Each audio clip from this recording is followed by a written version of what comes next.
Hello, welcome to Jurassic Park. Hope everything works. It's working, sort of.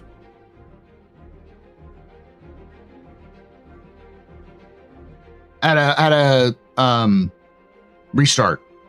So, welcome everybody. Welcome to the office hours. This generally might just be a short one. There are not going to be any videos for this one. There's no capsules or anything for this one because there really is nothing this week. Finally releasing that video on Star Citizen AI, and hopefully we'll start speeding up the release schedule for that one here in the next couple of days and weeks, so I can start releasing more videos there. I'm also going to work on getting my Mech Warrior / Battletech primer done, and there's another one I'm thinking about doing, which is the everything you need to know about Call of Duty Infinite Warfare.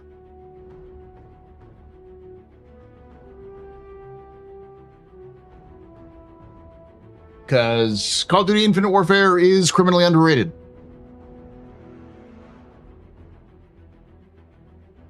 A classic example of bad timing.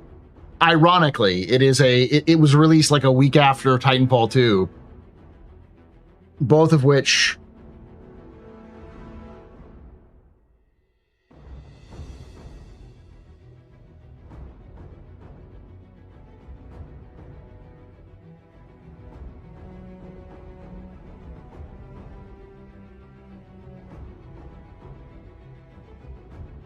No, Call of Duty Infinite Warfare. That one specifically. The single player, yeah.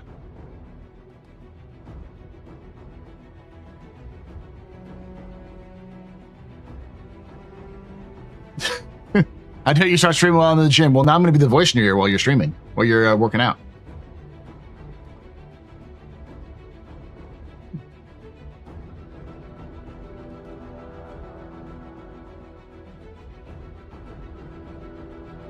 And check that link. For some reason, I don't see... Oh, it didn't post. Can you post that again, Jin? My thing got disconnected. Thank you.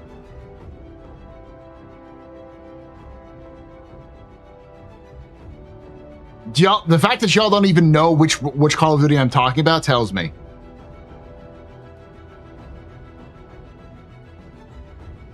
Damn.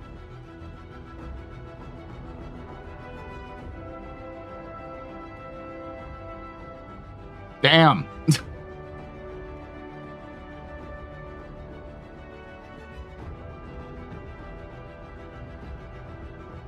Thank you, Citizen. I don't remember where I got it. I think it was online. It's a good tie.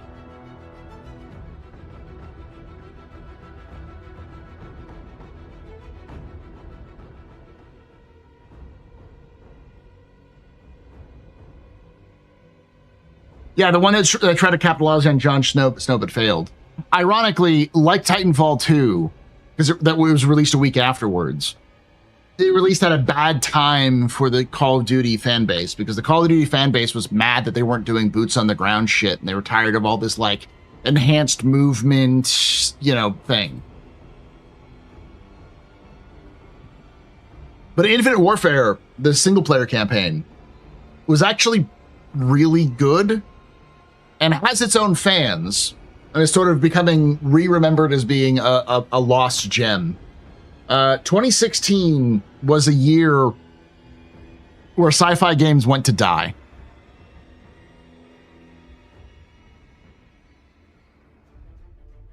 Call of Duty 4 was a good Call of Duty. Infinite Warfare was a good game. It was maybe not a good Call of Duty game, but it was a good game. And deserved to be its own franchise. Same with Modern Warfare. Modern Warfare should have been its own franchise too. No pew-pews. But you can never, ever, 7 years. Fuck.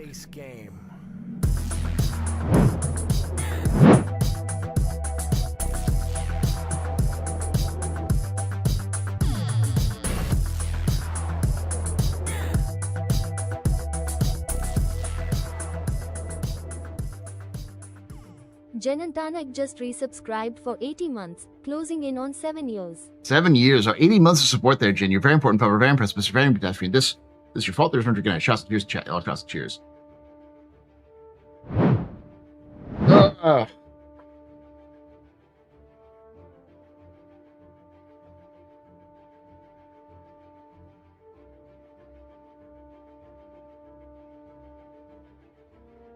We'll see. I might also do some this week. I also might do the some longer streams instead of just doing a pubathon.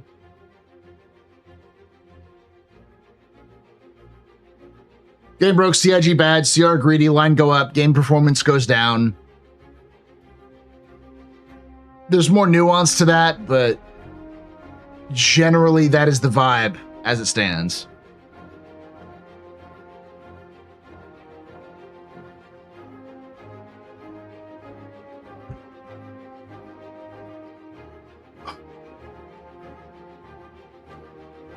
Hey, Shinobi.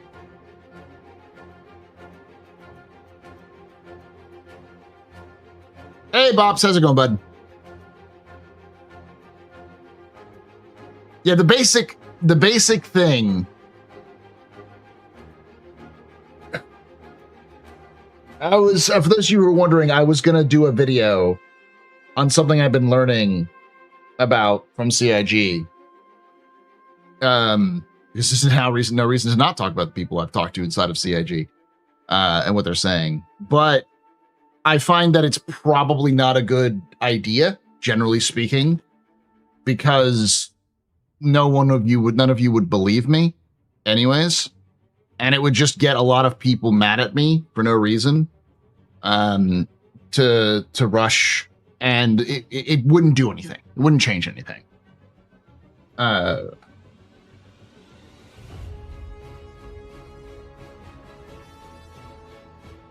No, I'm going to save it for, my guess is about 2 years from now. Not a video, but I'll have this discussion in 2 years. That's my estimate. What's better, Call of Duty Infinite Warfare or Halo Infinite? There's no such thing as a Halo Infinite Wars. Nah, Squadron is releasing next year.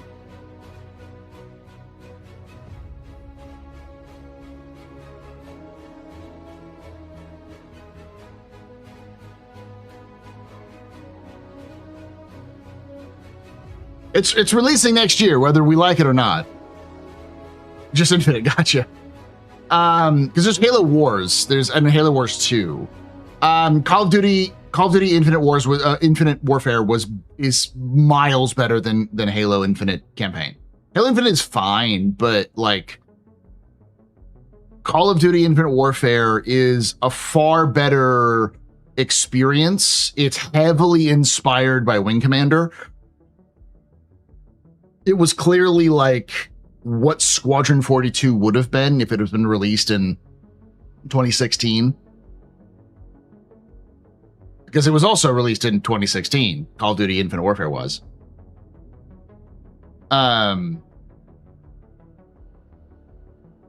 But it, unlike Squadron, which is especially at that time was mostly like flight stuff, this was FPS with a little bit of flight stuff.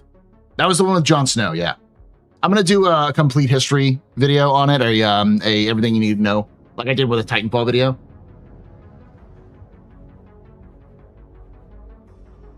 Not even release Shinobi. You're talking about a handful of people playing a couple of levels and talking with the devs.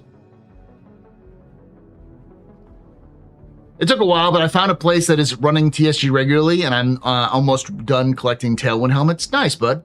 That's good.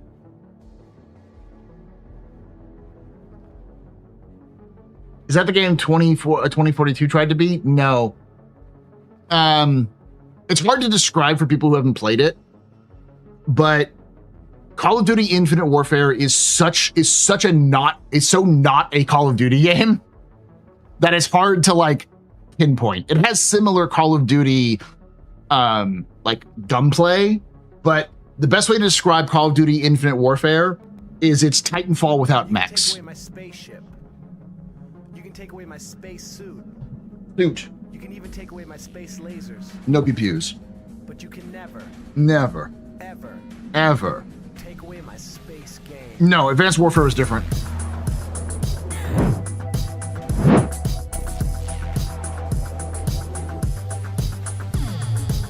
Replace mechs with fighters. Space fighters.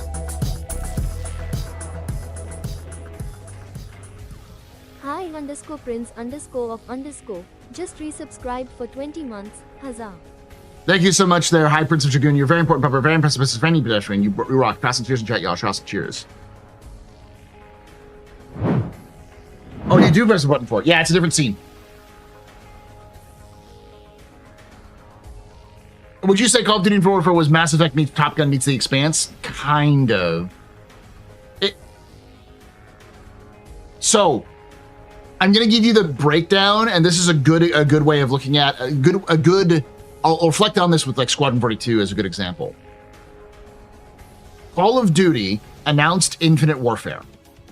And when it announced Infinite Warfare, the community of Call of Duty was already pissed because I think Advanced Warfare had just released. It was the last one before that. And everyone was mad at Advanced Warfare. Like they were just done with this sort of hyper movement system. However, for those of you who don't know, Call of Duty is locked into a cycle where there's like 2 or 3 studios that take about 3 to 4 years each to make a game. So that way that every year there's a new Call of Duty game because a different company is making a different Call of Duty game. Now, Infinity Ward originally wanted to spin off Modern Warfare away from Call of Duty to have its own franchise. Same with Black Ops. Both of that with forgot who made Black Ops, but the company that made Black Ops. They wanted to spin off these franchises into their own franchise, so they wouldn't be connected to Call of Duty. Treyarch, thank you. And Activision said no because they were afraid that if it was a different franchise and it didn't have the Call of Duty name attached to it, it wouldn't sell well.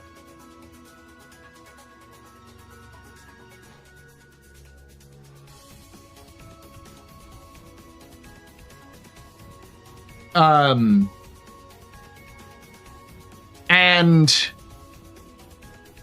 Rise Son of Rome was done by Crytek, not Activision, but yeah.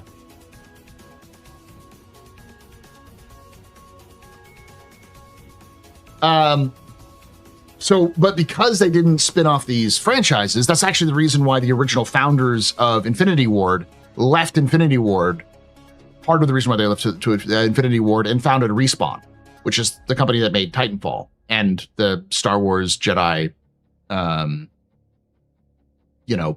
Order, and that whole franchise. I'm gonna explain it, Saint. The community of Call of Duty had been getting tired of these sorts of move towards futuristic styling and wanted a return to modern warfare style, to a sort of boots on the ground, more grounded approach. But by then they had already finished producing Call of Duty Infinite Warfare, and they weren't going to not produce a Call of Duty so that they could make money, because they knew they would make a ton of money. So as a Fallen Order and Jedi Survivor, thank you. So they released it, and when they released the trailer for it, it became the most disliked video in the history of YouTube. Everyone was shitting on it. Not because of what the game was or how it played, but simply because they were tired of that style of game that had been pushed on them for like 2 or 3 games at that point.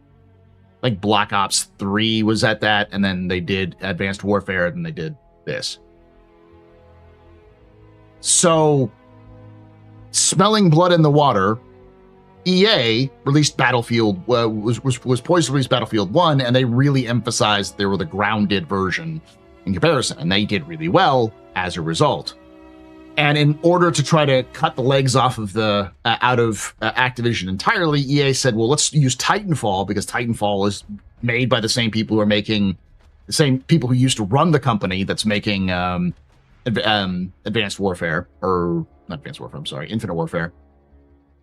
Let's release that right before it so we could just siphon the money away from those people. And then they did an advertisement campaign, and of course, Titanfall 2 flopped because people were playing Battlefield, and people who were going to buy Call of Duty bought Call of Duty anyway, so Titanfall got fucked. But Infinite Warfare also got fucked because people didn't buy it or were buying it for the multiplayer and left it. Hey, Wakefield.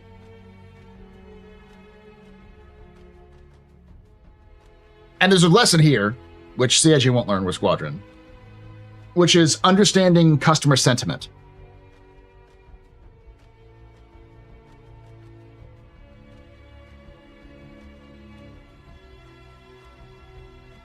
You'll be able to test Reco in the future, but Siege of Orison is like, you're only going to be able to do that today. Well, they'll be doing more, but you know.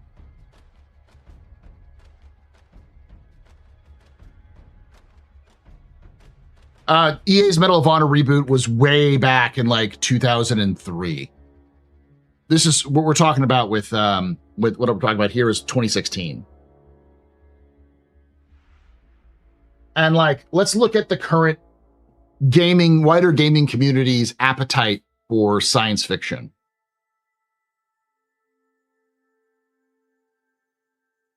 When was the last science fiction game that did well, that was a AAA release, that you remember?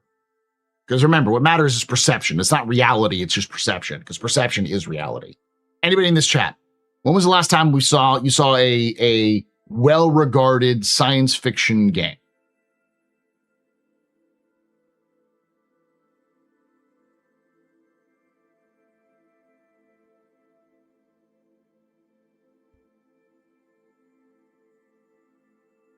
Most of you are saying Mass Effect. Someone said Starfield. Do you know when the last Mass Effect was? Okay, Armored Core 6. That's a good example. Armored Core 6.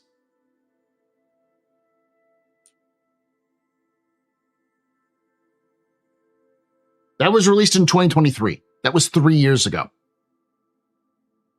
Helldivers. Helldivers was released 3 years ago as well, I believe. Hey, Wookie, by the way. 2024, so 2 years ago. Space Marine 2 was 2025, but that was sort of a short-lived one. Outer Wilds was even later. And I wouldn't call Helldivers 2 a AAA game. Helldivers 2 is AA.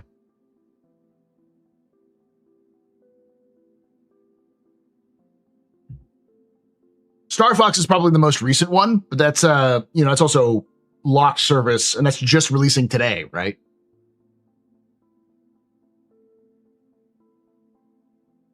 The Alters, Control, Death Stranding, and stuff like that. Aside from Death Stranding, most of that stuff is AA.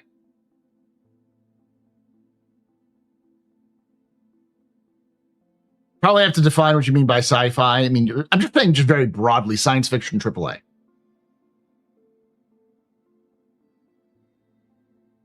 Saying you are the most impatient motherfucker in this chat. I wouldn't consider the one Pragmata. I don't think Pragmata is a AAA game. It's more of a AA game. Baldur's Gate is a science fiction game. Kojima, that's probably but when was Death Stranding 2 released?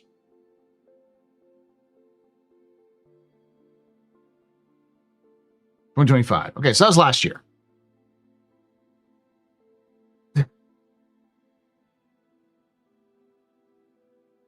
How many of those games are spaceflight games?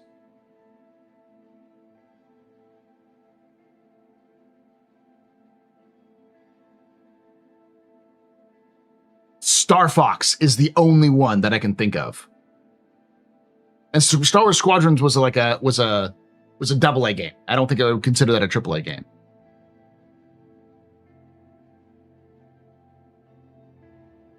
Star Wars Outlaws was good, yeah, but it was definitely not a spaceflight game. It's an RPG.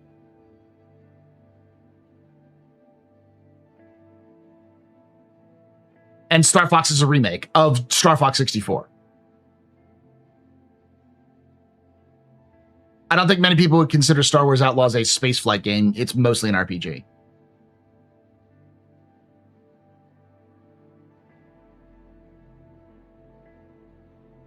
My point being, and yeah, and Star Wars Squadrons failed. And Starfield is sort of a flop in terms of culturally. My point is that there is no market for Squadron 42. There is, but you have to find it. So releasing it in any time period, which you're going to get a lot of competition, is going to cause it to flop, especially if it's not perfect on release.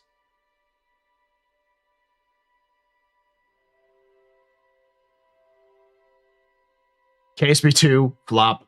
X4, single A or double A. It's an indie game. Not really this scale, and you're not selling like millions of copies. Exodus and Expanse have raised a lot of attention. Squadron 42 could harvest. It depends on when they release it, but yes.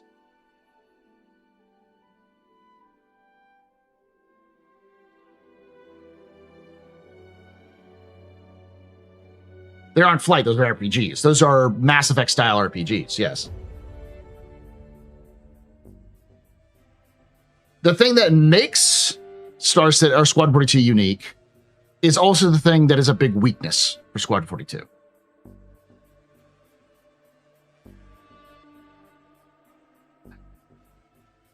Space Engineers is indie as well. Yes. Does Ace Combat? I consider Ace Combat as sci-fi, but Ace Combat is also a niche game. It's also an arcade game.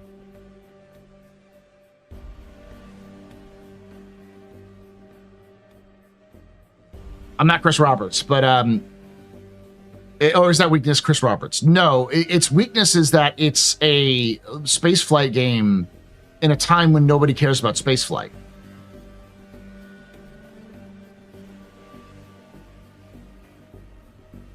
Yeah, there's plenty of good indie space flights, but not AAA. Indie space flights are made by like 4 people in a basement and cost $20.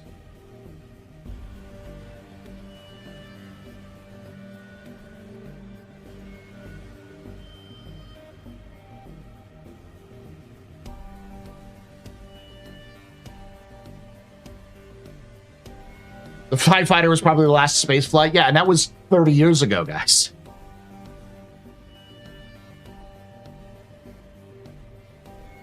You have to make people want spaceflight games again. That's going to be hard.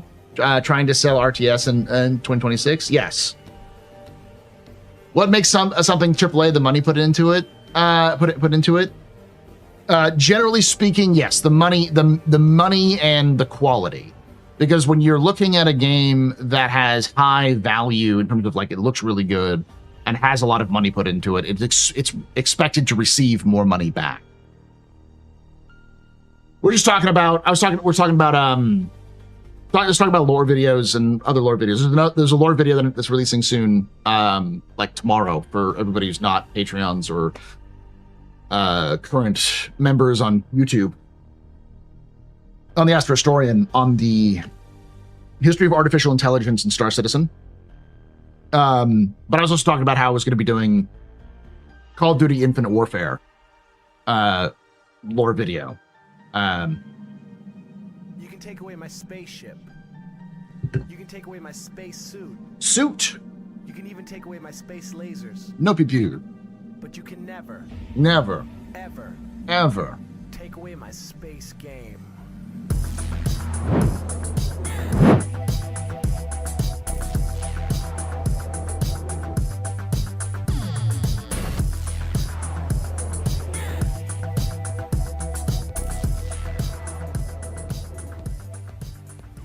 Victura just resubscribed for 68 months. Thank you so much for that 68 months of support there, Victoria. Victoria, you're very important, Papa Fan, Mr. Fan Pedestrian. This is your fault. This is your freaking night. Shots and cheers in chat, y'all. Shots and cheers.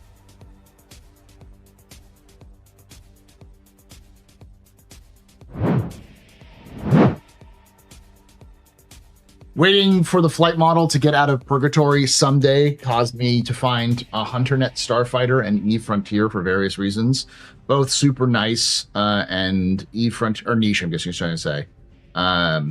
And Frontier apparently, Eve Frontier apparently has more of a flight model with today's patch. I know it's problematic as a game with blockchain stuff. Is Eve Online AAA? I don't think it's considered AAA. But like most people, including Chris Roberts, would consider Squadron 42 and Star Citizen to be AAA games.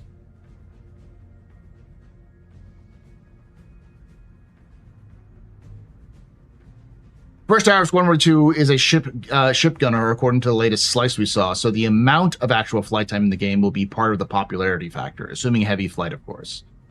I'm not going to say this is equally distributed, but there is a lot of other things. Like, there's a lot of social aspects of the game. There's a lot of FPS, and there's a lot of flight.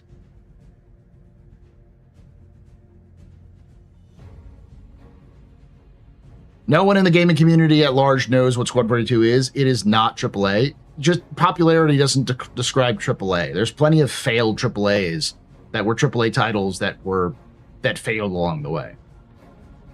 What is AAA anyways? The general definition is how much money you spend on your game. The more money you spend on your game, the more higher quality is, so they consider it a AAA in terms of like its status.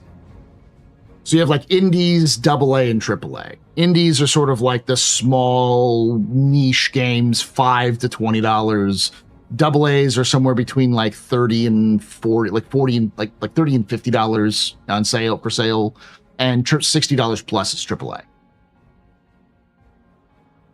AAA is basically an industry-only moniker, like insurance codes or health insurance. Yeah.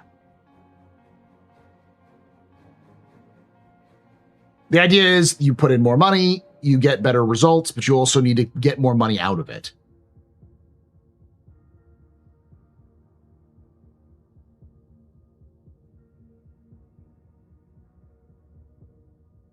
Yeah, I don't think anyone would call Squadron 42 an indie game, though, even there is no publisher.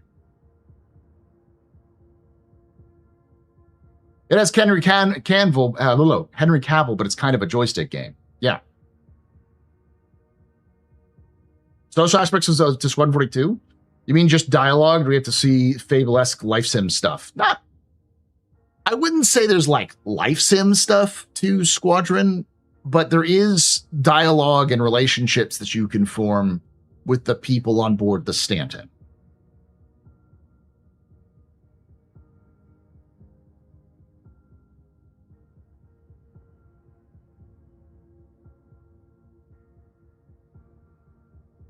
I miss what was considered AA games. They were fun and dumb. We need more Pragmata type games. Pragmata, MechWarrior Clan, or MechWarrior Clan, 5 Clans, the MechWarrior 5 Mercenaries stuff, that's all considered AA. Helldivers 2 was considered AA.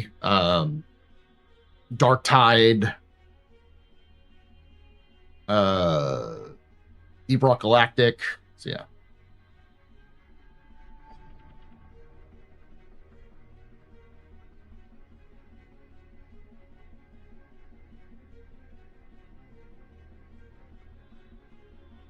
AAA is like saying your car won some award for safety. Fucking and the reviews might care about that shit, but it means nothing to the regular people.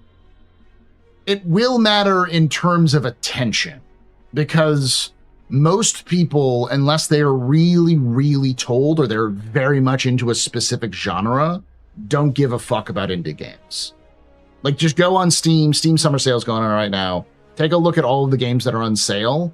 And I guarantee you, most of those games are shit you've never heard of and don't really care about. So unless you're into that genre of game, you won't play.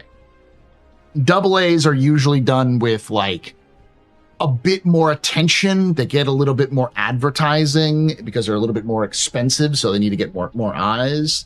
But they have a higher failure rate than indies. Though there's a lot of indies that fail, but there's also just not a lot of money invested. AAAs, the reason why people look at AAAs is because they tend to dominate a market. They tend to get your attention and want you to hold on to it for longer.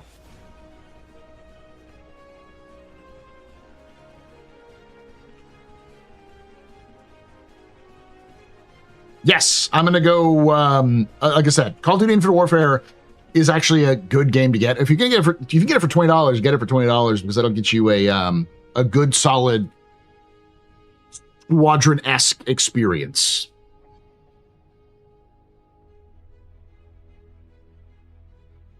Yeah, if you want to watch, you want to see what Squadron 42 is going to be like, watch the Wing Commander. Go watch Wing Commander. Go buy. You can buy Wing Commander on good old games for pretty cheap. You know, it's literally the risk of investment, i.e., how likely it will hit. Which means that those games tend to be a little bit higher polish. They tend to be a little bit more in depth. They tend to be a little bit longer. They tend to have higher, like they look better. They play better. That kind of thing. I wonder if the rise of the UAE allowing civilians to own full-on battleships will lead to a civil war. Probably, but CIG hasn't thought about that. They don't really care about that when they're selling that shit. They're thinking about how much money they can earn so they can stay open. I've heard good things about Starlancer, but I never played it. What is a Hollywood blockbuster? That's AAA. Yeah, it's a similar thing. Hey, Minstrel. Or Mistral.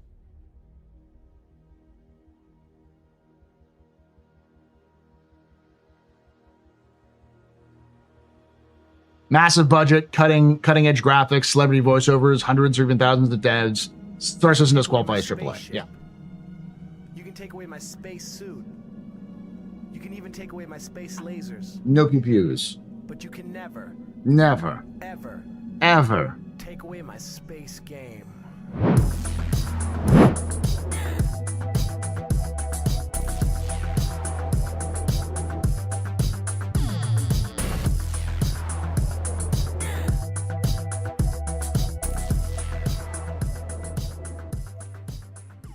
Monstratus just resubscribed for 51 months. I pushed buttons and it made sounds cheeky smiley face. Thanks for that 51 months of support there, Monstratus. You're very important, popular, very impressive, Pennsylvania pedestrian. This is your fault. The return for Mac. Shots of cheers and shot. Y'all, shots of cheers.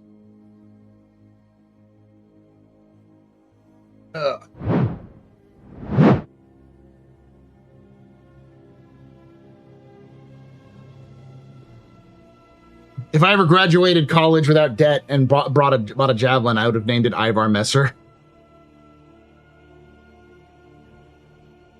It's a good name. Solid name. Or Ivar's Mess. I like that. I like that. Yeah, Shroud is finally releasing from early access on October 15th. That's interesting, yeah. The only thing I'll talk about with GTA though, because GTA is apparently made something like billions of dollars just from its pre-orders already, is proof that GTA is already dominating the attention for people.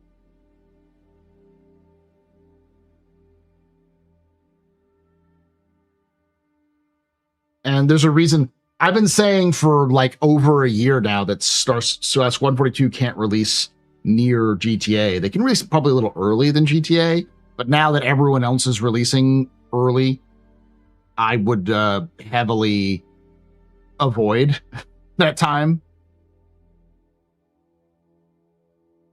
There's going to be a physical game. They've announced that there's rumors at least, that they're going to do physical games in December, but they don't...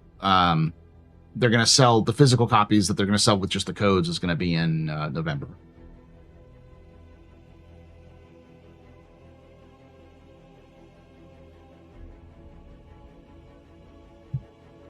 Their stock kind of took the shit there, Dell, but it'll come back. You all won't get it on PC for another year, if that. Like, maybe November 2027 it'll come on PC. It dropped like 2% over the last 2 days, but that's pretty normal. When a game announces its like when a company announces a big game's release or does like a big thing around it, the game stops being speculative and starts being real. And so a lot of people start to get jittery about holding that stock, and so they tend to sell the stock. Because they're like, oh, well, good news. I sell now so I can get my money out. And then it dips. Everyone sells, so the price starts going down and more people start selling. It'll happen again when GTA 6 actually releases. On the day to release, Rockstar's stock is going to tank like 15% with everyone trying to sell at the top.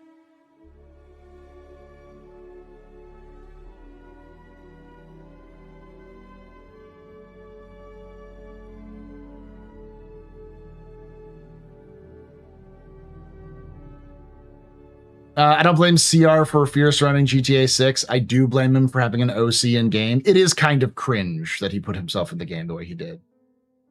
Is it stuttering for y'all? I'm not seeing anything on my end in terms of drop frames and that kind of stuff, so.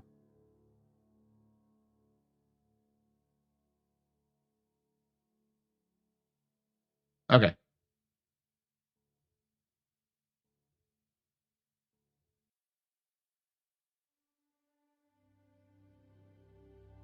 Okay.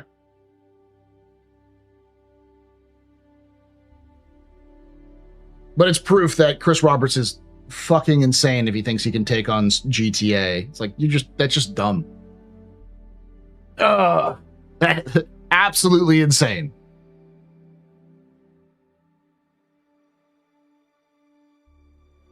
GTA will have 2 news cycles, right console release and around the year after when the PC releases. I don't know if the PC release will be as big as something like their own release of the like 6M, the M browser that they'll probably release because they own the M browser now.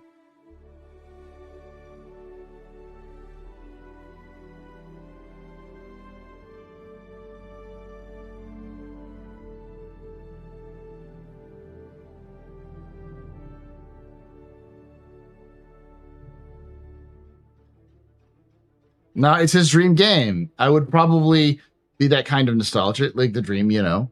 It is, but there's living in dream world and living in reality.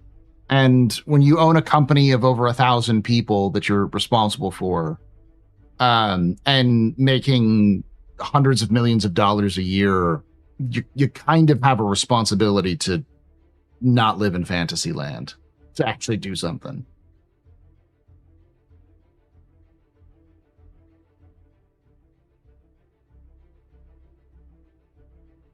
It really is a dream game.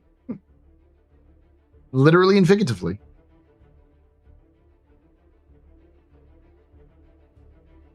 Yep, GTA 6 is also a perfect excuse for additional polishing. Stan Lee, enough said. Didn't Stan Lee almost drive Marvel into the ground?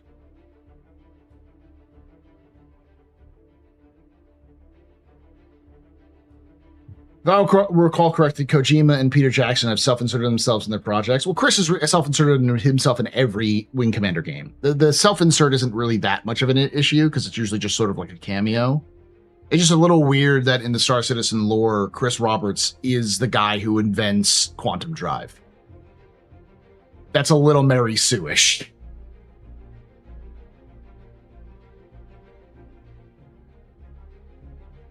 No, the people using him almost did.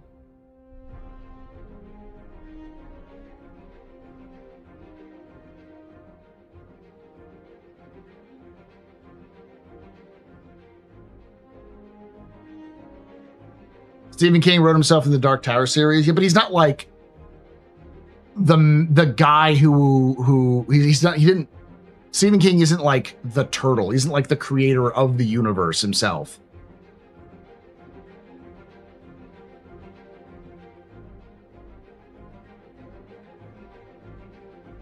Hey, Virutu, how you doing?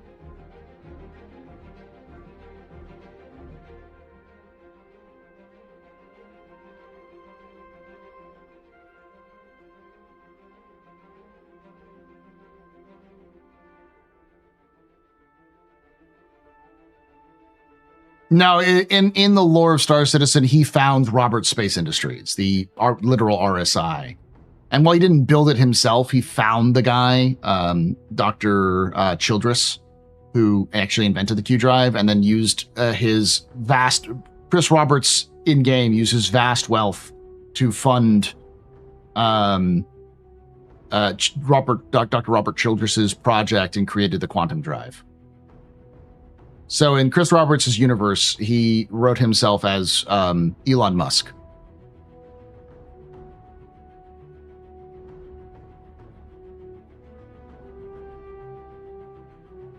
I was wondering if I want to start getting into Star Citizen lore videos, where would I start? I have a beginner's guide to Star Citizen lore series on my the Astro Historian channel. So if you go to youtube.com/the Astro Historian, you can check that out. I also have a complete history of the Star Citizen universe, which is only 5 episodes so far, but yeah.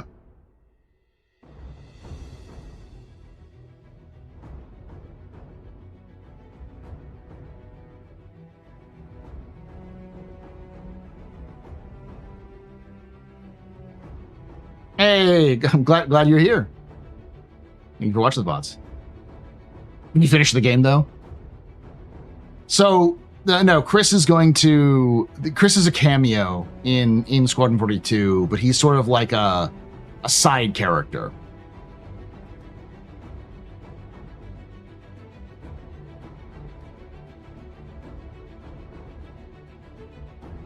Remember you talking about potential conflict between Earth and Terra? Do you think there could be something to explore in the lore after Squadron 42? It's supposedly the bedrock of the 1.0 storyline, though we also know that CIG is reusing assets. So all the ASD facilities and all of the QV stations, all of those are going to be reused as places for the 1.0 storyline.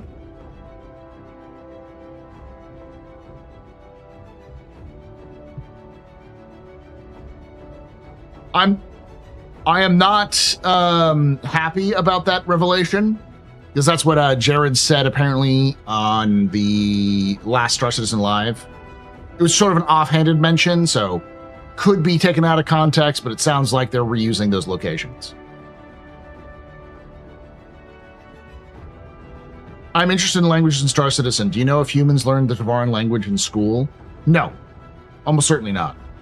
The Tavarans probably didn't even learn the Tavaran language in school.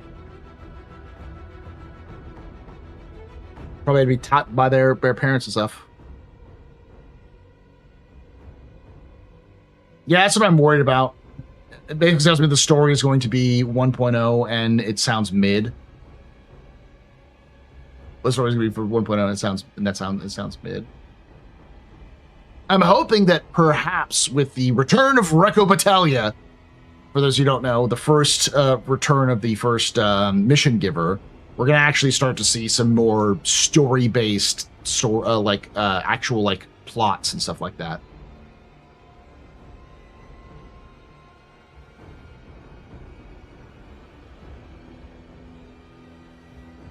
I wonder if the instancing comes in full, if they will do away duplicate POIs like Onyx facilities. I foresee PvP issues if so. They probably will. And no, PvP is going to be they're going to be specific places for PvP. CIG is going to do everything they can to isolate PvEers and PvPers from each other without doing PvP and PvE servers. Yeah, save server resources to remove duplicates.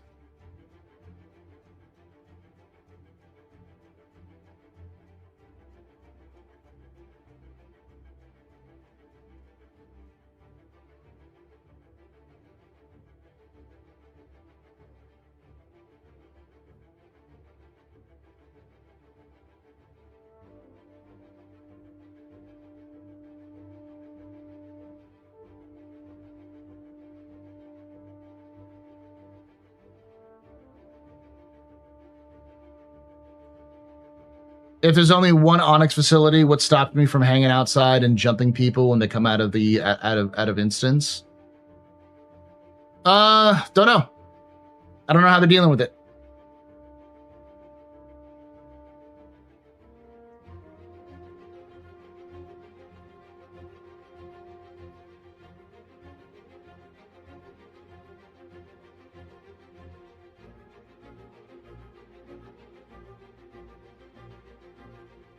I mean, no, we haven't talked about the new CIG recruiting promo reel, but I can tell you right now, it's mostly reused older footage.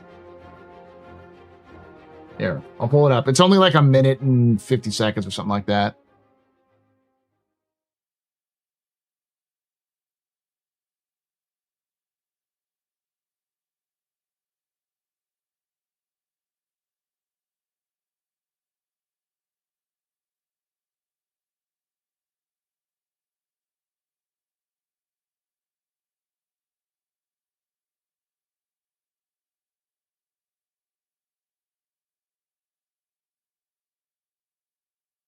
I'll pull up the Reddit.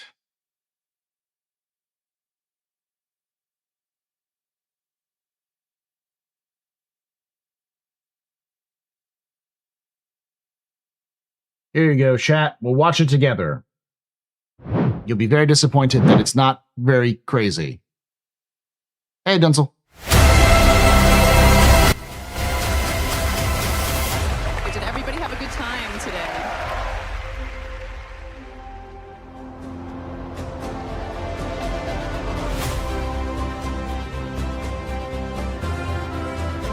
The doggo one is the big one, but...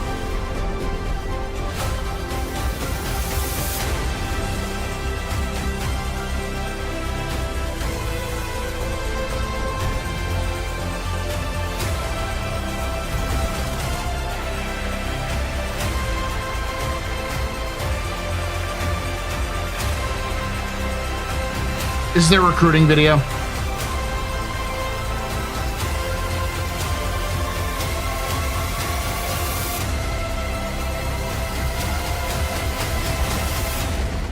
Still fun for me all these years on. So yeah, I'm not saying it's not a lot of work, but it's a lot of fun, and we are really building a universe with unbridled ambition.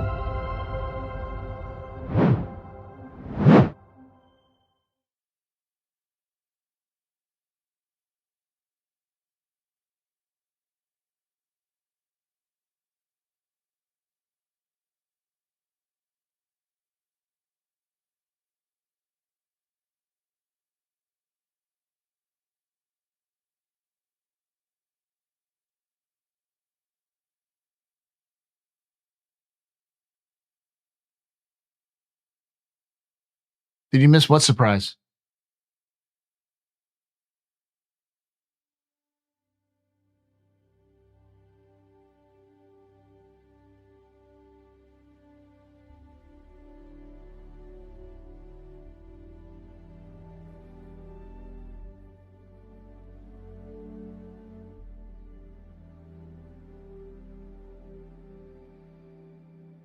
Oh, Recca Battaglia. In my title, you're right. You're in Twitch. You don't see the title like I have on YouTube. Recca Battaglia is here. She's in 4-9. Let me pull up the. I'm not going to show you all because I don't know what the actual like. The actual like. If you can show the.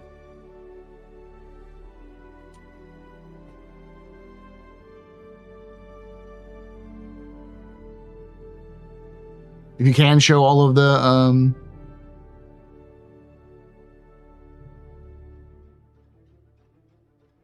patch notes and stuff like that, because it's Evo, but I know you can talk about them.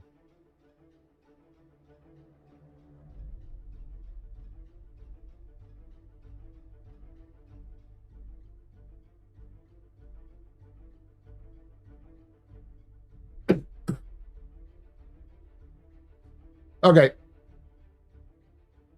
Want to make sure don't give CIG any more reason.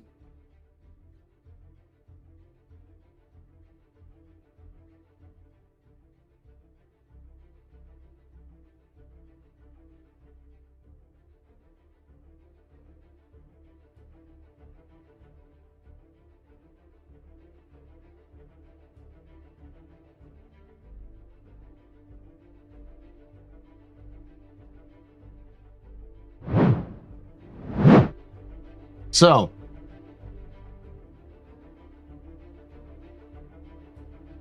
new story missions, Recca Battaglia, vehicle armor hit marker feedback.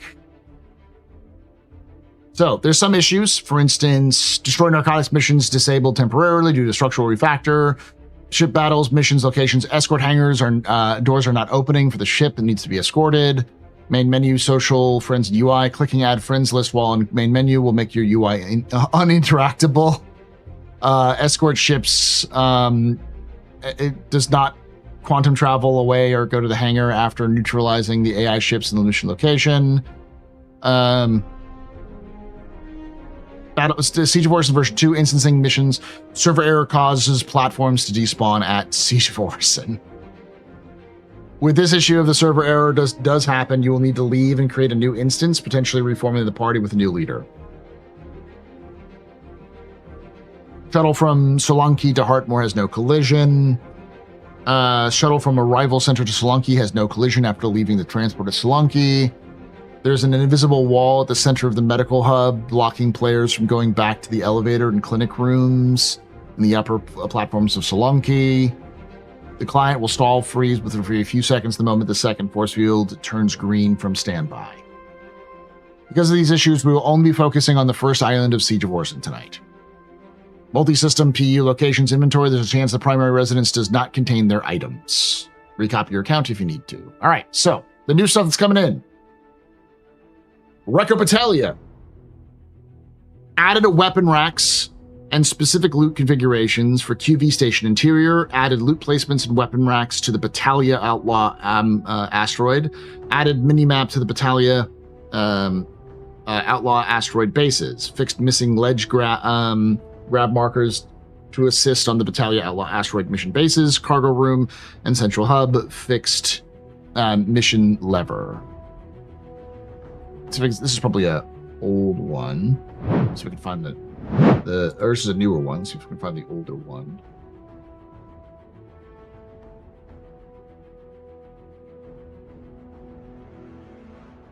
That actually explains. Okay. That's all sort of fixes they had. So, Instance Siege of Orison. Siege of Orison returns as a fully reworked instance cooperative FPS mission. This update introduces mission instancing to Star Citizen for the first time, a system that creates a private, closed environment shared only by you and your party. The new version of Siege of Orison removes ship combat entirely and redesigns the entire experience as a focused 3-island FPS mission set in the Inspiration Park cluster. Ninetales have locked down access to the islands, overriding local security systems and stationing their lieutenants and a commander throughout the platform. Crusader Security has contacted Intersect to get their control back. Your objective on each island is the same. Clear through the Ninetales resistance, reset the security network control towers, defeat the island lieutenant, flip the IFI to restore Crusader's airspace control, and then move to the next island. Each island is progressively more difficult with... Is Anna just not working with them anymore? I guess she's just not working with them anymore.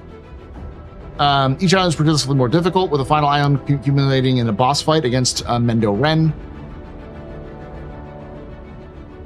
Inside the admin center barge, level design across all 3 islands has been updated for better sight lines, improved combat flow, and navigation that suits the enhanced no-ship format. Tonight's test will focus highly on the first island. So, instancing in Siege of Orison. Closed instance, max 4 players. When you enter the instance elevator, it locks you to you and your party. No other players can join without being invited. The maximum party size for this instance is 4. You try to enter with a group of 6, the first 4 are admitted, and the remaining 2 are notified they cannot enter. Entering and mission acceptance. An optional one-time intro contract is available anywhere in Stanton that directs the first-time players to the instance entrance at the Crusader showroom rooftop. On any subsequent visit, you can enter directly. When you step into the instance, the Siege of Orison mission is automatically accepted for anyone in the party with no manual pickup required. Entering solo. You can enter the instance alone and play solo, or share the auto-accepted mission with other players to allow them to join your instance after you're inside.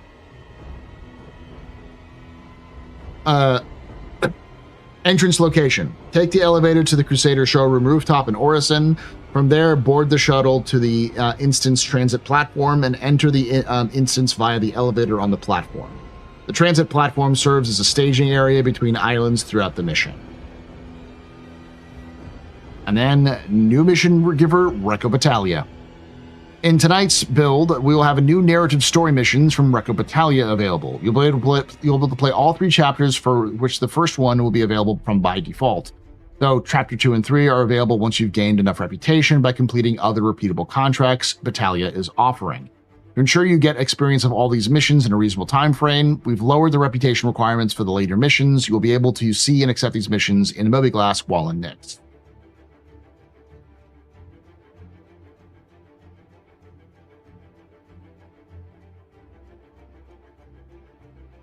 Maybe they just got rid of Dooley and replaced it with a Intersec.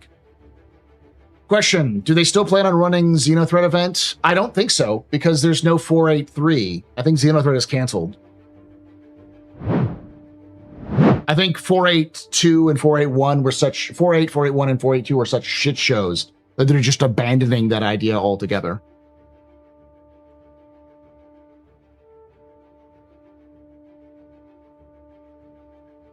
North Rock. Waka keeps saying Intersect, but she's North Rock. Okay. They have no official confirmation that there is no 483, but what they have said is that they're going to release 49 next. I believe Jared said that they're focusing on 49.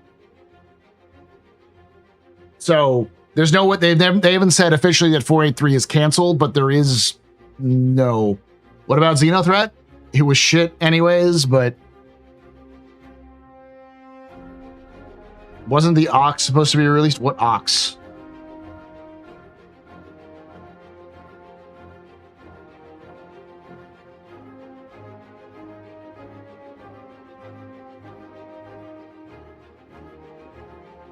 It was just Save Stanton. It was just a repeat of Save Stanton, and which was its, and then there was the final the demise of the Frontier Fighters, which is itself just a glorified Save Stanton, so on and so forth.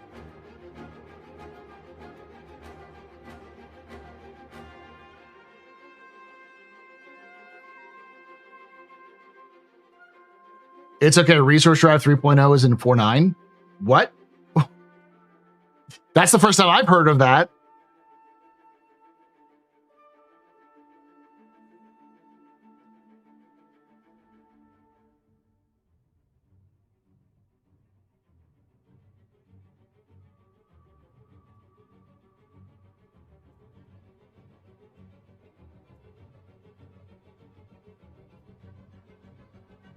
There's a resource drive style event for Orison and Crusader in 4.9. Is it connected to Siege of Orison?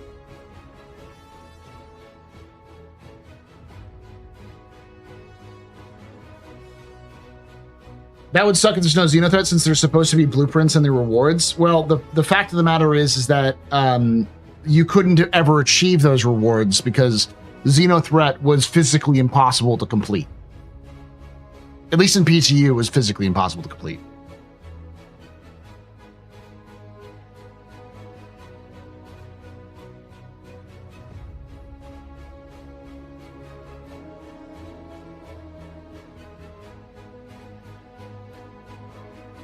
Some of this in PU narrative stuff misses in concerning ways. It's because CIG doesn't know what they're doing. There are rare instances of them doing really well, like I would say Onyx and was it Overdrive? I forget the name of it. Hyperion. It's Hyperion. Project Hyperion is actually one of the best things CIG's ever done in terms of like storyline and narrative, and giving us sort of like a thing to do, but like having a story behind it. But like the QV stations suck. I would say, generally speaking, the tactical strike group is okay. It's not as good as Hyperion, despite it being like space based.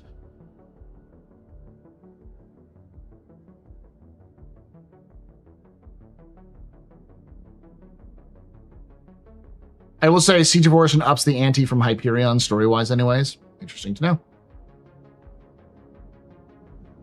The question will be, is Siege of Orison here to stay? Is this one of those that's going to be here forever and you can just replay it whenever you want?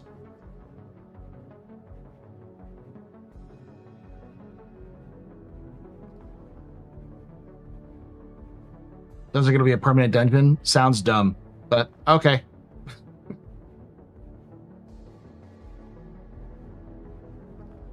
One of the things that I've always been sort of concerned about, and I think is becoming very clear now, is that Star Citizen has no intention of telling any kind of story in a sandbox way.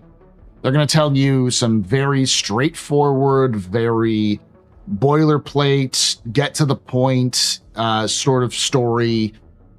They're not really going to delve into the universe a lot. It's going to be mostly just sort of accents that sort of exist if you give a shit, but it probably won't be connected too much to too many things.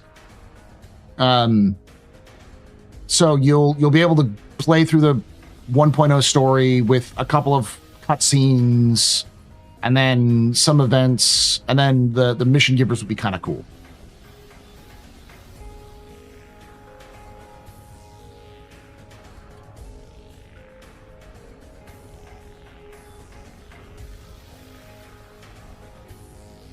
CIG's leaning more theme park. Yeah, that's what it sounds like.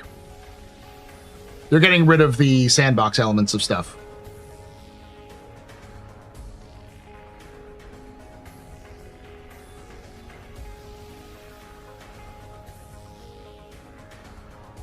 I'll still cover Star Citizen lore, even if it disappoints me, because it's got a lot of potential. And CIG can still pull it around. And I do like the way that they're doing that. It looks like, or sounds like, based off of what I've read about Recco Battalia's, the different chapters stuff, that was the original plan for Mission Givers, was you would have a story-based main thing that you do, which would unlock a bunch of random missions that you'd be assigned to by that mission giver. Once you've had enough reputation, you would unlock the next main mission story, which would then have a bunch of random stuff, and then unlock the next main mission story. And the idea being like you could continue through, and there would be different chapters. So like in this case, chapter 1, 2, and 3. They could introduce 4, 5, 6, 7, 8, and they could continue to do it forever if they wanted to, as you work with Recco Battalia. And that was the idea for all of the mission givers. And in fact, some of those mission givers would still give you work, and then they would send you to another mission giver so you could like chain them together.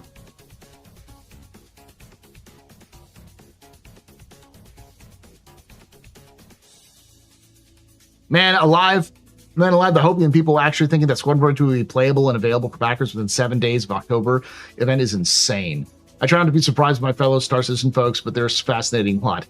Dibley, I'm just gonna say this because so many people are like trying to gloat at me in random places.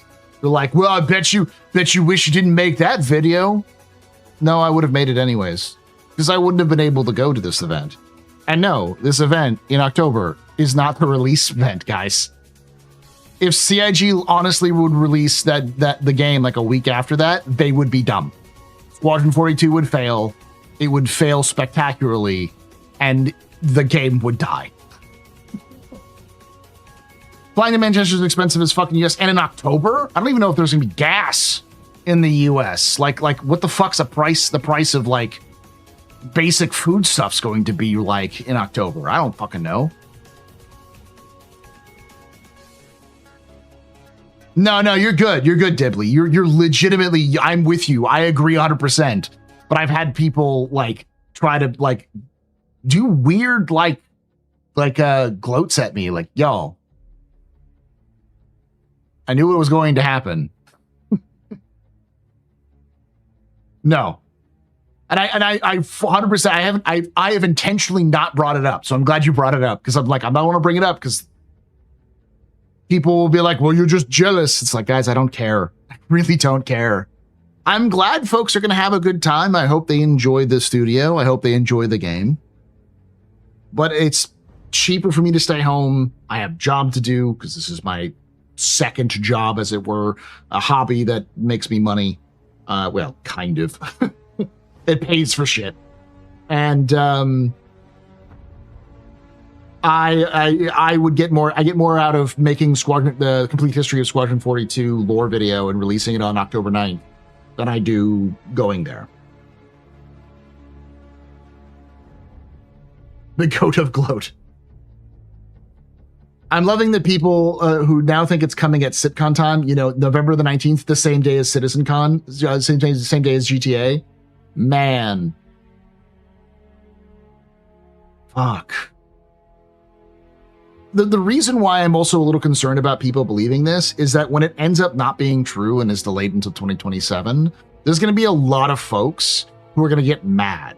And the way where they go to like vent their frustrations is on forums, on Reddit, on social media, and content creators, live chat and comment sections. Because if there's one thing I've learned is that men will do literally anything other than go to therapy. There's no sitcom this year, no.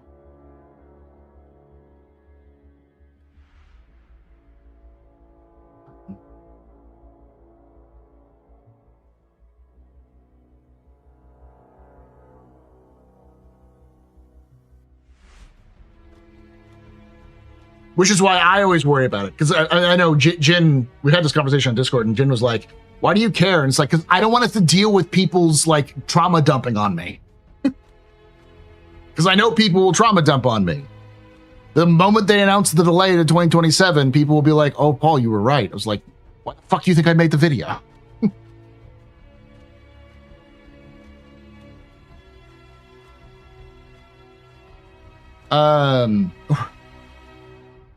We're having the same conversation we had on Discord a couple of days ago about like, why do I care about people being upset about or like setting proper expectations for the release of Squadron 42?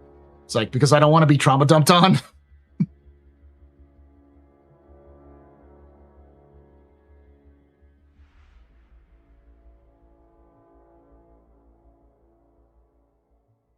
What I need a bot command is for sir, this is a whammers.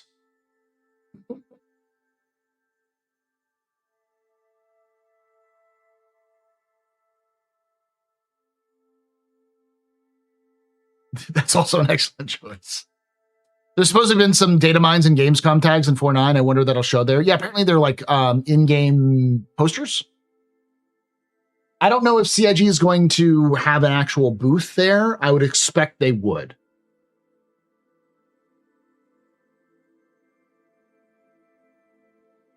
Jim Pasta and his addiction to whammers.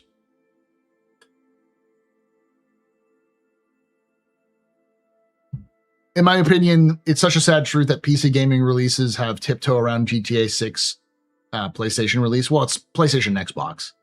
It's sad truth, but the reality is that like GTA hype is going to swallow anything that is nearby, which is why everyone is tiptoeing around it. As I've been trying to explain to people for like years now, the thing that matters most is attention. In the modern gaming space, you want content creators to play your game. You want people on social media to post about your game. You want fan artists to create fan art of your game. You want just general content being milled for your game. The more people are engaging with your game, the more sales you get. And the more sales you get, the more content you get engaging with the game. And that window is usually only at most a couple of months. Maybe a month, maybe two. Unless you're an extraordinary game that really captures a great audience, and like say like Baldur's Gate 3, which could do well, which did do well and is still do well even long past it though.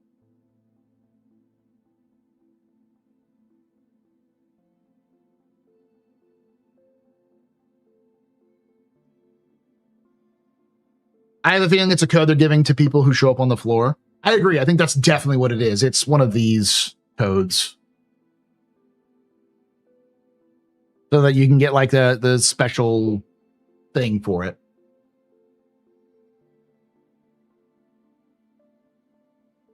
Yeah, I'll be giving this code away at some point. So some things will be different.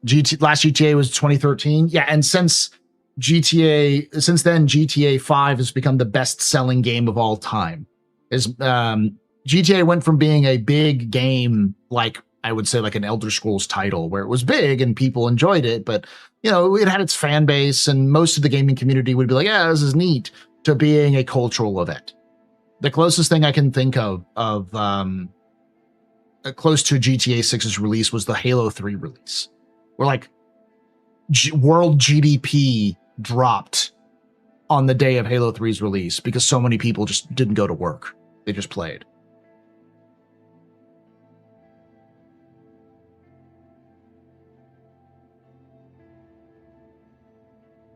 That's like the week of November 17th, you might as well just not try to do anything because there's nowhere to go. People are going to not go to work. Some companies will just shut down because they just can't like keep people around. Minecraft still sold more copies. Yeah, okay. But in terms of like profit, I think GTA sold more profit. It sold more in terms of profit. Or we discuss, so apparently there was in the files for Gamescom, there was a they found what looked to be posters, like in-game posters of some of the ships that were released recently. And so the thing was it was probably a code that you're given on the floor for either going to their booth or that they talk to you, which is they have these codes. So if you go to an event where CIG is officially there, they'll give you these codes. And if I scratch this off, if you go to that site, which includes your, log into your account, you put in the code, it'll give you your stuff. They do the same thing with ships. Like they have codes that will give you specific ships and stuff like that.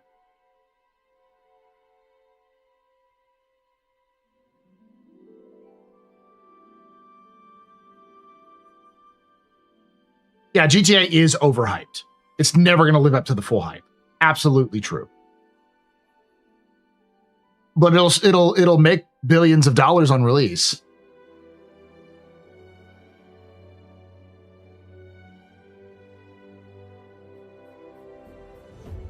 It'll have its community. There's plenty of people who will play GTA religiously. And it'll get another bump when GTA Online happens, and it'll get another bump when the PC happens. Now, but it's important to remember that the PC version of the GTA 6 is probably not going to happen for a while. As far as I know, they haven't even announced when they're shooting for it. People are saying it'll be in February, and I'm like, you all are fucking high if you think that Take-Two is going to spend their hard-earned $100, special edition version of the game, which is the full version of the game, money from billions of humans to make a version of the game that they make less money on, and people will just hack all of the free content in, all of the locked content back into it.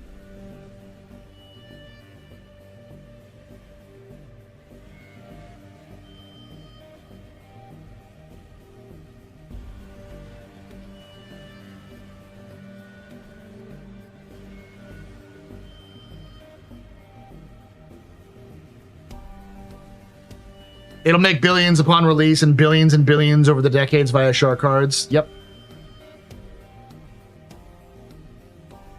There's so much content in GTA that's locked behind Ultimate Edition. Sounds familiar. It sounds like Ubisoft, which I don't like. I'd be pissed if CIG did the same thing, and I was pissed when CIG did the same thing with the Flight Blade shit. I'm curious to see what they do with the modding community since they bought 5M. I wonder if that'll be more RP based and GTA Online comes out. Well, I have a feeling that when they develop the PC version of GTA, they're going to release the M browser, so 6M for GTA 6, alongside the release of PC. GTA 6 is officially priced at $80. But that's the base price. If you want to get the full game with all of the content that's inside of it, you have to pay $100.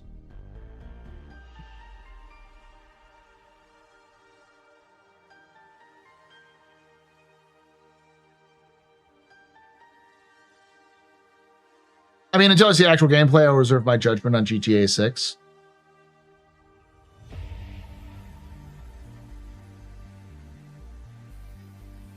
And it's only on console.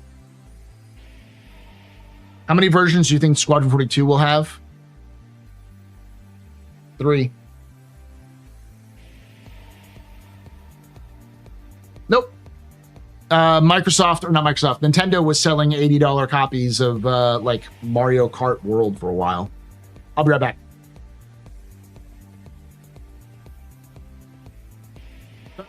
Your fun button is on.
Turning it off.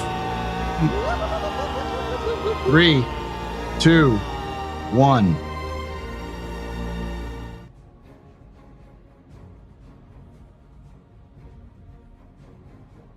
It's also amusing to see Star Citizen's backers balk at $80 game, though.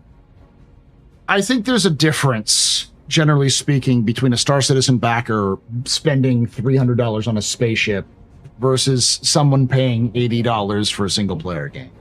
Most people who back Star Citizen and like do the big ships, they're doing it for gameplay, but they're also doing it because they legitimately believe that CIG is sort of this scrappy, up and coming game developer that they're willing to put the money out there because they think they're getting something out of it long term.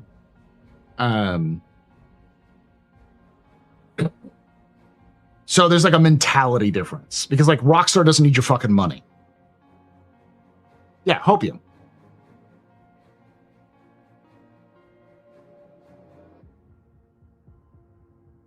I turned off the freedom timeout because people were mad at me for having the timeout.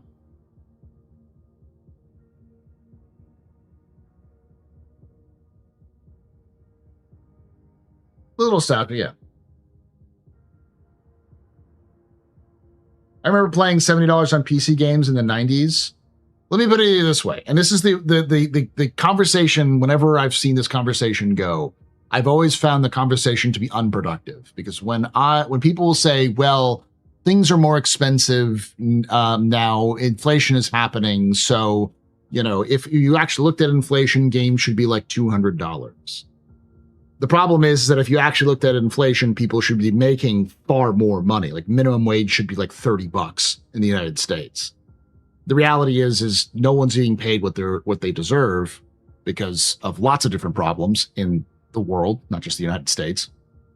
And as a result, from a pure capitalist perspective, you cannot price things like luxuries that high and expect people to purchase them if they're used to getting it at a lower price.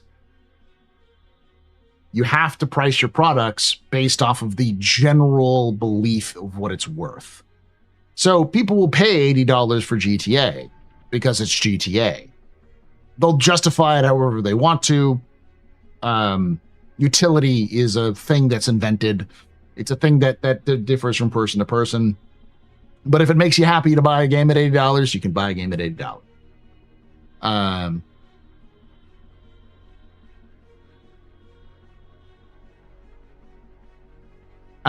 But no one's gonna buy,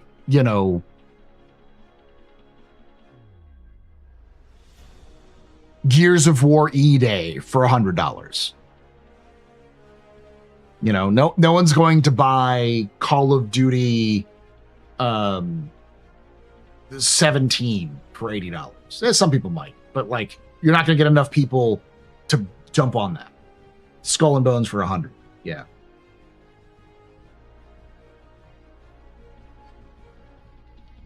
If they do the different versions of Squadron 42, I wonder what version the people who bought the package that had both way back when.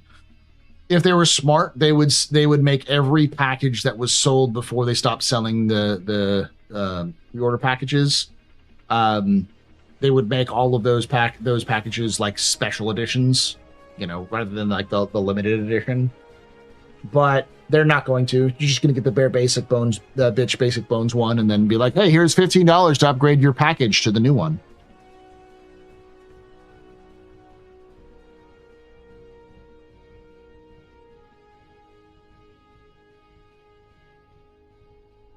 GTA 6 is $100. Nobody's going to play that game for months and have stores and areas and gameplay locked behind a $20 paywall and pay it. And not pay it, yeah.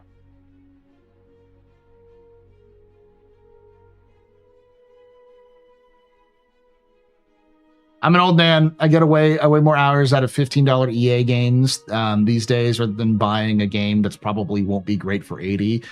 Speaking of which, Titanfall 2 is on sale for like $6 on Steam for the Steam Summer Sale. If you haven't purchased it, it's definitely worth $6 because you have not only the single player, which is definitely worth $6, but you also have multiplayer PvP and PvE content that you can do. You don't need to play Titanfall 1 to be able to play Titanfall 2. Titanfall 1 didn't really have a campaign. So.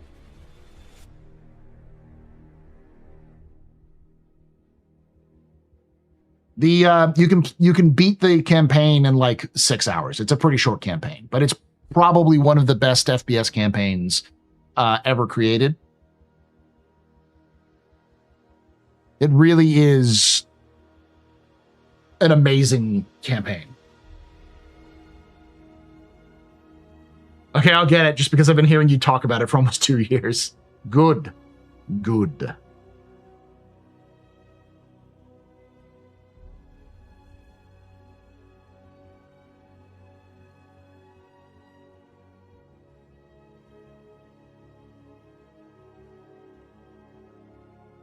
Did you watch the video, iChomp?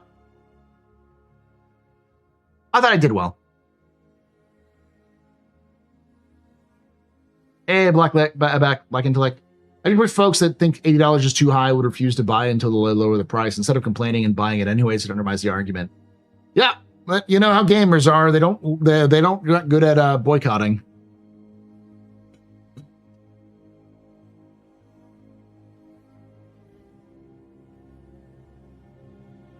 He's not only Professor Paul, he's propheticizing for Titanfall, Paul. I literally have made, I think, the quintessential lore video for Titanfall.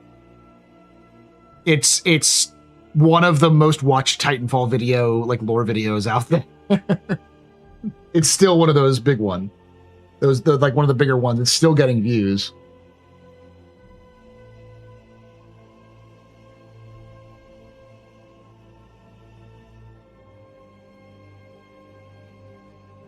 I mean, I'd argue nobody's good at boycotting. You can count the number of successful boycotts throughout history on one hand. The one thing, and this is not, I'm not trying to be political here. This is just from a historical perspective. The black community in the United States is fucking amazing at boycotts. They are devastatingly amazing. And that has not changed since the 1950s. For the last almost 100 years, their community is so good at organizing and maintaining discipline for boycotts in the long term that heaven help any company that gets on the bad side of the black community. Like, Jesus Christ, do not fucking just give them what they want. If you're a company, just give them what they want.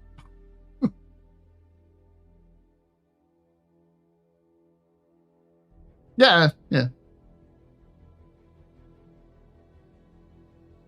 I am shunned by devs. Shunned by devs, Paul.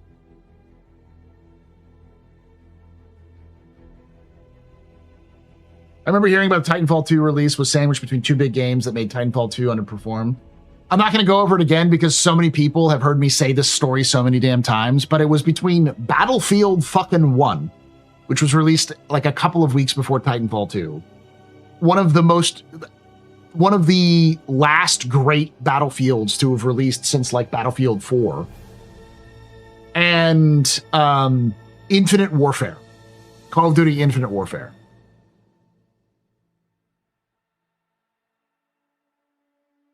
Dude, all week I've seen 24 event selection drama and you're talking Titanfall. Who gives a fuck, guys? Oh my God. I don't care, because it's just an event to go play a game that's not going to be released until later. And if it's released in like November or October, which would be dumb, but if they did it, I'll just play it in October, November. I don't know why people get mad about being snubbed. CIG doesn't make you a content creator.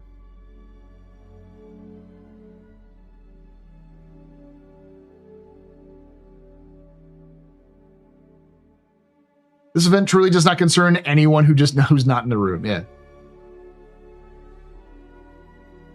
I could give a shit less which YouTuber gets to spend their money to go to England.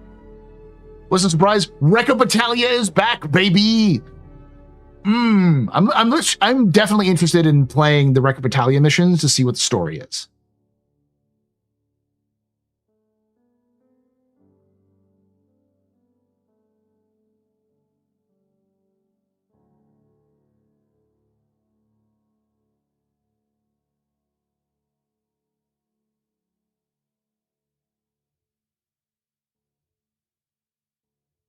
I'm more upset about overtaking you out of the creator club. I'm not the invite 42. I knew it was going to happen anyways. It's nice because you get free ships to play with and then also to give away a couple of ships, but like, it's not the end of the world. I did not make my content for CIG. I made my content for you to enjoy. And if you enjoy content, tomorrow I'm going to be releasing my latest lore video. It's early for Patreons and YouTube members, but it's on the lore of artificial intelligence in the Star Citizen universe. I think I did pretty well on it. It's a little bit more detailed than I usually go through because there's a lot more information on it. Yeah. Everyone likes the tie. This one's falling apart though, so I need to get another one. Base take on the Squadron 42 invites. It really doesn't matter, guys.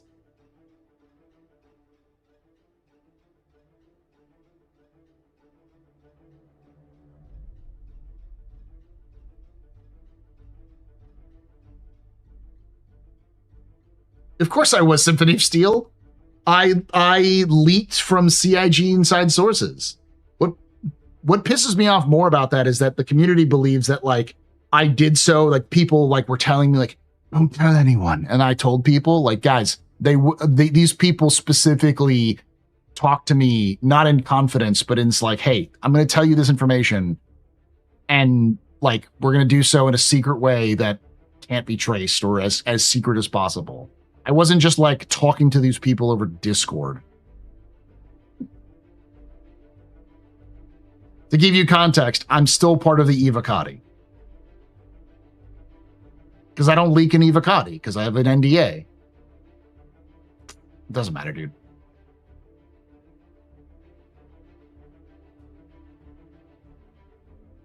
How's the 4.8.1 patch? It's better in some places and bad in others. We're actually on 4.8.2 now, aren't we? Not 4.8.1.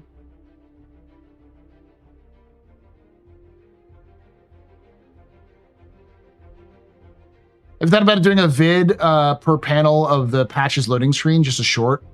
I might do that.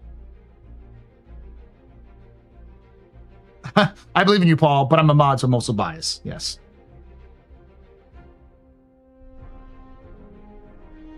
Yeah, I'm hoping 4.9 is stable, because there's some cool shit in 4.9.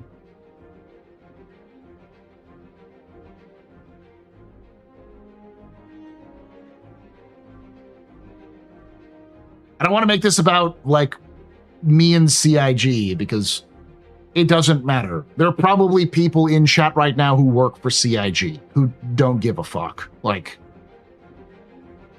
this has not ruined my relationship with CIG. It ruined my relationship with CIG marketing.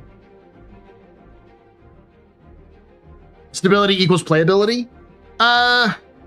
Yes and no. Stability can mean that you can play the game better, but it doesn't necessarily mean that you can play the game better. A good example of this is like things can be stable, but you still have bugs that prevent things from happening. The fucking escort missions, which haven't been re-added to the game for some reason that they keep talking about. I don't think it's even in the mission list anymore, because that was the problem, is it wasn't added to like the Moby-Glass missions.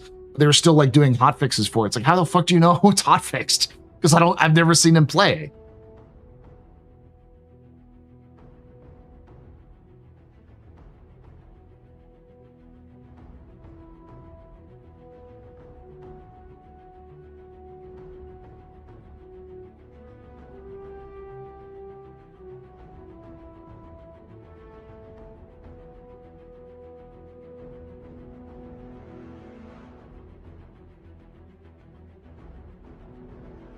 I don't either. I don't like the player limits for the 4 players. I think that's because of stability. I'm sure that they're just testing it for stability reasons. I would prefer like up to 8, but we'll see. Stability will remind us how much more we are still eagerly waiting for Connect, to connect, as well as implement game loops and features in the glorious CR's dream. We need at least 20 guys to keep Senator Strong alive. Not if you have 2 stompy, super heavy guys with Gatling guns and 1 medic.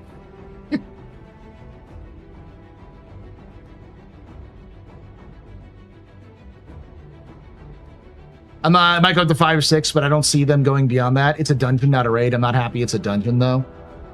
It's kind of weird narratively to put it as a dungeon, because it means it's always happening. Which, again, implies linear storytelling, which I'm not a fan of for like a game like Star Citizen. It's my least favorite trope, and it's one that I thought Chris Roberts specifically was against, but apparently he doesn't give a shit. Which is, you're the chosen one. Come here, chosen one. Let me give you this quest. Goodbye, chosen one. Oh, look, it's the chosen one. It's another chosen one, and another chosen one, and another chosen one. Like, just make a single-player game then. Just make a single-player game if you don't know how to write a multiplayer game.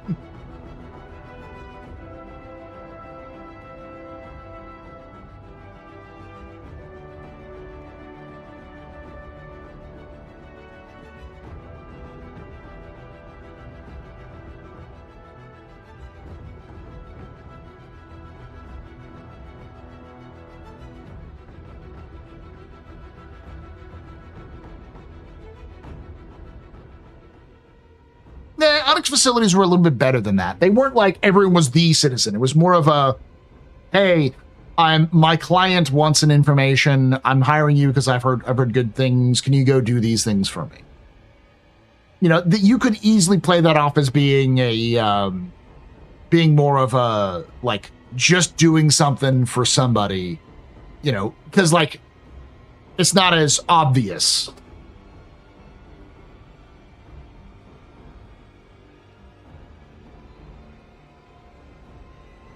WoW has dungeons and raids, yes.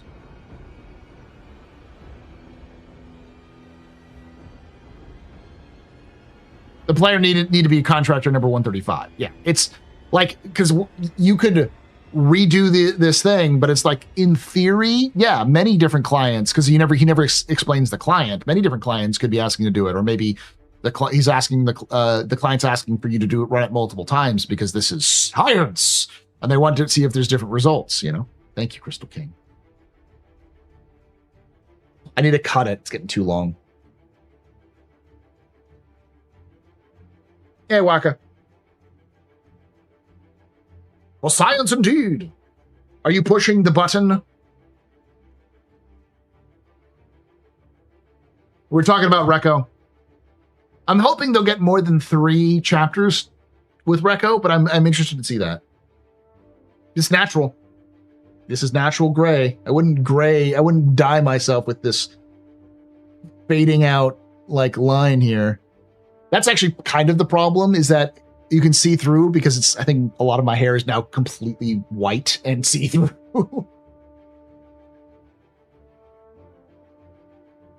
Waka was Subnauticing. Did you raid and I didn't see it? The Witcher pub, indeed. I need to get the red contacts. Science where?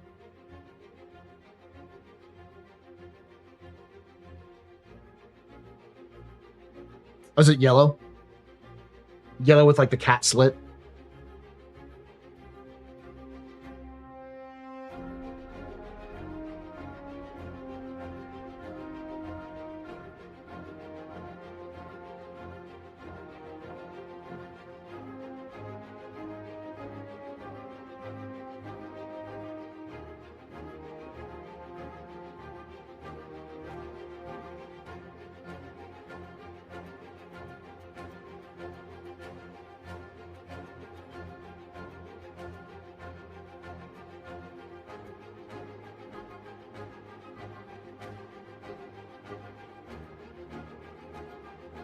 Is that a notification for a raid? Okay.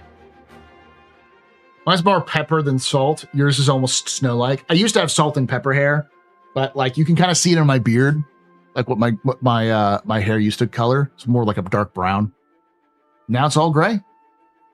That was I was two-pronged fucked, which is one, my hair in my mom's side of the family, like there's two different genes. One of the genes is your hair goes gray when you're 20, and the other gene is you go bald by the time you're 20.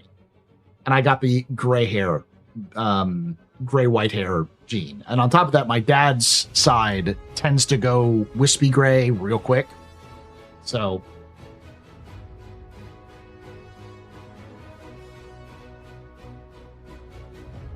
the real question, Team Yennefer or Team Triss? Yen makes more sense. Triss makes more sense in the video game, but if you read the books, Yen makes more sense.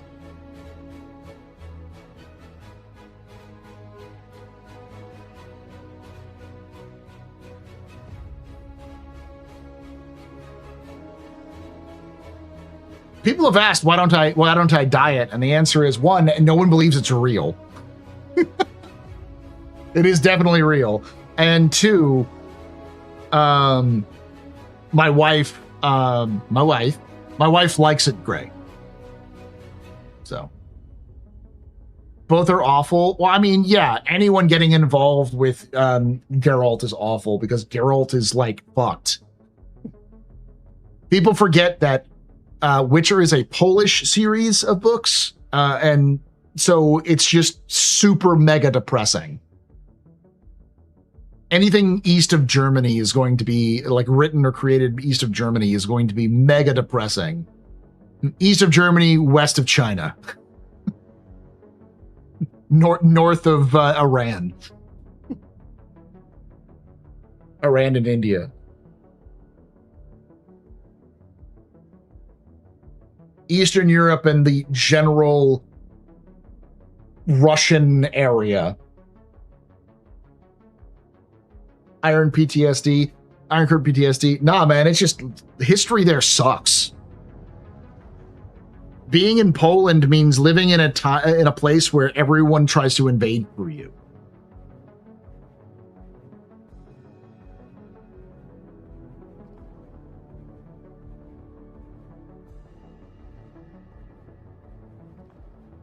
Lots of plains, no natural barriers. Yeah.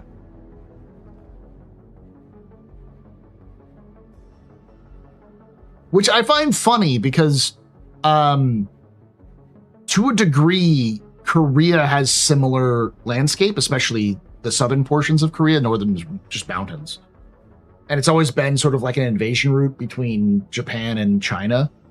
So they have similar sort of backgrounds of things, but they're not nearly as depressing.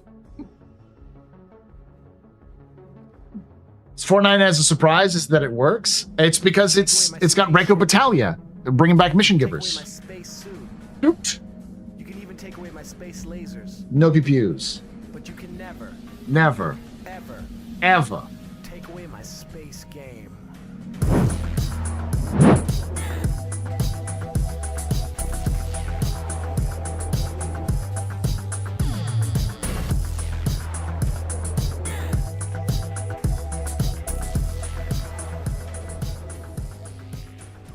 Steve IMD just resubscribed for 24 months.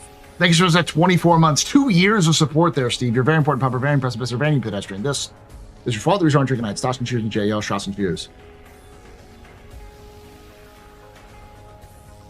Still no suit lockers? Yeah, we have no confirmation of that yet. No. 4.9's going to be in PTU for a while.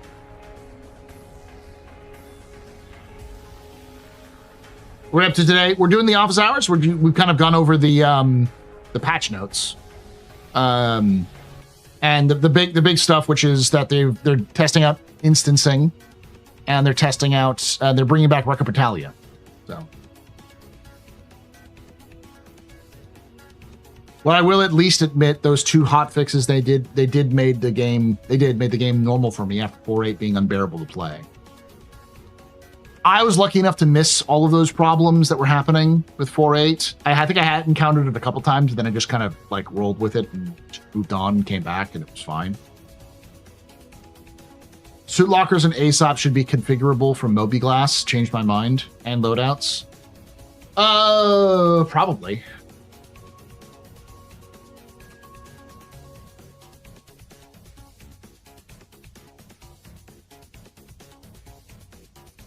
No, I haven't heard. Last we heard anything, and Wacka's here, so Wacka may know more than me on that one. But last we heard from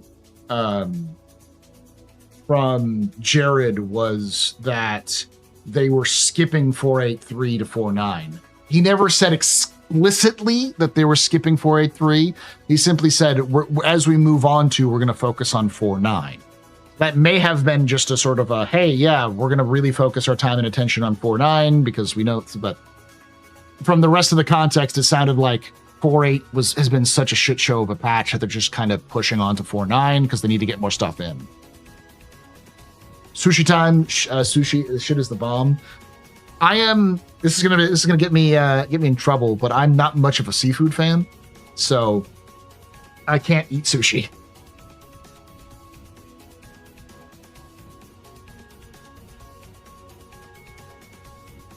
I prefer the concept art of Rico. I don't know if she's changed in her design, but yeah.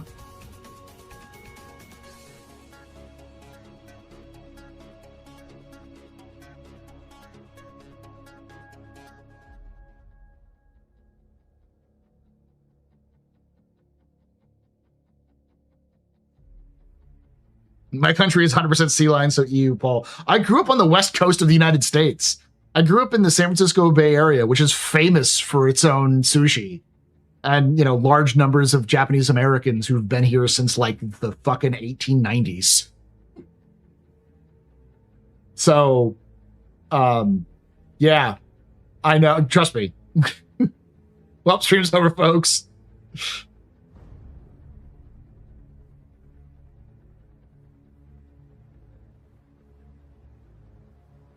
I think that's part of the reason is that growing up next to the Pacific Ocean, anyone can confirm or deny this, but like the Pacific Ocean smells like shit. Everyone knows. I think it might be like a harbor thing because growing up near the Bay Area, the San Francisco Bay Area, the bay smells like shit. It smells awful. Like it's just smells like shit. And so whenever I go to eat seafood, that smell is stuck to that food. And I'm like, I'm eating garbage. This is what it smells like. Doesn't that whole city smell? It depends on where you are. San Francisco can smell. The hill areas aren't as bad. But again, I haven't been there in like 15 years, so. Near any ports, it smells bad. Yeah.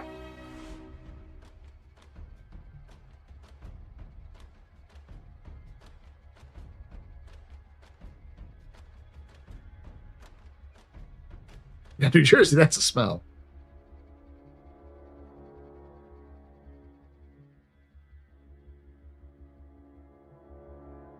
Well, it's stagnant is what it is. Like water gets trapped into these bays and these harbors, and they don't get refreshed. So that sort of it might move around a little bit, but it's just not really getting sort of sitting there.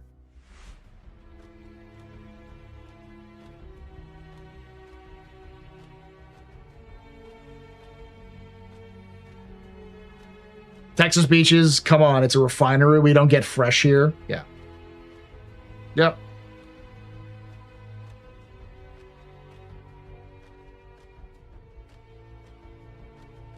Sea lions / wolves poop.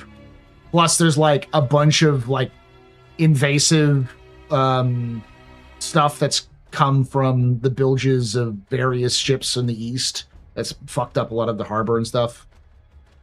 Breakwaters are double-edged in that way. Texas has fresh longhorns. That's the difference. I never smell. I think that's the major difference. Is I don't smell cow shit when I eat the steak. You know, I don't smell what a pigsty is like when I eat pork.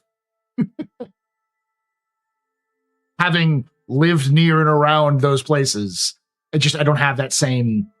For whatever reason, seafood just smells like bay shit. Well, you see another faction, Cornerstone Developments, added has been determined.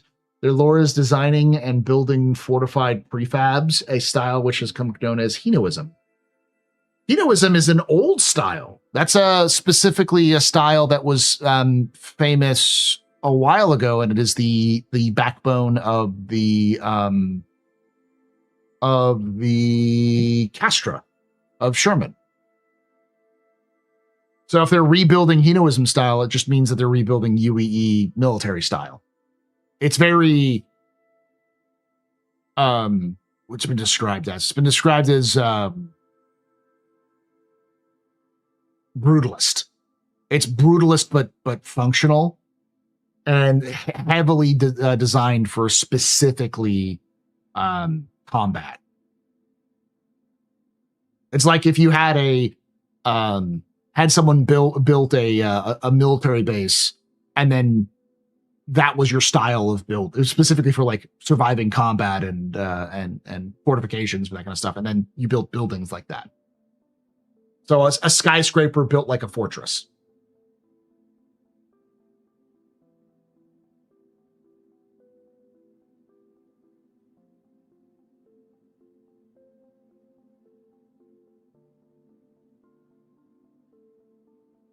I grew up near a first prize plant and processed pigs. Let me tell you, the smell puts ocean to shame.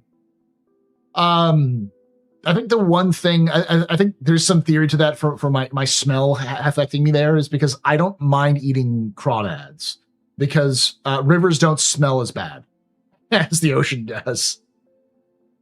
Same with like if river fish tends to not smell like that. So can't wait to see it. I'm interested to see it too. It's all coming up Castra. They're clearly working on Castra, y'all. I'm wondering to see what's been added to the game as a contract giver to build out a Nyx 1 or another nod towards Castra this year. They're not going to release Castra this year, but I'm sure it's a nod towards Castra. And if anything, it's probably one easy way of making money that CIG could do is sell different styles of, like, you have a basic version of all of the like buildings you can build for base building. And if you want a different style of building, you have to go buy the blueprints or, purchase from CIG the like pattern or whatever for the ability to purchase to make different style of base building. And that's an easy monetization scheme. That's what Dune Awakening did. They had like some Twitch drops, which were specific styles of building you could do that would be different from the style that was generic.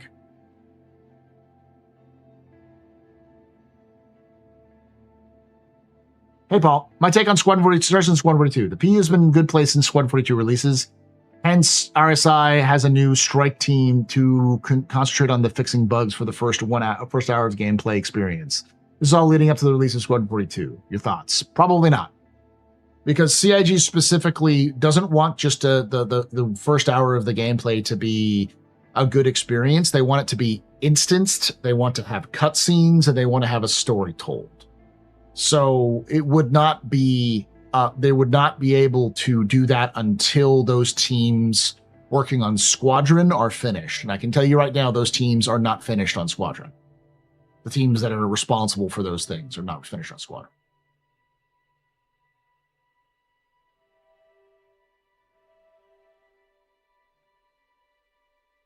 I do think that that would be a thing they would focus on once Squadron is released. But until Squadron is released, basically anything that has to do with the remaining portions of Squadron that aren't finished has to be focused on. It's just not going to be pulling back to Star Citizen. I do think that a lot of people are right and wrong when they say Squadron 42 has taken resources away from Star Citizen. They are correct in the sense that any of the experts and people you would need to build Star Citizen were not prioritized. So people were not being hired and trained for Star Citizen specifically. But they didn't really have a plan for Star Citizen until the 1.0 plan was dropped. Maybe they would have had a plan better if it wasn't for Squadron. But it's also wrong because the biggest problem that Star Citizen will have, and will continue to have is its networking. And Squadron 42 has nothing to do with networking. So the problem with Star Citizen is not its content, not even its features. It's the back-end services that they need to fix and robust and make that kind of stuff.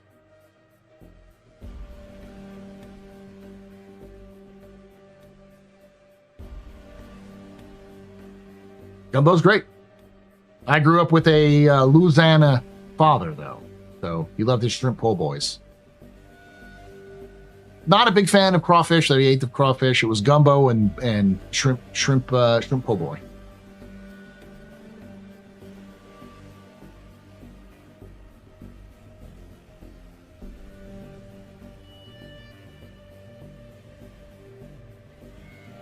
You would definitely hate oysters. Yeah, I would. I don't like oysters.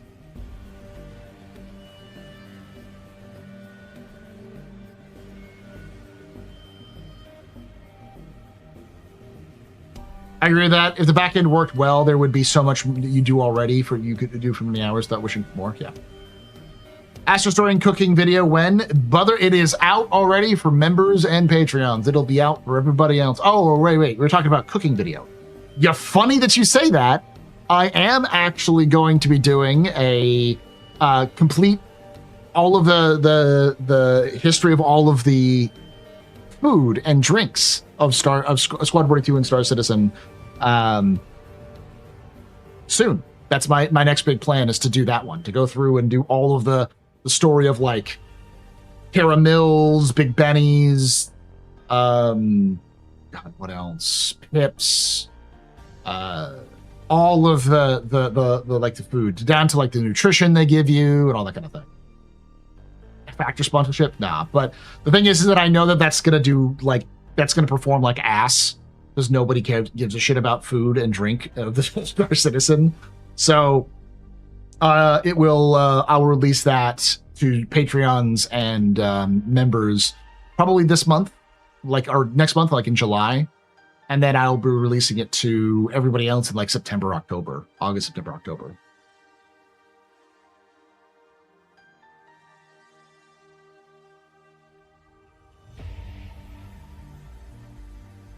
What I find amusing is people assuming that the guy who constantly delivers hairstyles is capable of shifting into networking. I mean, I think the charitable way of looking at things is that when somebody says it like that, what they mean is, if CIG had not hired the guy who was working on hairstyles and instead had worked on hired like a network engineer, 3 years ago, then some of this stuff would have been solved years before, which is not necessarily incorrect. But they needed the person to do hairstyles for Squadron, so they hired them for Squadron and then are keeping them on for Star Citizen.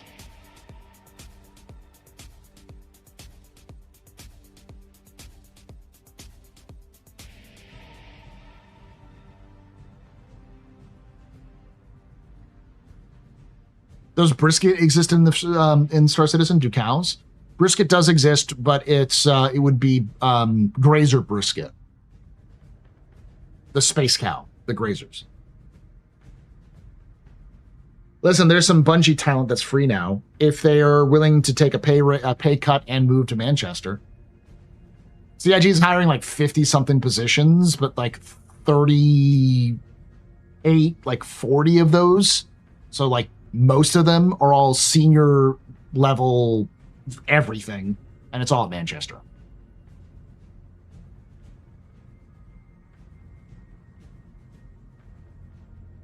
Yeah, oh yeah. Silas Kerner's got an amazing brisket recipe.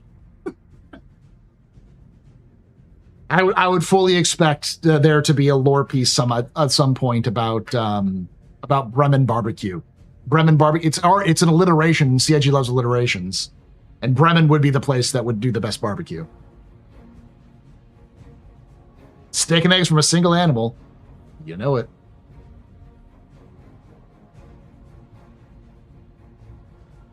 PSA Titanfall 2 is on sale for 4 USD, 6 AUD. Oh, it's 4 USD. Okay, yeah. I was talking about that earlier. Buy it if you haven't. It's like a 6-hour campaign. Even on the hardest difficulty, it's like 8 hours. And it's fun. The best single player campaign ever created for shooters, especially. So is Rekka physically in the game tonight? I think she is. I was not on Evo last night, and she was in on the Moby Glass, but not physically yet. Okay, I don't know if she's in physically, but I know she has a has mission giver stuff. I assume she'll be in at some point. I just looked up the Quasi Grazer, and as someone who's lived with cows since childhood, that looks like nightmare fuel. It is nightmare fuel. The difference is that a cow will die at negative 20 degrees Celsius. A Quasi Grazer is built for negative 20 degrees Celsius, if not colder. Like, you don't need to fucking put it in a barn, because they're Arctic animals. Or subarctic animals. So they have all of the advantages of a cow with the bonus advantages of having eggs like chickens, and they can live in extreme temperatures. And we've bred them and genetically modified them to be able to live in pretty much any environment. But because they were already pretty hardy.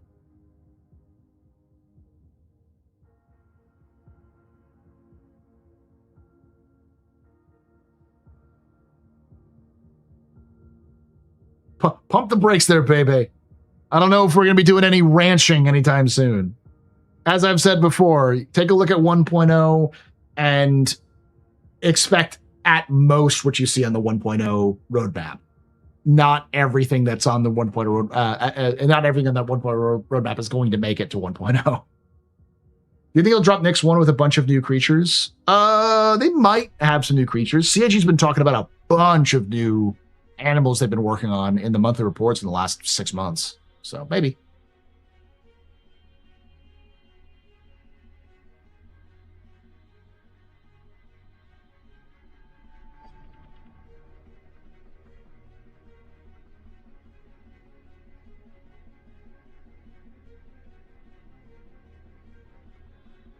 Are they all snakes or dogs? No, they've also included some new rigging they've been working on.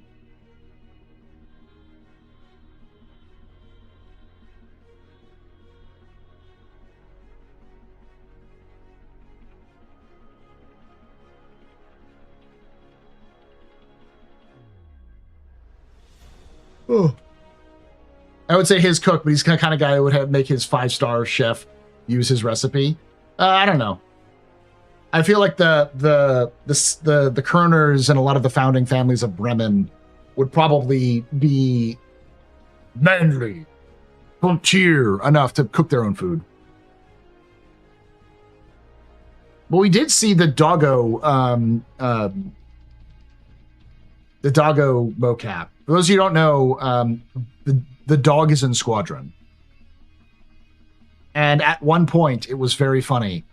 You could pet the dog, but the interaction for petting the dog did not say pet, it said eat. So you'd walk up to the dog, and it would say, press F to eat, and then you'd pet the dog.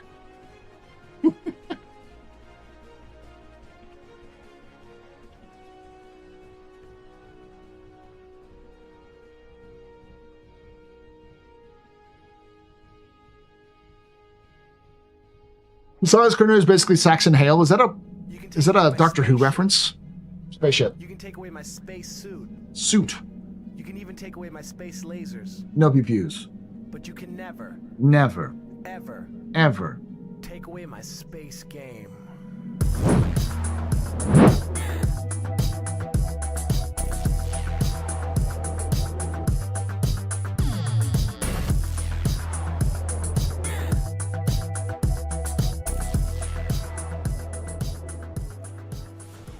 Knowledge Lambo 1 just resubscribed for 27 months. If you don't do system surveys, my tombstone will read, he could still be with us if Paul did not induce his stroke. I am going to do system surveys, but I'm going to start doing it next month because I've been slacking. Thank you so much for that. So 27 months of support. You're very important, Papa. Very impressive, Mr. Any pedestrian. This is your fault. Drinking night. Shots, cheers, check y'all. Shots and cheers. Saxon Hale is the uber manly dude from Titan or Team Fortress 2. Kind of, yeah.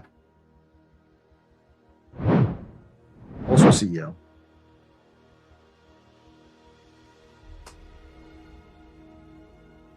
He's like if Saxon Hale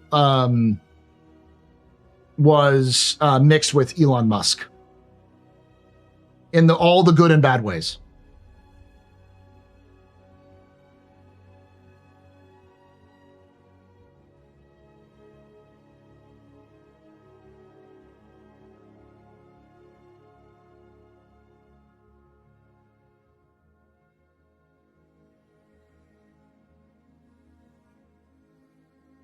How happy will you be when CIG focuses on smuggling? I'll be surprised when they do, more than happy. I'll be amused, but if they're doing smuggling, there's a bunch of other things that have to do as well.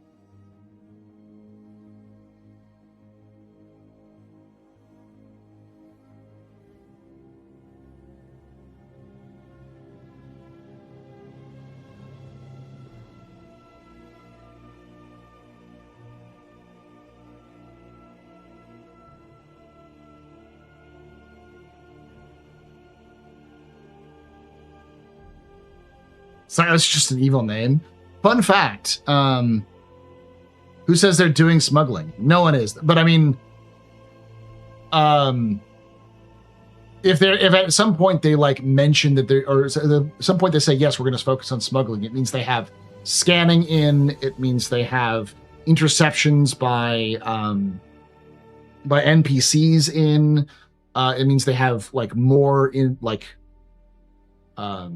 actual like consequences where like you can get caught and go to jail and lose reputation, all that kind of stuff. Scanning, stealth, hacking. Yeah, there's so many different things. There's so many things they have to do before they get there, and we have no indication that CIG is close to any of them. If they add the Boreal Stalker, I hope they don't announce it. I know people will see it in the files, but it'd be nice to get surprised by one randomly before it's widely known to put out. And they won't do that. They'll just put it out there because everyone will know. They'll also CIG can't shut the fuck up. It is physically impossible for CIG to shut the fuck up about new content. They will just talk about it because they're so excited to do it, and they know that they can talk with the community about it, so they just talk about it.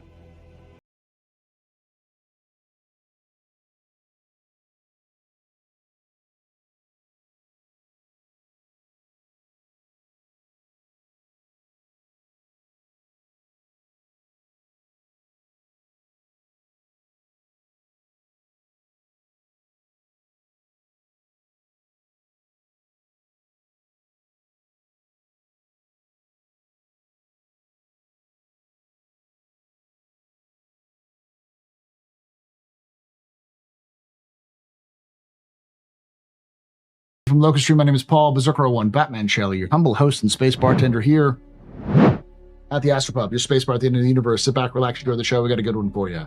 Oh, and here comes Loken with the sub. You can take away my spaceship. Spaceship. You can take away my space suit. Suit. You can even take away my space lasers. No pew-pews. But you can never, Never. ever Ever. take away my space game.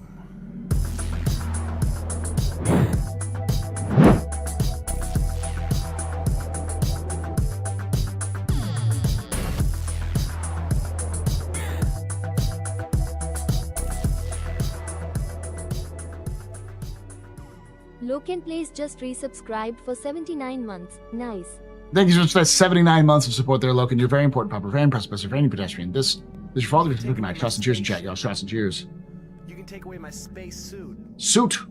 You can even take away my space lasers. No pew-pews. But you can never, Never. ever Ever. take away my space game.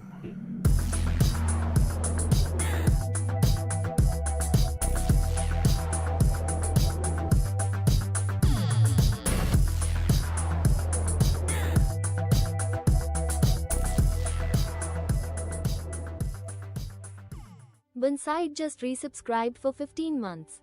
Baneside, thanks for that 15 months of support. You're very important, Papa. Very impressive, Professor. Very pedestrian. This for father. There's one treat night. Shots and cheers in chat, y'all. Shots and cheers. We're doing some Mecky Moo tomorrow there, Loken.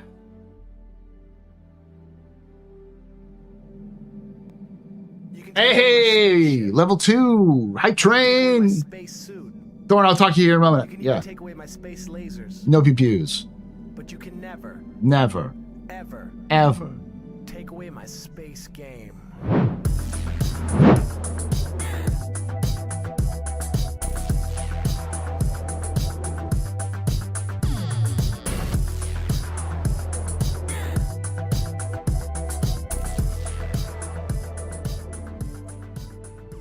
Linux 506 just resubscribed for 12 months.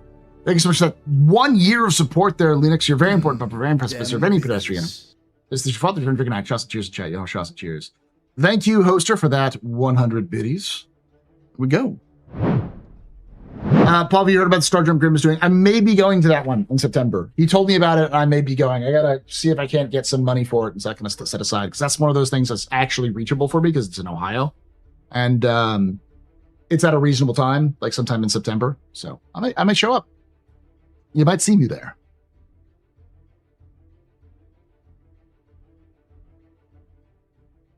Nice. Well, I might see you there.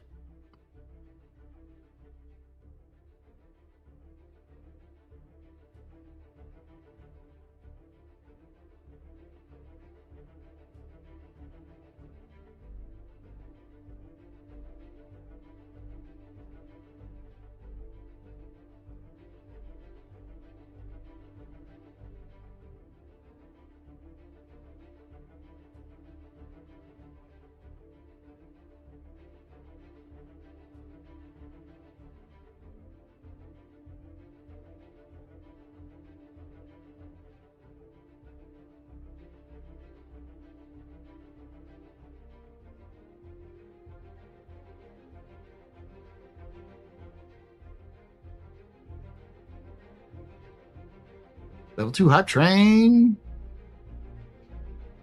What was the old mission that you'd EVA through the blowed up station and package? It was a investigation mission. It was specifically like the PI mission. Will they bring that back? No, because they're going to try to bring back all of the PI missions in general.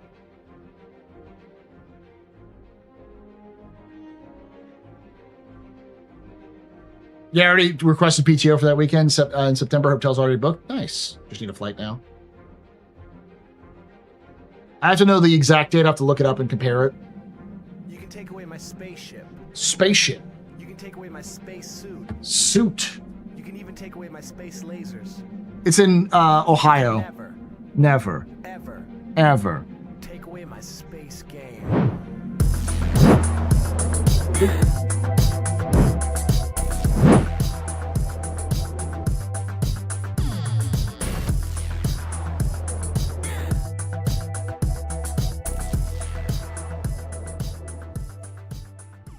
iChomp just resubscribed for 2 months. Pew pew. Thank you so much for that 2 months of support there. iChomp, you're very important, Papa. Very impressive, Pennsylvania pedestrian. This is your fault. Drinking night. Trust and cheers. Check y'all. Shots and cheers. It is called the Star Jump Summit. It is happening in person, bar citizen style. It's in Columbus, Ohio on September 12th. It's going to be going from 12 p.m. to 5 p.m. Eastern. Let me look up when that is. But it's at Game Arena, which is 1556 North High Street.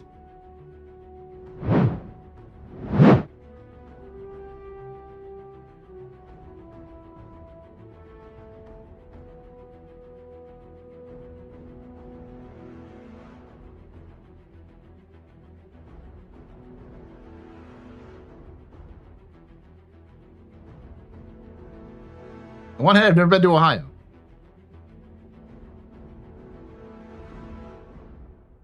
I took the 11th, 12th, and 13th off. That's good.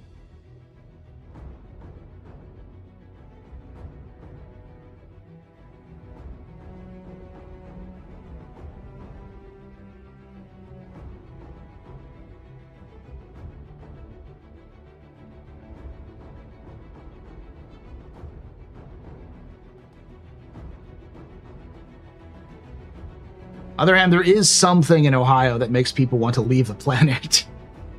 My parents used to live in Cincinnati for a while, so my wife grew up in Tennessee, but like she was born in Indiana, right across the like river from Cincinnati. So like when we make chili, we make Skyline chili, that kind of stuff. So.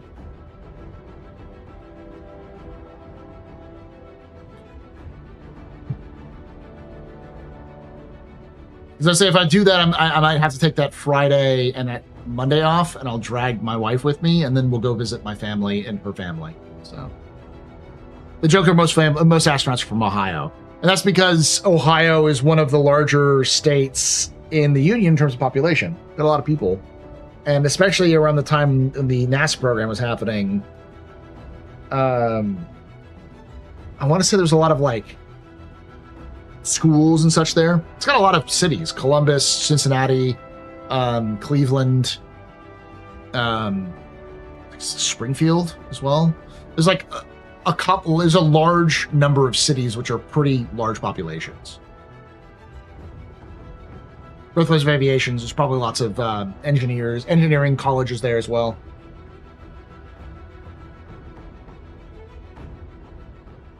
Nobody wants Ohio soil. I disagree.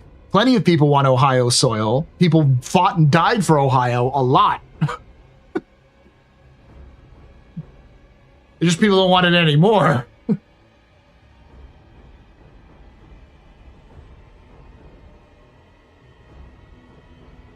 Though personally, I've never visited Ohio, like long term.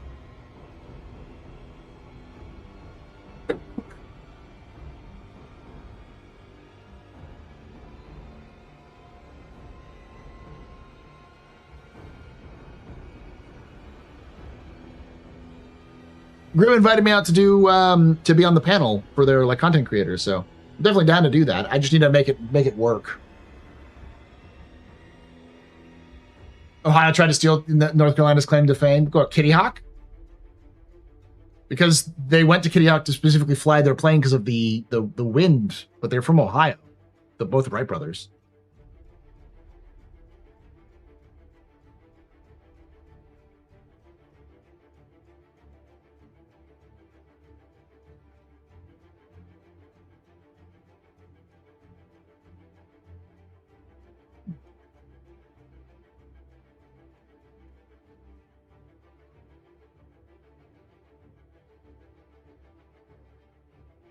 I'm not gonna ever defend the Carolinas for anything, and I love to see when the Carolinas fight other states for rights, because I think it's funny.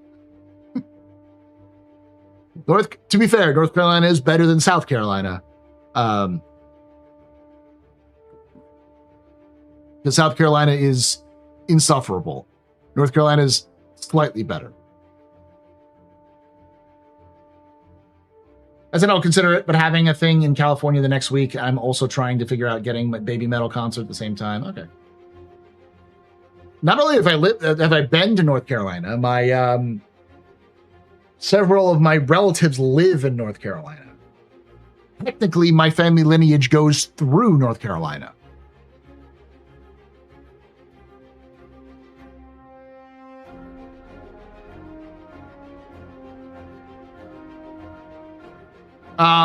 Raleigh is where I've been to. I've also been to Greenville. I had a friend in college who I visited. I stayed at their house while I was traveling, visited their family and friends and that kind of stuff.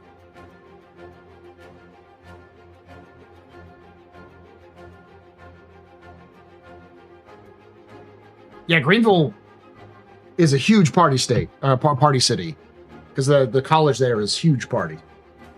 It's now funny. It's funny now because it's now probably best known for being the hometown of Mr. Beast. That's where his like compound is. Is out in Greenville. North Carolina mentioned. I also like lived in Knoxville for a while, so I wasn't that far away from North Carolina.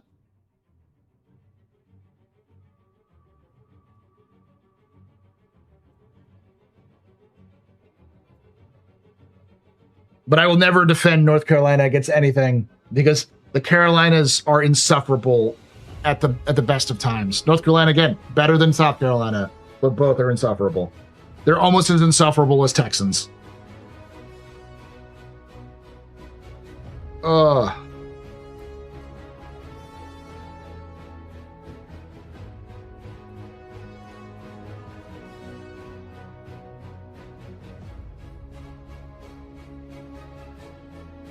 Whoa, now we have a problem. Listen, I only say that is because us Texans have a reputation of being obnoxious as fuck with other people. Because it's like, how do you know someone's from Texas? They'll fucking tell you.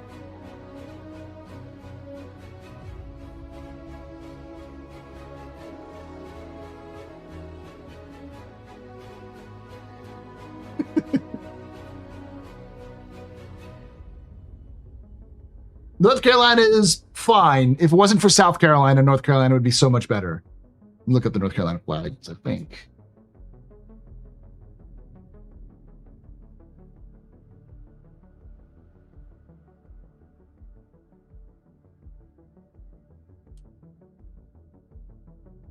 It's not too bad.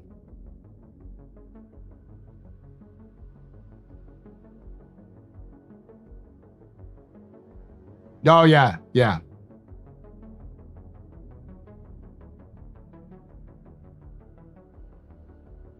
North Carolinians can't drive also, which is funny because isn't like NASCAR headquartered in North Carolina? This is like an identity politics for things referring to that I'm not understanding.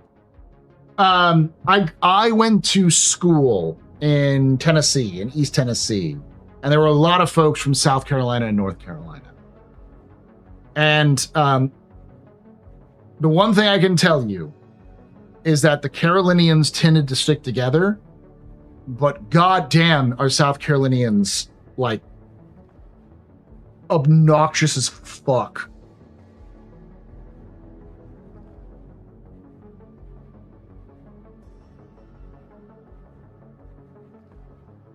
NASCAR turning left. We got no problem with North Carolina, South Carolina. Not dumb. Like, you can always tell somebody is from South Carolina because they wear that fucking palm tree and that goddamn crescent somewhere on their body at all times. Does any state have good drivers? No, no state has good drivers. Human beings weren't designed to drive cars, so the entire planet has bad drivers. We just all have bad drivers in different ways.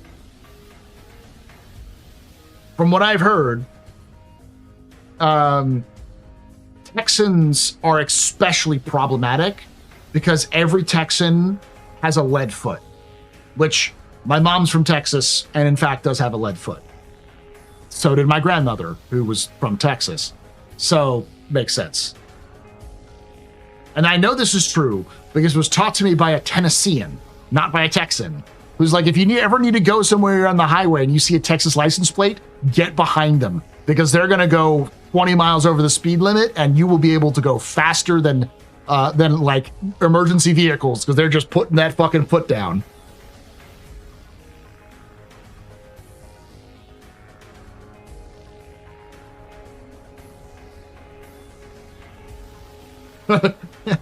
You'll always know a Texan's car because they're either a giant sticker on it somewhere or they're riding your ass. Yeah.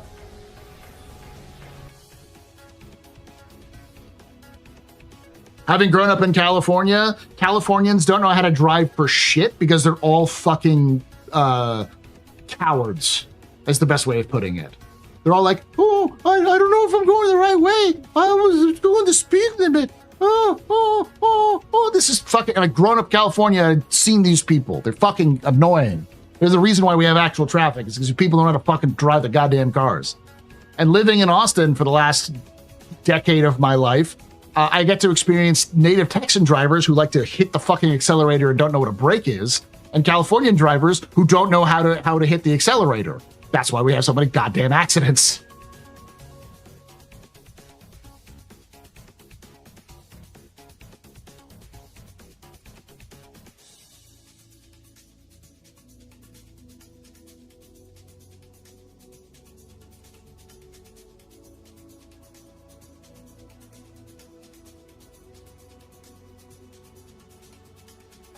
Trying to get driving experience so you're stuck in a gridlock. Okay. Hi, Prince of Dragoon. I'm going to say this. I'm going to get some water and we'll get back to the actual conversation properly. I personally believe that Arkansas is simply a eldritch creature. It doesn't exist. It's not real. It is simply like a Cthulhu-esque eldritch being that consumes people that drive on its roads. Because I have never seen more debris of just like random car parts on the side of the road than I've ever seen in Arkansas. And it's every single time I've driven through Arkansas, there is just like tires, bumpers, engines, like roofs, doors, just shit just scattered across the side of the highway everywhere. So I fully believe that Arkansanians simply sacrifice out-of-state roadsters to this elder god to keep the rest of the world safe.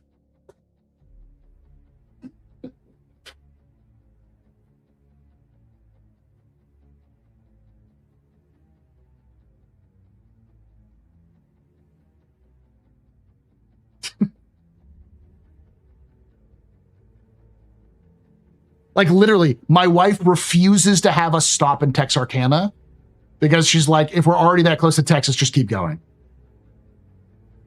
You don't want to stop in Texarkana because that place is like the serial killer capital of the world. Arkansas is just that one short story of an external liminal space, but it's just a highway. Highway and swamps.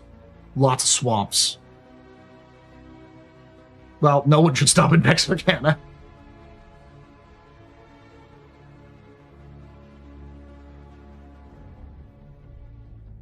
For those of you who are not Americans, I'm sorry. Just know that every state in the United States has its own version of bad driver, and they're all that. You just have to assume that. But it's a variation of either too timid, too aggressive, doesn't know how to use their fucking blinkers, Tennesseans. Tennesseans don't know how to use their fucking signals, and I swear to God, they do not know what the fucking handle is. And what they'll do is instead of turning, they'll go like 50 miles an hour on a road, then they stop in the middle of the road, then turn.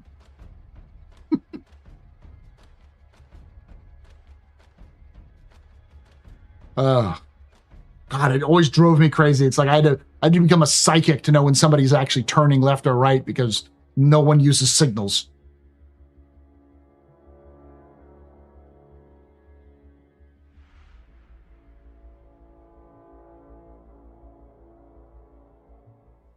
Left lane campers, yeah. As my wife described it, there's also another Tennessean thing, which you cannot no one in Tennessee will let you pass them. If they're going fast, but not fast enough, and you try to pass them, they will intentionally speed up to prevent you from passing them. Because for those of you who don't know, this is a little known fact. Tennessee has a tribal council, which if you pass somebody on the highway, if they're going fast, but you pass them going faster, then you must present yourself to the tribal council and they'll cut your balls off. So everyone has to constantly be aggressive and alpha all the time. Otherwise, fuck you. I'll be right back.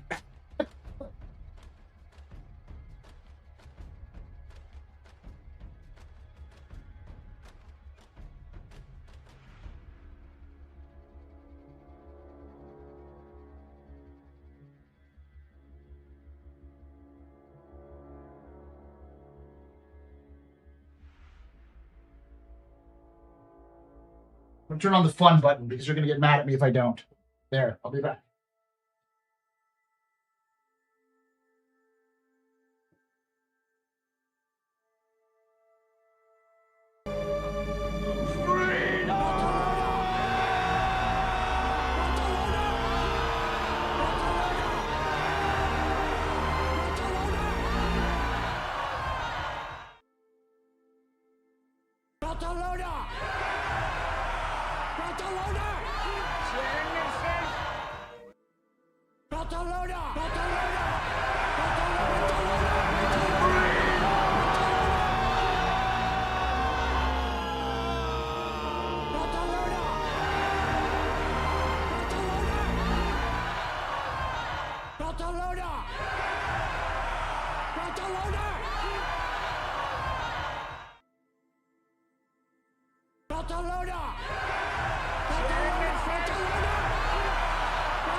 Genesis?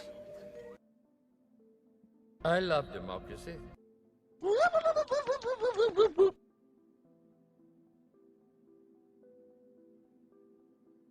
I'm just an old-fashioned cowboy. Genesis?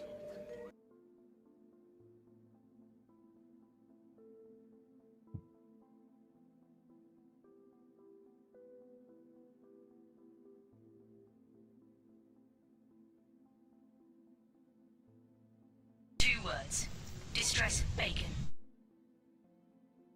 Everybody and his dog calls himself an outlaw.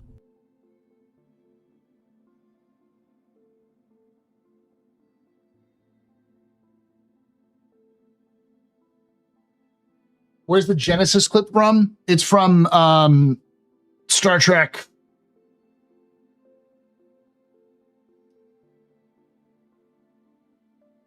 Search for Spock, yeah. From New York, the middle finger is a signal. Same with Philadelphia and Boston. The Northeast is just lots of cursing.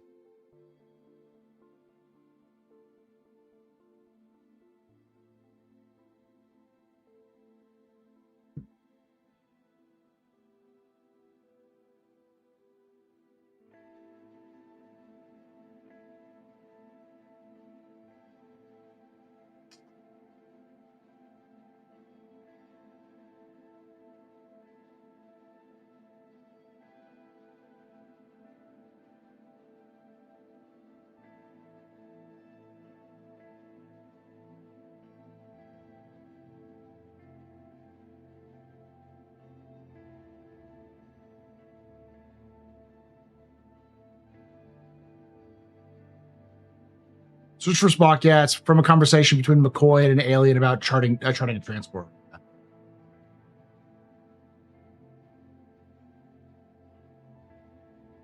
No, it's after the Wrath of Khan, because at the end of the Wrath of Khan, Spock dies and they send him down to Genesis, and then the search for Spock is when Spock actually is brought back to life because of Genesis.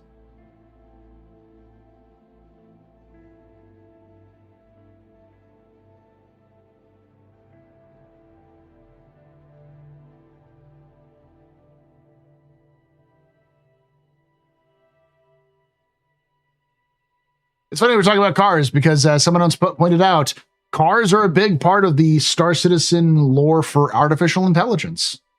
We've talked about them in the past, but everyone loves a good the Lennon car story. And it's kind of insane how much information we have from my AI. Like I legitimately believe that the reason why we are so far behind in technological progress in the Star Citizen universe is because AI was banned. So there are parts, there's like versions of AI that we have today in our modern day, which are banned. in the Star Citizen universe.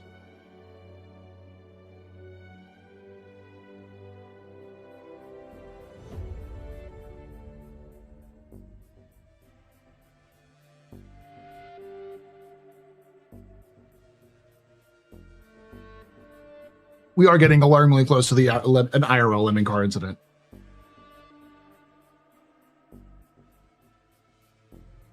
Well, it's more like, I always like to put it this way when it comes to AI. The AI in the Star Citizen universe is not Skynet. It is not AM from, I've met a math on my screen. It's not HAL from 2001 Space Odyssey. AI in Star Citizen is more like if you had a 7-year-old child and gave them a shotgun and told them to go shoot things. And then being surprised when you are a thing it shoots.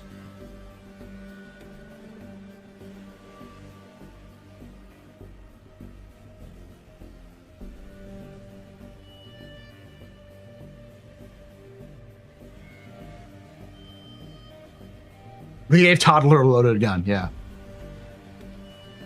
Not just those colonists, but all the colonists on Mars, because the Mars AI killed everybody. There's the Lemon Car incident. There's the Horus incident.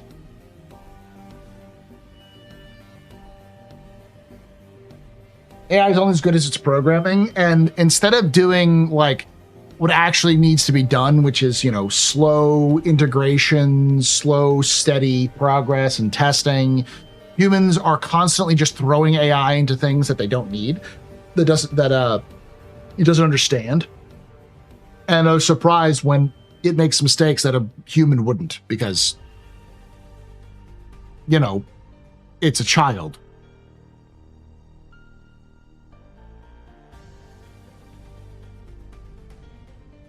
Yes, Horus.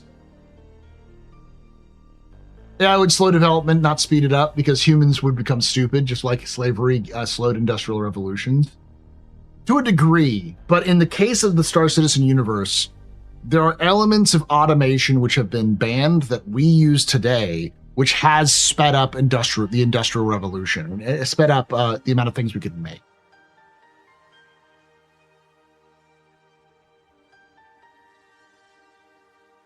Don't talk to Paul. It's a Horus Paul. He's a heretic. He truly is the Warhammer 40,000. I'll tell you that.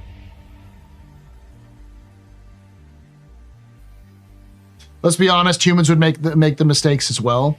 Yeah, but typically when you have a human making those calls, you have a series of people who back them up. So you have like checks and balances of people going, hey, that's probably a bad idea. There's usually multiple people in that chain. But what the AI in Star Citizen does is that we just basically hand over everything to one AI without any checks or balances, because that takes up time and energy. So it's like, yeah, what would you do if you gave every single responsibility to one person? Things would have mistakes. But the difference is that you can't just fire a person or like that company, kill that company, when that technology itself is being touted as the reason why that company exists.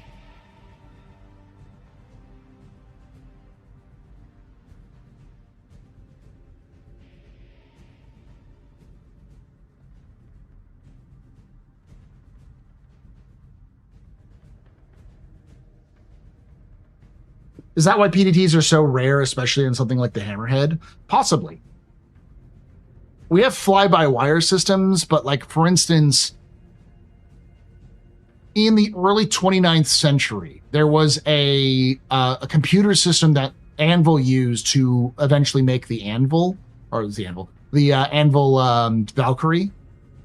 But the way that they were describing that system, it was a system that could have existed in the modern day on a single computer, or like maybe a dedicated computer that wouldn't have been that expensive. But in this case, it had a long wait time for people to use it, which tells me that it's probably heavily monitored by the UEE government because of it. But it was effectively a prediction machine. It would you feed it in variables and it would spit out what was likely to happen based off those variables. And other people would use it for various different things like scientific endeavors, for testing results to try to get some testing results in without having to do lots of testing. And Anvil fed in all of the parameters for the current UEE situation and said, what were the ships that the UEE is going to need in the near future? And it spat out combat ships, but also because the UEE is probably going to try to retake some Vandal territory. They lack a current capability of deploying troops and small vehicles at the same time. And that's where they developed the Anvil Valkyrie. That system sounds like a system that would have existed in the 80s or 90s with like massive supercomputers, which makes sense. It's based off of 80s science fiction. But as a result, you can think of basically what if 80s, but minus the computer automation.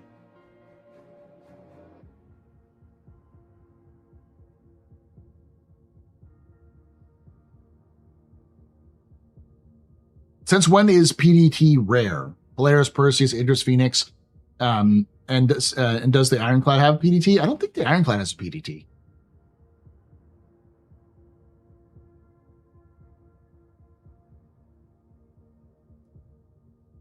I think what About It is trying to say is that if you could today, and you had something like a PDT system, every ship would have a PDT. Because why not? It works. You could probably put something like that on every PDT or on every ship, with enough like money or even with enough resources. Like, for instance, like a modern day drone isn't that complicated to build. It's very cheap in comparison to other military hardware.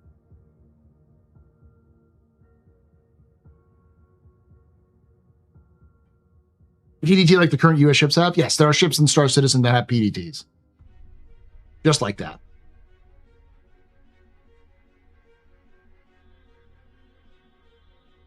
But the size of these PDTs is microscopic in comparison to modern CIWS and what's the other one? It's not called the CIWS. The land-based version is got a different name, but yeah. Why wouldn't all ships have them? What About It has got a good point. It's probably because of the systems that would run those, the things that would automatically track incoming missiles and munitions and stuff like that. That system might not exist anymore because they banned it. CRAM, thank you.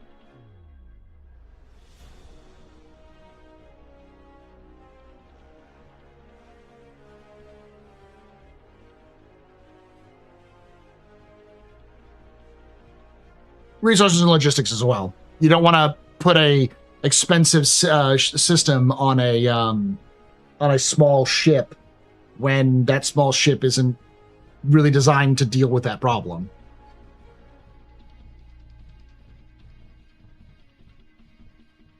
You ever been to Waffle House? You gotta show up there. That's the other combination, was that the Mezzers basically killed off, black-bagged, or scared the shit out of anybody who would actually do scientific development. And the Mezzers were around for 200 plus years.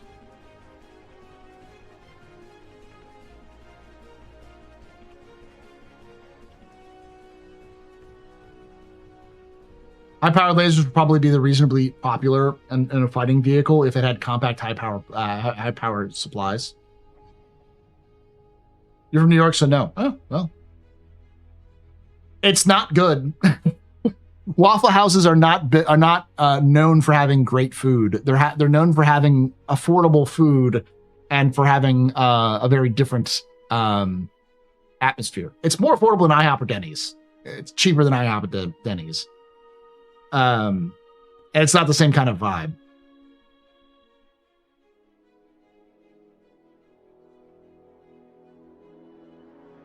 Power supply and heating would then be a problem, which also makes sense as why it's only on larger ships, because heating is a big issue in space.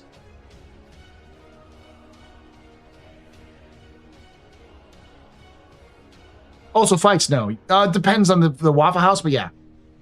You're not going to see a fight at a Waffle House at like 2 o'clock in the afternoon. You'll see a fight at the Waffle House at 3 o'clock in the morning. A Frenchman called the Waffle House an impenetrable fortress of violence and syrup.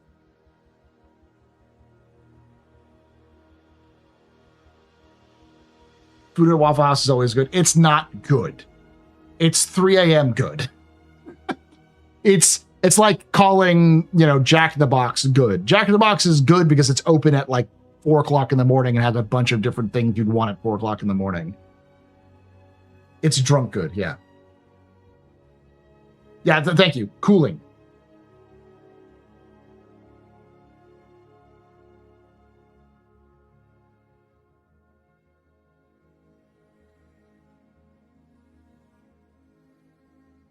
Power cooling and radar requirements like Aegis requires some wild radar systems and classified bullshit in order to pop incoming shit as smalls and mortar.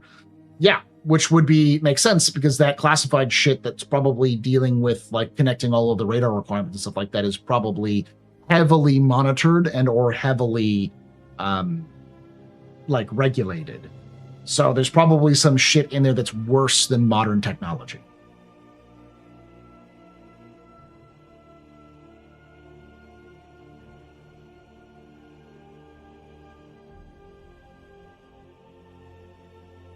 Affordable food, ancient entertainment. Yeah.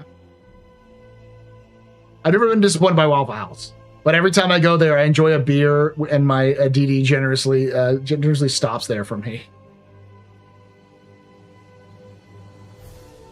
Waffle House, look at it this way. When my wife and I go out to see a movie together, it is not unusual for us to stop at Waffle House first. Rather than going to a fancy restaurant, because she likes breakfast and she likes Waffle House. So it's not bad. It's just not good. Who goes to Waffle House in the daytime? Waffle House in the daytime is fine. It's just not worth waiting on a Sunday. Not good unsubbed. Anyone who thinks that Waffle House is like good, legitimately good food is insane. I want to know what you're eating, because if you think Waffle House is good food, it's better than Denny's and better than IHOP because it's simpler and there's a lot better things to it. But it's better prepared because the menu is pretty simple. But like, I would go to a local like breakfast place in a heartbeat compared to that.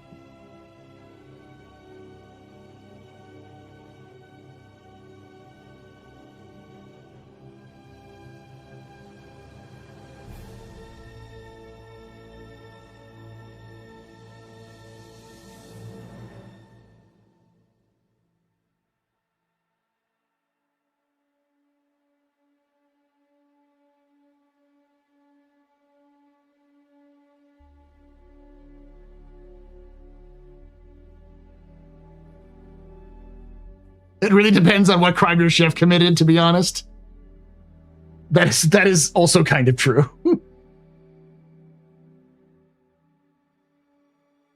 That is true as well. We do have better diners for good breakfast food, but normally they're not open at 2 a.m. Yeah, typically you don't see that.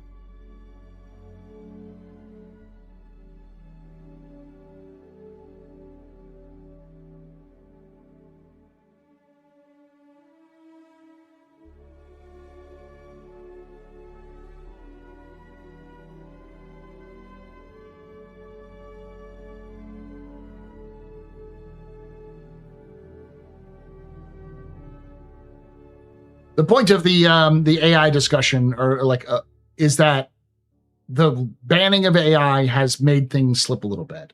I also argue this because a lot of people say the Star Citizen universe doesn't make any sense because today we have missiles that can track beyond the horizon.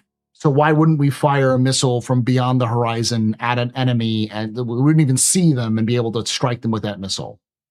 One, space is big, so you'd have to predict on where they're going rather than where they are.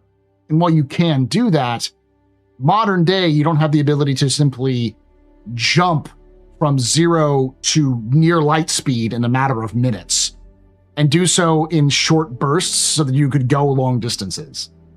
So the ability to actually fight somebody at long range is pointless, because if you fired a missile from the other side of the planet at somebody else, the likelihood of them being even in a straight trajectory where they were before is very low, because they're probably just going to quantum jump away.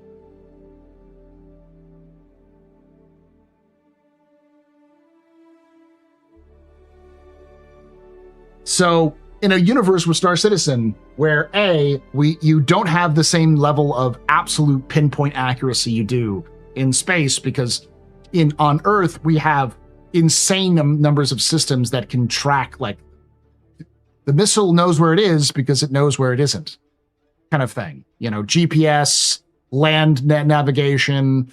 There's none of that shit in space.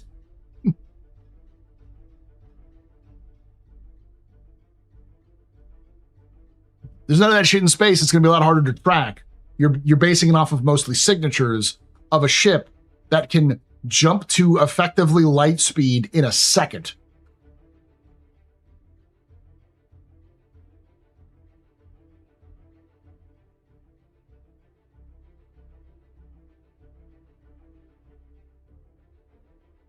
And then the question is, then why don't you give missiles quantum drives?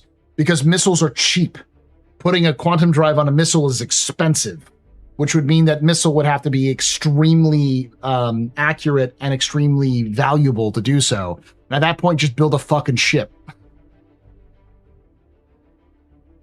Yeah, Isaac Arthur's right. Like, there's no science fiction universe that's correct. All of the science fiction universes that are in television, movies, and books are incorrect when it comes to space combat. World War II in space, because Sierra grew up with Star Wars.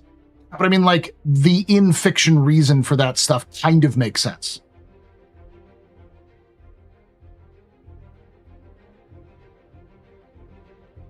I wouldn't put it past the UE doing some weird massive doomsday missiles with quantum drives. They could, but they'd also have to put an AI into that thing. And as we know, the UEE doesn't have a good track record with AI. So what's happened is CIG, Chris Roberts, and the writing team have come up with a universe where, based off the technology they have, it kind of makes sense to have the combat they do.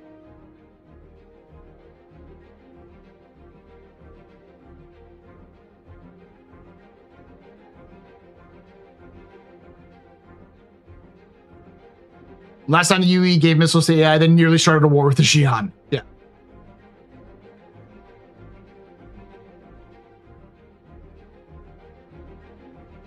I saw a video on Minovsky particles, and they're based off of actual science. Now, they're made up science, but it's clear that Tamino, because Tamino is a giant nerd, did everything in Gundam for a reason. Like, every single technology, every single spacecraft exists for a reason with a purpose. Because Tamino is a gigantic nerd. It's based on particle physics. Yeah, it's based off of at the time of Tamino creating the original Gundam. It was based off of what we know today is true, which was the God particle.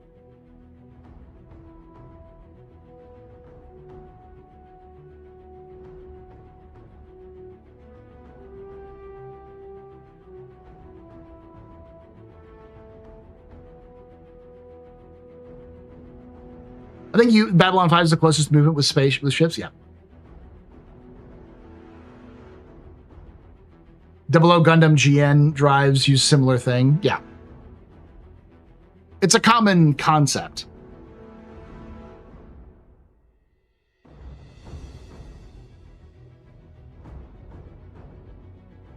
When it is quantum, it couldn't hit anything not in quantum. That's how quantum works.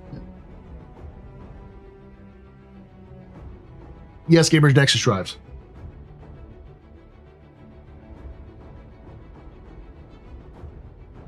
Fly a Fury decoupled is basically a Star Fury, yeah.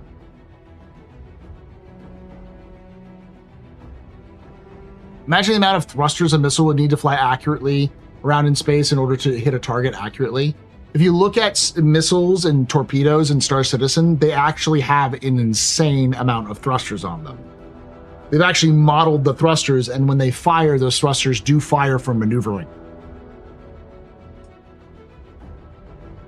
So quantum is like a separate dimension? No, it's quantum travel is simply you're in a bubble which has reduced your mass.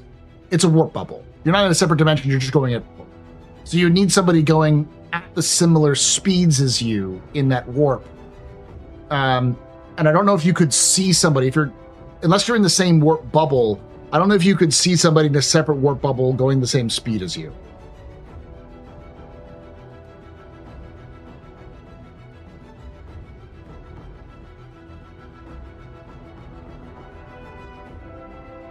It's quite literally a the quantum drive is quite literally a why did I blank on it's not the Fujikawa drive, that's Shosh Fujikawa is Halo, but it's something like that. God, I'm blanking on the name.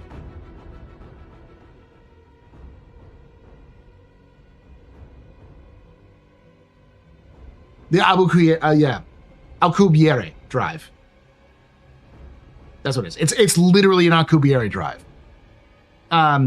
It's just that the exotic mass, the exotic materials that Alcubierre came up with in his calculation is quantanium.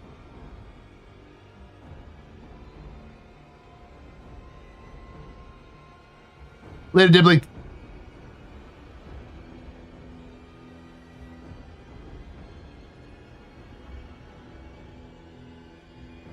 And because the same mass-altering qualities of quantum drives, because of those same mass-altering qualities of quantum drives, is also the same thing that interacts with jump points, because it's similar with because jump points are just wormholes. That's what they are.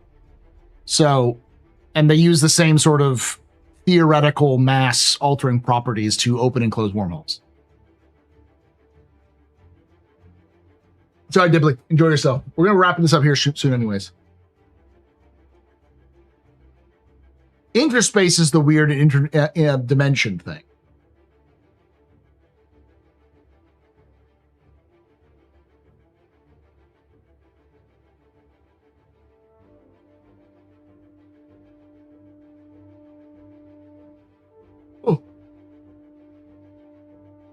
I'm actually writing a video on that too. That one's going to take a little bit longer for me to make, but I'm making a video on Interspace specifically for Patreons, which will release everybody else in like August, September, which is effectively, what do we know about it? What is it based off of? What is the similar thing? And the funniest thing is that I believe that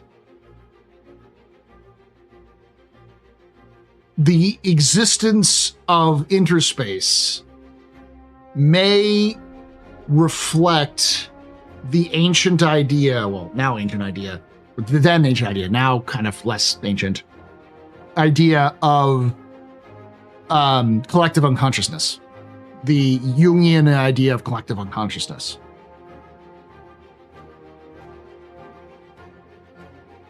The fact that you can connect a conscious mind to another point in space, no matter where.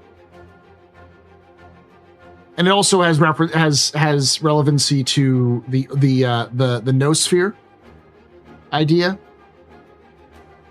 which is not noosphere from 40K, but noosphere is knowledge sphere, which is an idea that was popular with the spiritualists of the late 19th, early 20th century. For those of you who don't know, basically they said, well, we have the biosphere, which we live on, and then there's this some sort of sphere above that, which allows us to be able to pass information along with each other, and called the noosphere, or the noosphere. They call it the noosphere in 40K, and Stalker, it's called the noosphere. Same idea.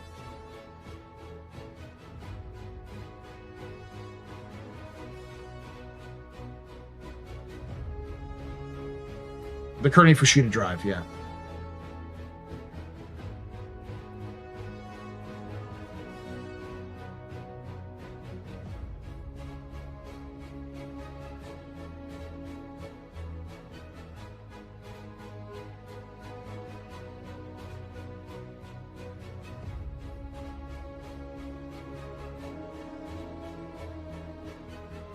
So I'm going to have a very crazy theory, which is probably completely wrong, but based off of the current understanding of interspace, I believe that interspace is where consciousness resides.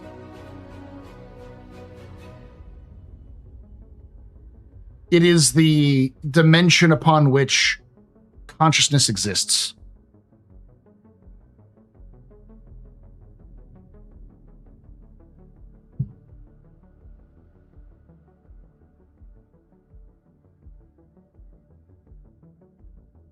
Which is how, yeah, the spirit, effectively. It's when the occasional screaming I hear while transcending a jump point. Again, connecting that to the 40K concept of the warp, would be a similar idea.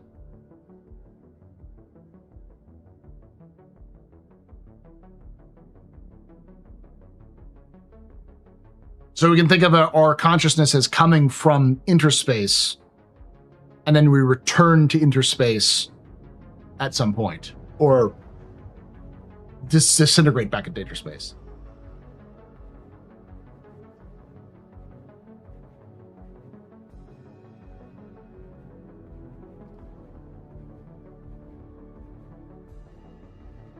Like I said, I'm not finished writing it, but I gotta look up more into the noosphere.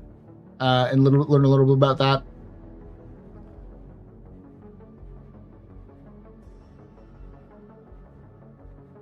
Because the noosphere is more complicated.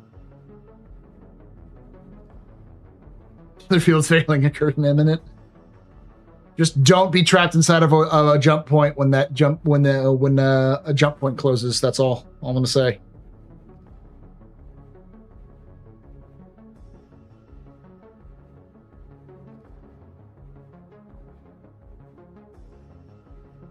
I have a joke for that Ravenheart, but I'm not going to make that joke because not everyone will get the idea. Because we all know there are some natural some people who naturally have the ability to double jump,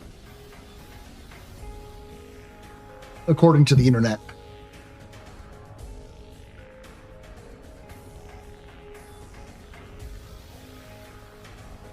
That would explain why you don't perceive time dilation. Your consciousness is constant. What would you think about happened to the ships lost in the wormholes? Like, did they just starve or something? We actually found one of them.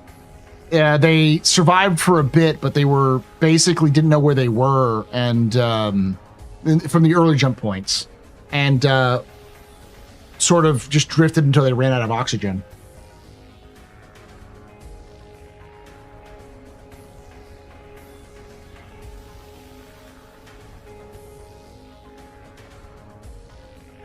So we are one consciousness divided into experience, interspace, and inform the no space? Yeah, basically. If we're using the concept of collective consciousness and the sort of the idea of this knowledge space, the noosphere, like kind of like a biosphere, our consciousness comes from the interspace into our bodies, and which allows us to connect through that same space, like a quantum entanglement, when we use the I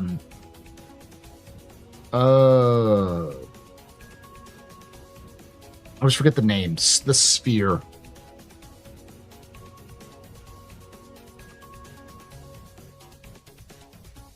Ibrahim, thank you. Ibrahim sphere.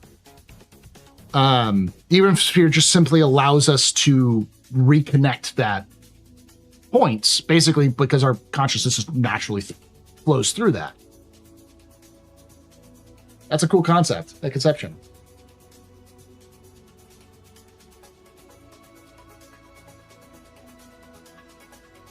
See, that's what the video is going to be about, is being like, hey, this is some theories on what this could be pulling from and these ideas, which could mean that inner space is basically this dimension where all consciousness flows from.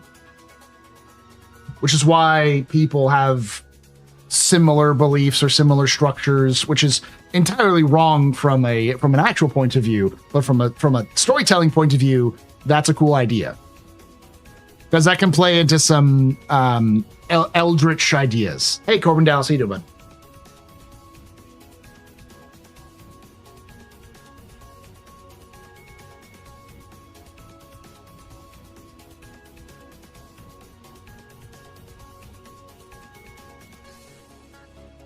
Space magic, fucking up shit in your hard sci-fi. Space magic.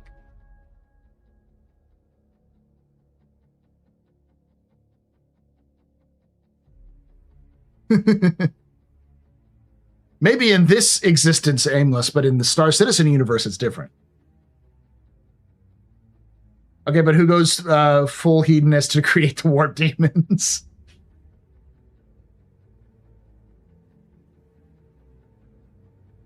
And well, I'm just tired of many SEs in the Evo build, so I'm scrolling through the web now. SEs. Just bugs. Oh, server errors. Okay, yeah. Yeah, that makes sense. It's Evo.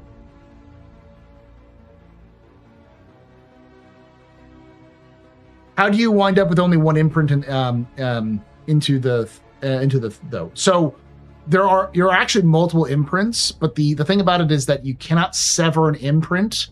Like if you have an imprint, an older imprint will also exist, and that still is connected to you. It's just not as immediate. Every time you have a new imprint, that becomes the primary imprint. So if you've done like 3 imprints, the last one you did is your primary imprint. But if that gets destroyed, it will back up to the secondary backup or the primary backup that you've done already.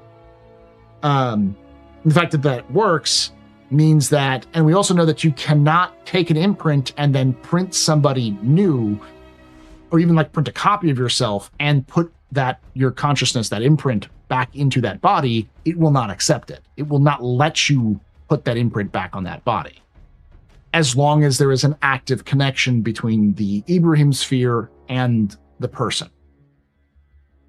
So there's something that's preventing the flow from interspace to the new body.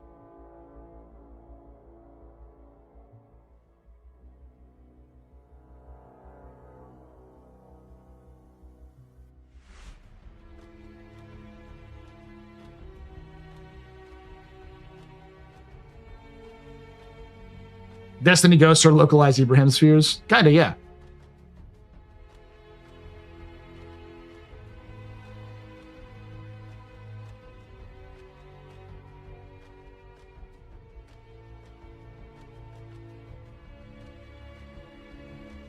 Evo PTU be Evoing. It's hard to believe they need our help testing this stuff. It's not so much broken. It's just drastically unfinished.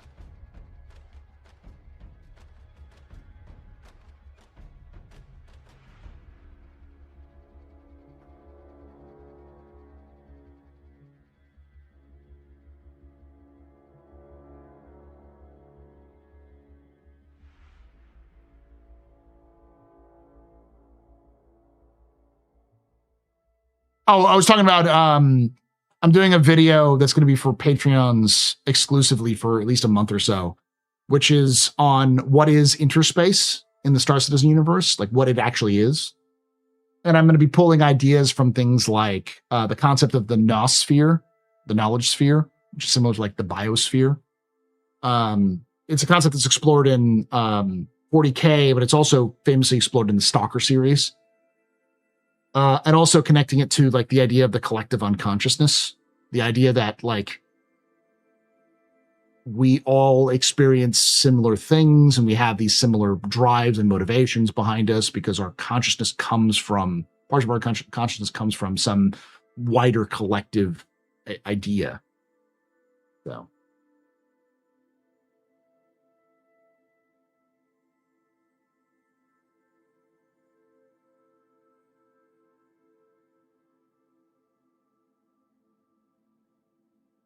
Topics have been all over the place. Topics are always all over the place. This is the office hours.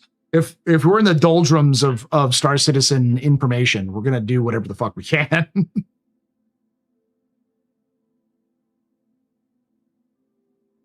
Interesting, Corbin. I spent most of the day bored at work doing a deep dive into the technical aspect of server meshing and how CIG uses AWS. Neat. But I was just mentioning that I'm doing a bunch more lore videos for Patreons exclusively that'll then release to everybody else like a couple months later. So those will include the food and drink of Star Citizen, the like I said, what is interspace? One is on how the UEE will fall. Like the UE government is going to fall, like we know it is. The Empire is going to fall apart, and like pointing at the signs of it falling apart already. I think that's it for now. There might be some other ones. What's the oldest drink in Star Citizen? I don't know. I'd have to look that up. When does the AI video go live? It's available now for Patreons and members, but it'll go live tomorrow at noon for everybody else. So 1 p.m. Eastern, 9 a.m. Pacific.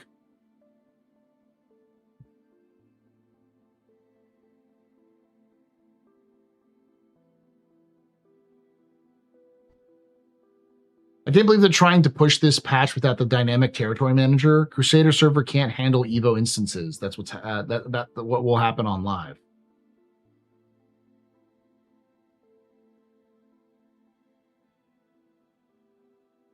Not a spoiler, just historical fact. We know for a fact because Chris Roberts has already said that the story of Star Citizen is the fall of the United Empire of Earth. Because the United Empire of Earth is modeled after the late Roman Empire.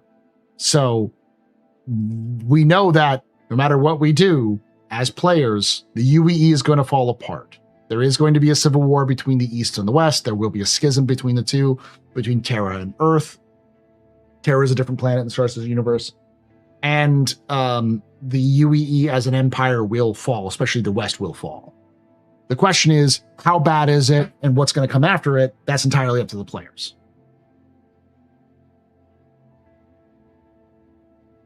So is Seoul or Terra Istanbul? Terra is Istanbul.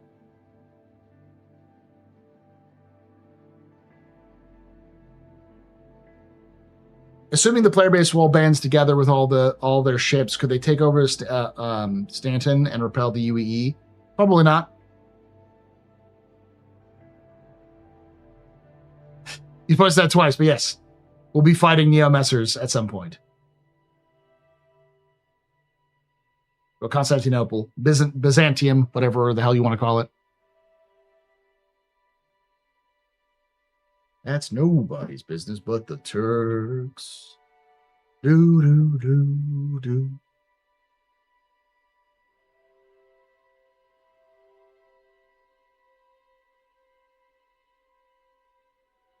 What if I want to join the Neo-Mezerites? In an ideal world, you would be able to. But in the world that CIG is making Star Citizen into, you have to join the good guys and only the good guys. And CIG decides who the good guys are. I hope they change it. I hope they go back to a more nuanced look at things where you can work for groups of people where it'll affect your reputation so you can't work with other folks. But CIG just doesn't seem to care right now.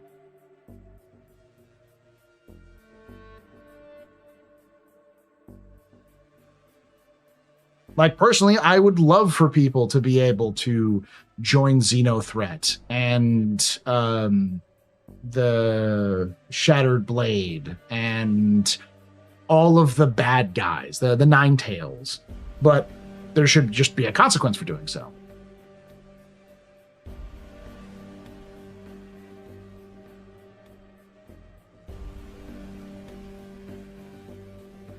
CIG pitched the idea that you are not the hero of the verse, that you're just some guy or some gal affecting the outcome, but not directing the flow. And they seem to be moving towards, fuck it, where you're the speckled snowflake now.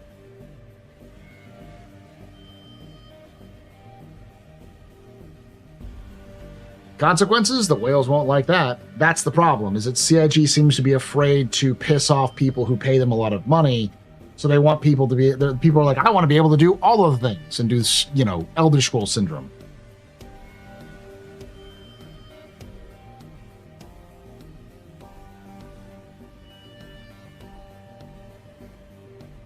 Well, NPCs are supposed to be 90% of the verse, but that's out the window. It's not out the window for the NPC economy, but the NPC economy doesn't matter. What matters is the player economy.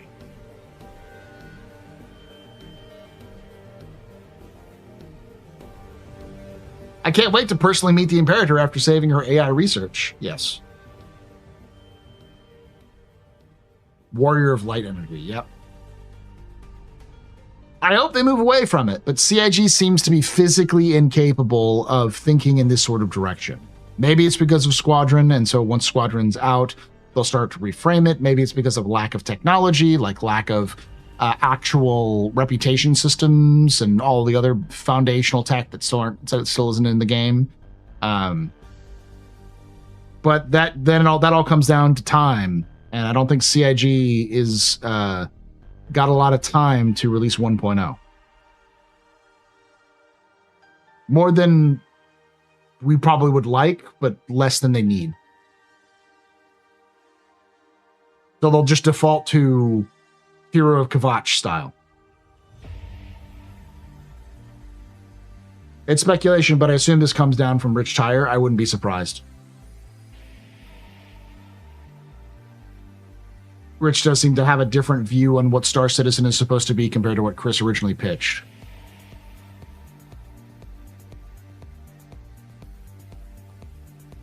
I may be wrong, but it feels like they realized how much work it will be and they've started dumbing things down. That's what it feels like.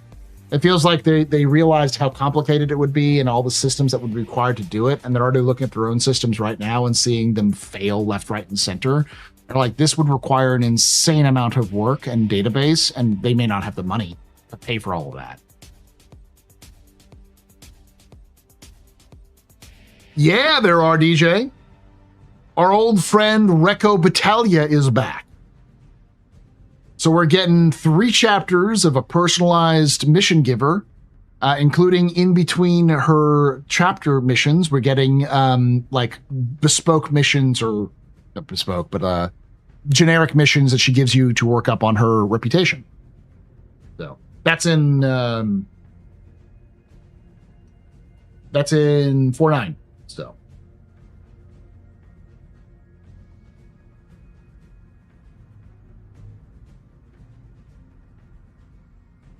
give me a theme park and everyone just special snowflake now.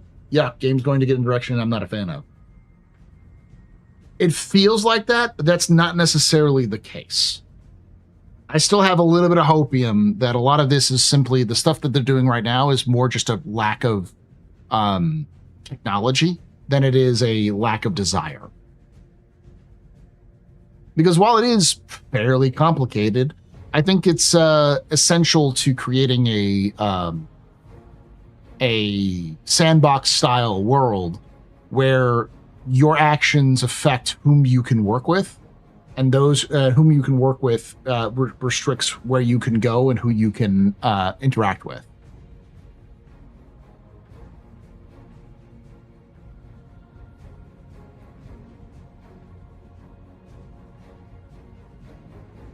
There's some things that cause me to concern as well, but my issue is I still think that spaceships are cool and keep spending money. I need my credit card to be taken from me. Maybe they're just keeping people busy now while Benoit and crew clean up the old code. That could be the case as well.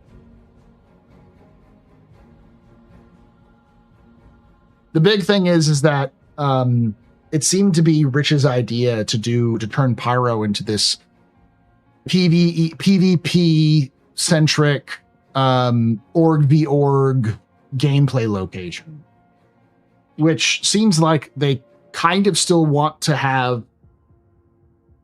interesting like interactions between folks. So if that still exists, then reputation should still exist as well. One of the things that a lot of people have floated, and I still think is a good idea, is faction warfare. Because while not everyone is going to have a big org to be able to fight over resources in Pyro, you should still be able to support a group in Pyro. One of many different localized gangs, and then be able to have some more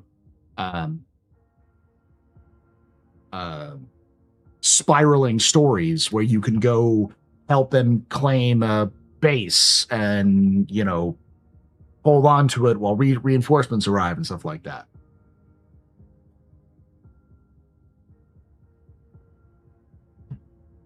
Will we at least get a dynamic supply and demand economy? I've accepted that crafting and refining are dead as career paths. What do you mean dead as career paths? Refining and crafting are not dead. They're just going to be very specialized. But yeah, according to CIG and the 1.0 roadmap, they still have, what are they called? The Star Sim is still there, which is that dynamic supply and demand area.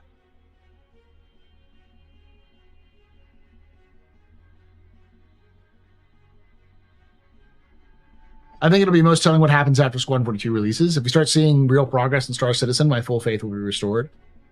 Give it months. CIG is still going to have a team at Squadron to like maintain the release, so like bug fixes and that sort of thing. I would still give like about 6 months of that sort of work, though a lot of the folks who would be working on things like cinematics and gameplay would probably be moved over to Star Citizen or moved off entirely.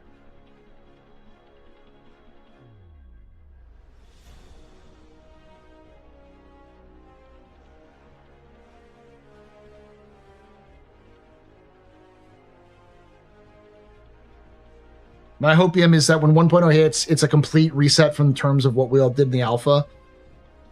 Turns into lore and the faction gameplay happens like we want. I think something like that's probably going to happen. At least a little bit.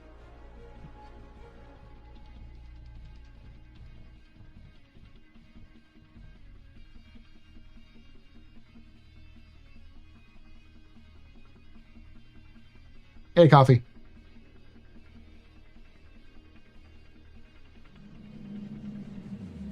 Take away my spaceship. You can take away my space suit. You can even take away my space lasers. No pew-pews. But you can never, ever take away my space game.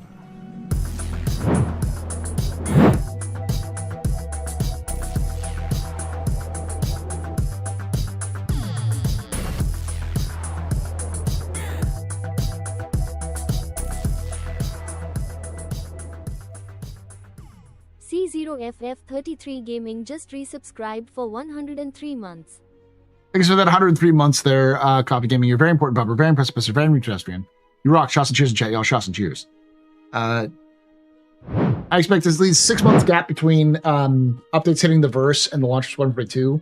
Remember that 6 months after they announced Squadron 42 being feature complete, we had a ton of feature updates in the PU. I agree. I think it's just a matter of moving people over and then other people being let go who aren't needed anymore.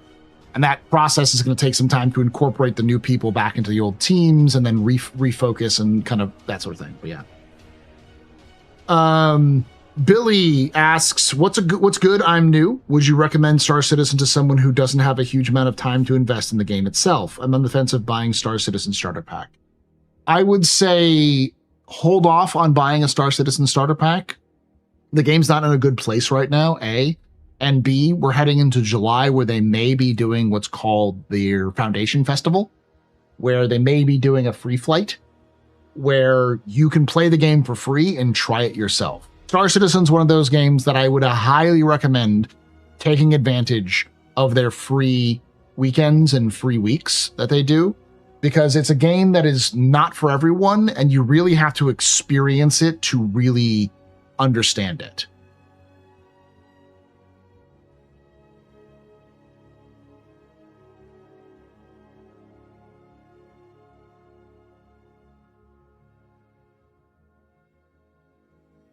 Didn't Jared recently say the locations will have in game now will have different stories going into 1.0? Yes. That they're going to be, I think they're going to be the basis of the 1.0 storyline. So everything they make in the game now is going to eventually be used for that.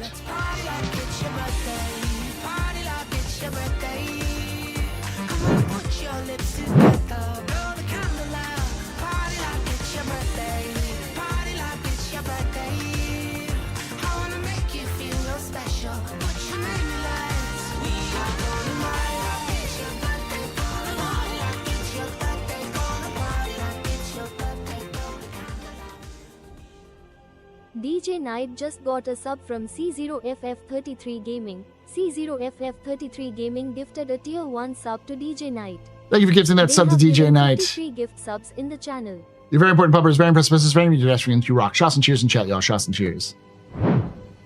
It ain't a solo game. You need friends. You can solo it a little bit, but having friends and having other people to play with is far better because they can give you hints and tips on certain things, and the game just plays better or feels better with other people. It plays worse with other people, but it feels better with other people. I don't know if it's going to give any help to my sense of fun, but back in the day, you played Star Wars Galaxies back in the day, way back then. I really like the MMO qualities. But you do have to purchase the starter pack for the permanent access to the game, don't you? You do.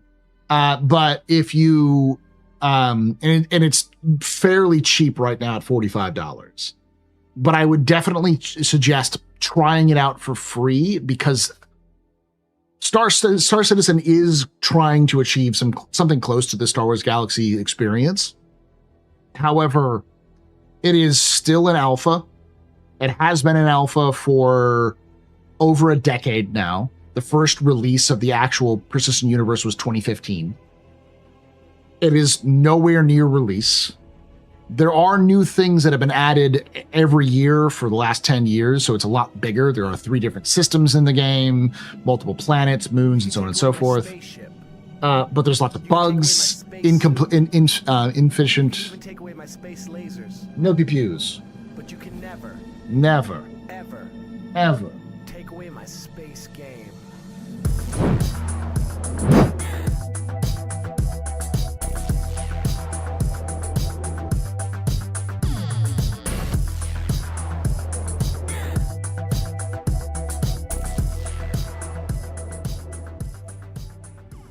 Gifted at Matu, a membership.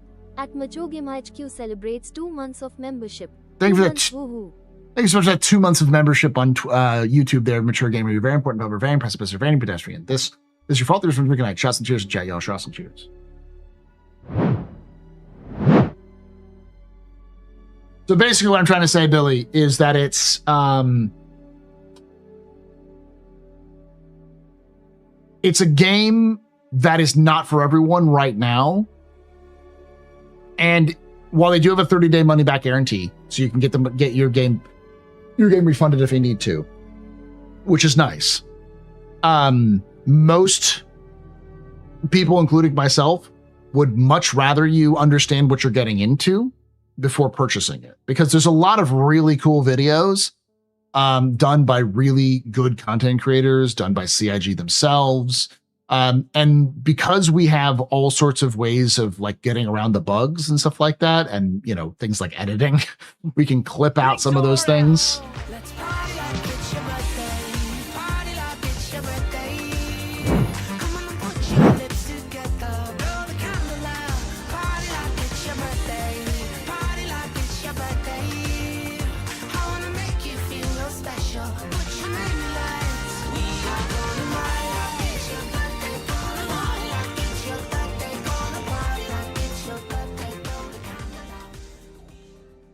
At Mature Gamer HQ gifted at Matu, a membership. Thank you for gifting that membership to Take away my spaceship. Tyrant. Take Oh, away hold my on. Space suit. I gotta do You can this even take away my space because lasers. YouTube doesn't work properly. Oh, you rock! Shots and cheers, chat, y'all. Shots and cheers.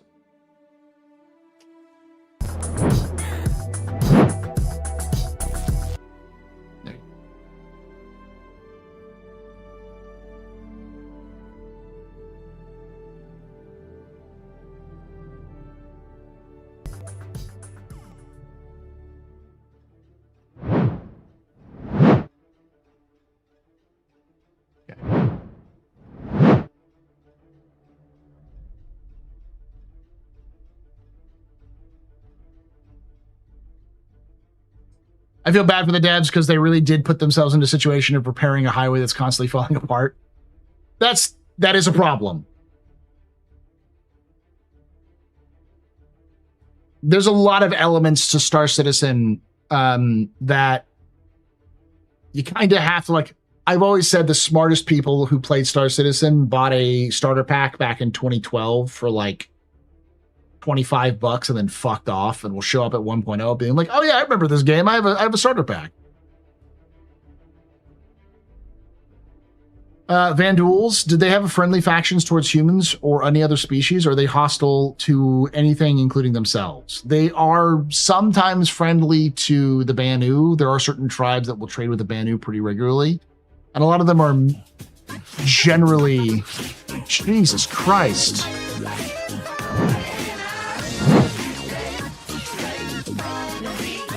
$50 memberships.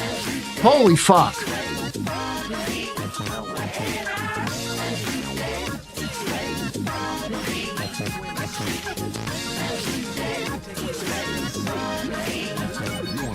At Tyrant05 gifted at Tyra a membership. Thank you so much for that, giving us subs. Take away my space game.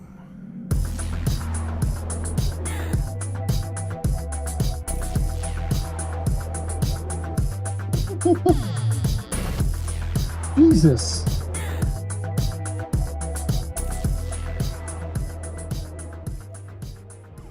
The helmet stays on. Subscribed for 17 months. Pop capsule. Thank you so much for that Twitch Prime sub of 17 months. You're very important, Pop. We're very impressed, but very pedestrian. This your fault. There's drinking night. Shots and cheers in chat, y'all. Shots and cheers. Your lore videos make my job tolerable. Thank you. Well, thank you for watching them. God damn, man. Merry Christmas, indeed. Now I have to keep that off for the rest of the stream because it's going to be going for 50 different ups.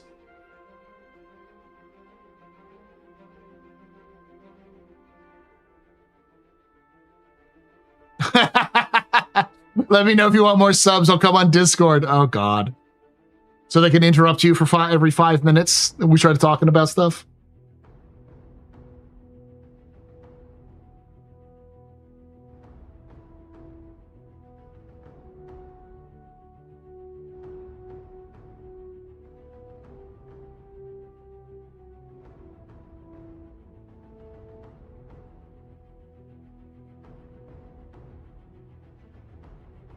Drinks all around. Let's party like it's your birthday. Party like it's your birthday. Come on and put your lips together. Blow the candle out. Party like it's your birthday. Party like it's your birthday. I wanna make you feel real special. Put your name in lights. We are gonna party like it's your birthday. Gonna party like it's your birthday. Gonna party like it's your birthday. Blow the candle out. Executors just got a sub from Shinobi Trip _ Shinobi Trip _ gifted a tier 1 sub to Executors. They have given 149 gift subs in the channel. Jesus. Thank you so much for gifting that sub there, Shinobi. You're very important, Pupper. It's very impressive. This is very pedestrian. You rock. Shots and cheers in chat, y'all. Shots and cheers. Benoit saying the star map requires a rewrite was an eye-opener. It was redone for server meshing already. It was redone for server meshing 2 years ago.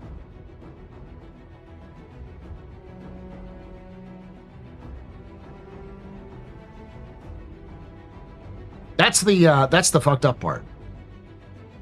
Now, to be fair, it was done for server meshing 2 years ago based off of basically a rip from Squadron. They just pulled it from Squadron and then made it work with what they had.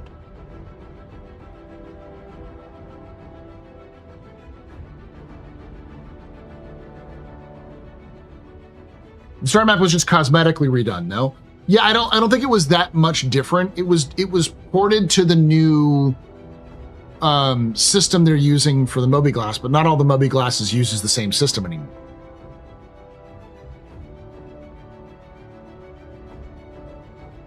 I think basically what we're looking at with Squadron or Star Citizen stuff is that everything that's being ported from Squadron has to not only be changed, but likely has to be adapted, but also likely has to change in ways that CIG is probably not comfortable with.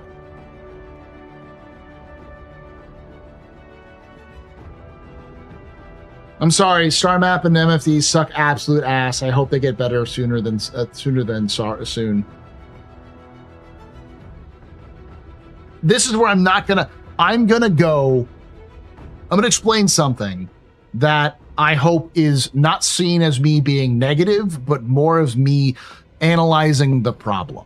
X and I did a video sort of on this because we talked about the T-Louis, and the T-Louis is a perfect example of it, which is CIG still doesn't know what the rules of their game are. They don't know they have not constructed the box upon which they are going to make the rules exist in their universe. Because of that, they just invent whatever they want to sell as a ship, and as a result, now that ship has to function in this universe, which still has no rules. So, one of the problems with Star Citizen as it stands is that all of the systems that are in place are sort of built to function for people in an alpha. To function for the game we have now. Not built to function for a game that they want to make. And the problem comes down to we still don't really know what that game looks like, what that game plays like, what that game feels like.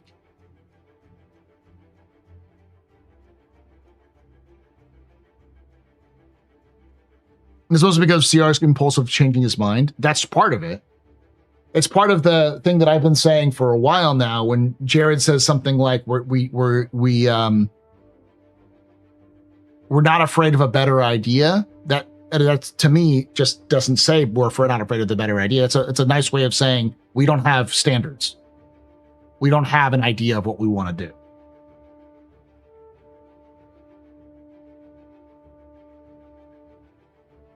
They sold a boarding pod. They need to start cutting shit and getting comfortable with apologizing. The reality is one or two things is going to happen. One, they're just going to abandon ships. So there's some ship you purchased for $500 is just going to be pointless. It's going to be purposeless when the game releases. And there'll never be a purpose for it. So you're just fucked.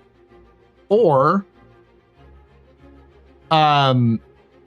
they come up with a reason for that ship to exist, and thus the game has to do this contortion to get everything to work properly.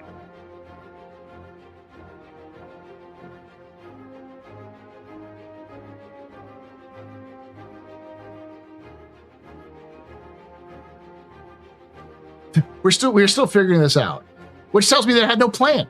There's no even generic plan going forward. Now, to be fair, this is not new. This sort of thing happens in game development a lot. I always look at Halo as an example.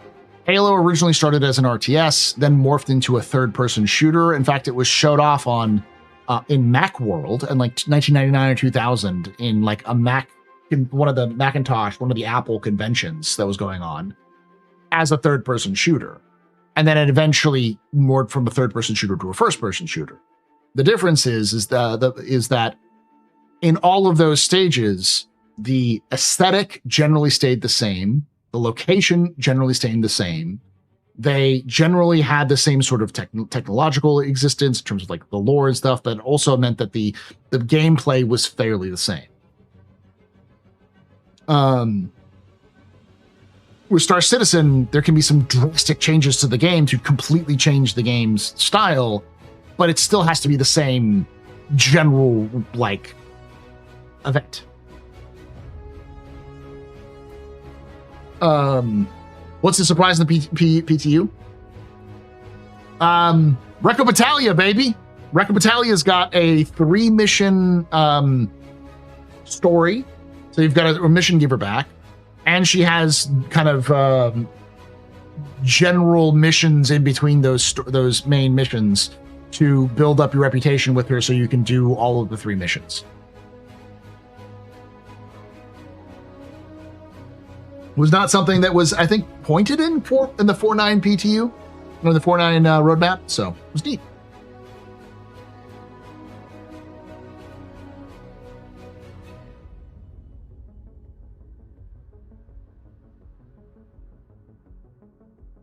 if we're going to be fair, they need to stop saying no when questions with shit.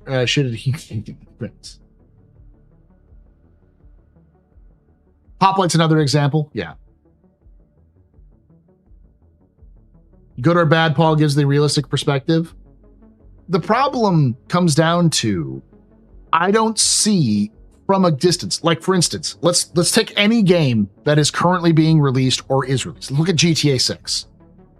Everyone here probably knows what GTA 6 is. It is very unlikely that GTA 6 becomes a third-person RTS. It is almost certainly going to be a third-person to first-person action RPG. Without, there might be stats here and there because I don't know, they've had stats in the past for different GTA games, but it's going to be based off of a story with some like spiral missions where you're doing stuff for other people, where you earn reputation with other groups, work out on your own. Then you have some story missions which will tell a story over a long period of time. So it's a story-based sort of open world RPG. Well, action game, sandbox action shooter driver.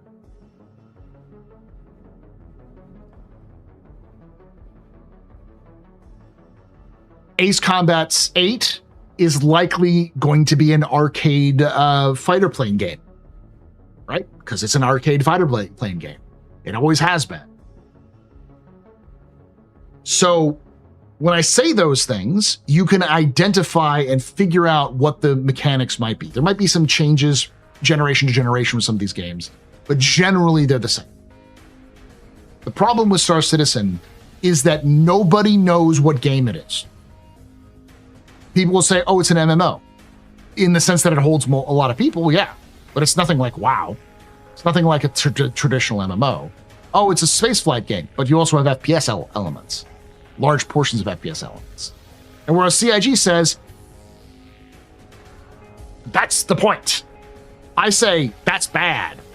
Because nobody knows what the fuck your game is. It means you don't know what the fuck your game is. Because there's no rules in your game that work like this.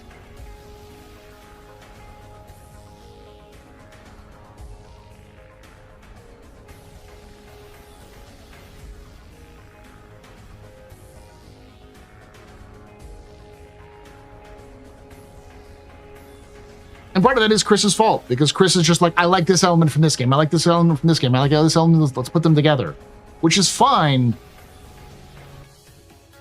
But you need to come up with some base sets of rules in the first place. Like a good example of this. Skyrim did not launch with survival mode, but they added a survival mode later because it worked well with what they've already built in terms of the game. No, flight model isn't even finished.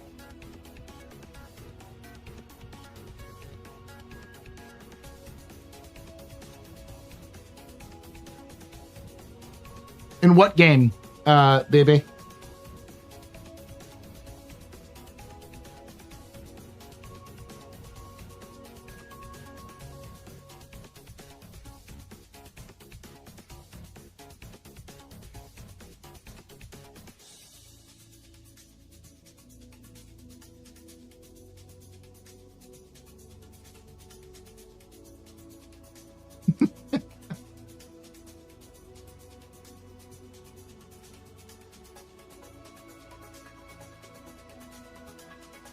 God damn, y'all, chill out. Popeye and Saint, chill. Chill.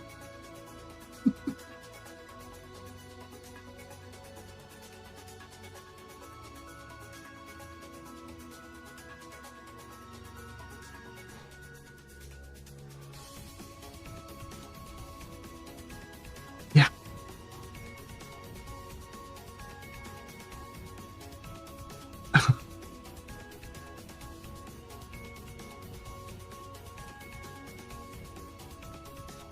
It almost feels like pitchforks are going to come out. Nah, no.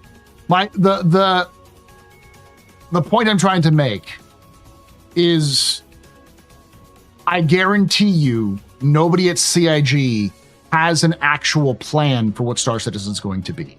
They have an idea, But CIG's had an idea of what Star Citizen's going to be since 2012. And that idea has changed a lot. And an idea does not make a plan. They need a plan. Them biddies. Didn't Jared say Starware was supposed to come out in the next couple patches? I think so, yeah. But again, Starware isn't a plan. That's just a feature of the game.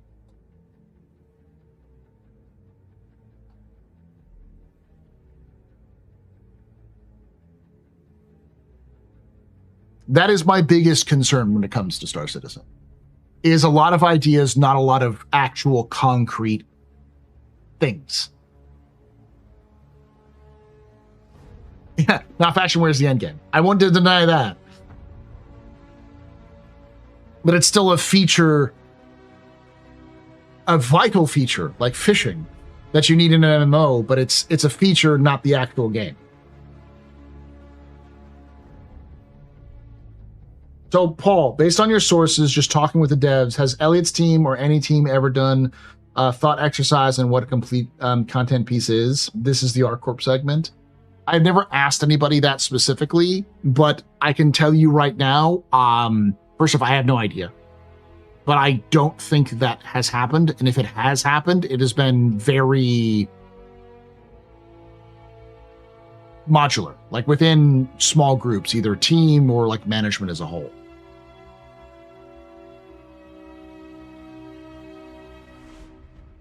I don't feel it came. I feel really reality came down hard on them, and what we've been seeing is just a compromise because they simply cannot achieve the dream they advertised. I don't even give a shit if they can't achieve the dream they advertised. They should come up with an idea to at least tell us what it's going to be. Like, at the end of the day, we need to know what the fuck they're doing.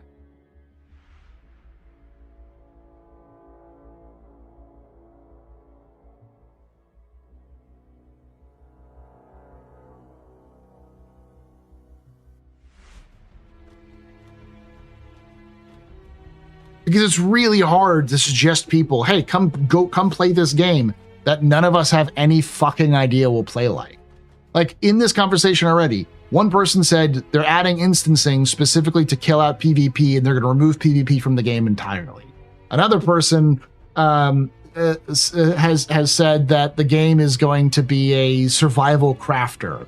Another person has said that they're going to, like, you see what I'm saying? Like, none of us fucking know what the game is going to be. We just have ideas of what the game is going to be based off of what we've heard.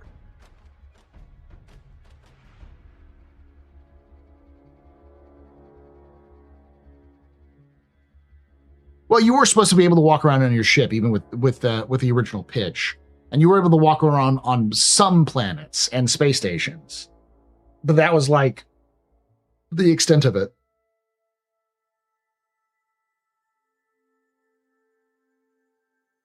Hey, Ram. Then all the information gets trotted out like it's fact and we really don't know anymore. What I would love to see is an actual, like, top to bottom, like, description of how the game is going to play. Maybe even like a vertical slice so that we know what the typical loop is going to be for the game.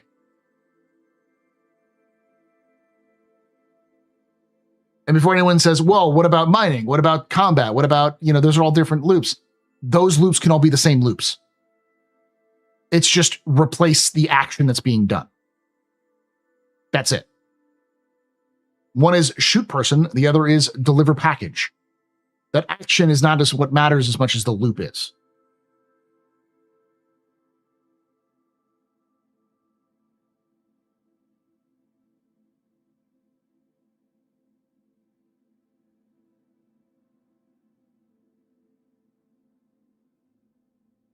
What's undeniable at this point is, again, after 14 years, is this project is aimless as it's ever been, and now is mostly a ship-selling endeavor with a sprinkling of gameplay concepts that are thrown in there quickly and forgotten in a broken state for months. I feel like that's just because we're in the doldrums of CIG fucking up in another summer. I'm not a refundian, I'm just disappointed. No, I get what you're saying. I do think that they are pushing for something bigger and have added more things. The problem is that pushing on a big concept isn't the same as delivering on basic functionality.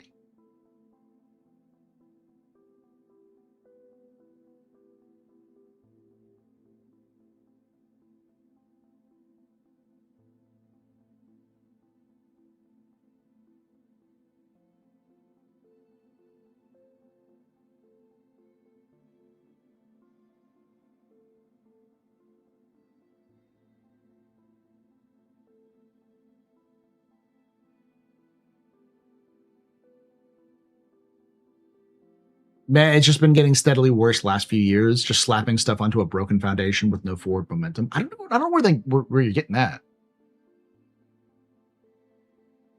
Though it's not just you. I've heard other people say that thing. Like, I've even heard 10, or was it 10 pound 42? It may have been somebody else who's basically said, like, performance has gotten worse and worse and worse with every patch. And I'm like, I haven't seen that, but it might be.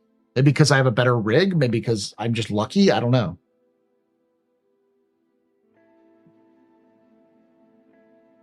Oh, it's green.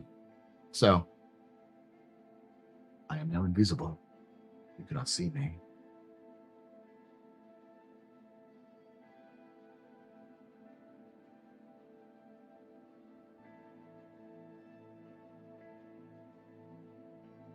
It's mostly the gameplay loops they add.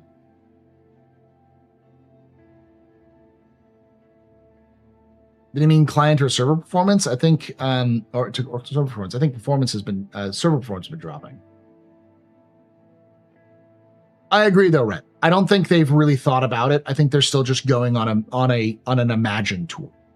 They're like looking at what the game is in their head, and nobody's written down like what it actually is supposed to be.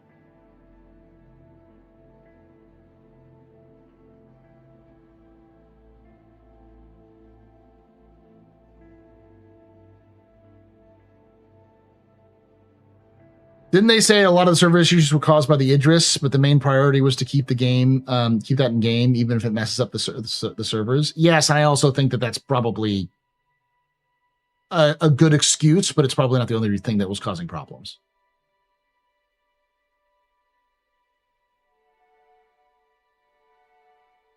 They make pushes for different ideas and concepts, which is great, but each push needs to be concerted together. A short push is in one direction for a feature can end up canceling a push for a different direction for a feature B.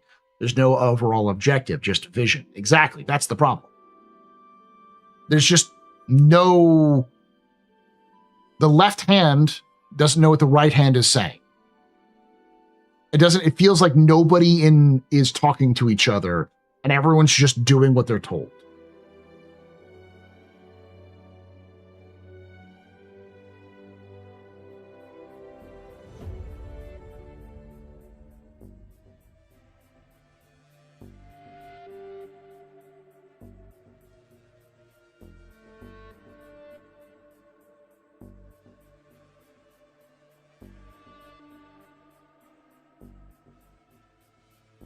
What do you mean by loop? I may be thinking of something different. So, when you play a video game, you usually have a pattern. I'll use Helldivers 2 as an example. You prepare your gear, you drop down to a planet, and you have secondary objectives and primary objectives. And you go to do those primary objectives and secondary objectives. You have trolls that come by. You achieve either secondary or primary, and you have a timer. And then you eventually exfil or you die. You either fail the mission, complete the mission, and then die, so you don't exfil, or complete the mission and exfil and get all the rewards for it. Very simple, right? That's the loop. And the gameplay itself is broken down in that too, because of depending on the weapons you use and the enemies you're facing will determine the different variables upon which you have. But there is a fixed variable of what kind of enemies are where, what kind of weapons are going to do what kind of damage to what enemies, so on and so forth. There is a concept there. Now, if we applied that to Star Citizen, a mission in Star Citizen could be achieve a goal. It doesn't matter what that goal is. Kill thing, collect thing, return thing. Any of those things. There should be a loop of that, what CIG likes to call the golden way or the golden road, a thing that will show you the path.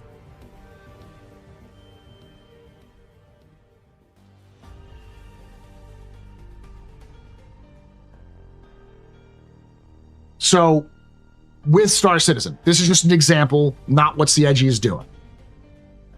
They could do something where every mission has one of 3 objectives: kill, retrieve, deliver. Always one of those 3. Because bounty hunting is retrieve and deliver. Not kill, but retrieve and deliver. Maybe it's kill, retrieve, and deliver. So maybe you kill somebody, get something from them, and then deliver to a location. You don't kill when you go to a rock, but you go to retrieve item from rock, you deliver item to refinery. You get what I'm saying?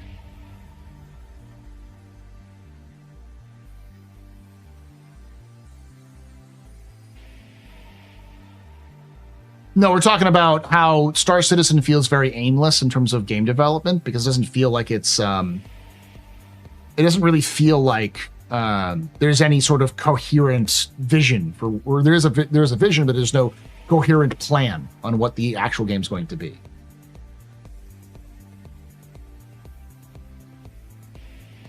As a longtime Helldivers player, HD2 is a fantastic example of poor communication leading to a roller coaster of expectations. Yeah, because nobody at Arrowhead was actually listening to the community. They were all just siloed in their own little dev space. And then when they finally started talking to the community, and the community had completely different expectations to Arrowhead was like, oh, fuck, we've been developing the wrong game. It's like, yeah, you have.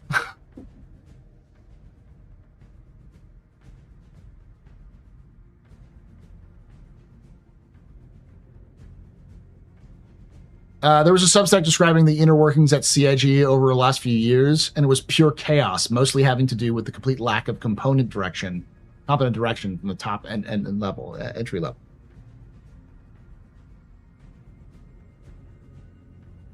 I think we feel like this is because they don't tell us. Maybe they have a plan. But that's the problem. Perception is reality. So unless they show us what that plan is, we don't know what it is. And if we don't know what it is, it looks like they're aimless, wandering around without any kind of idea what's going on.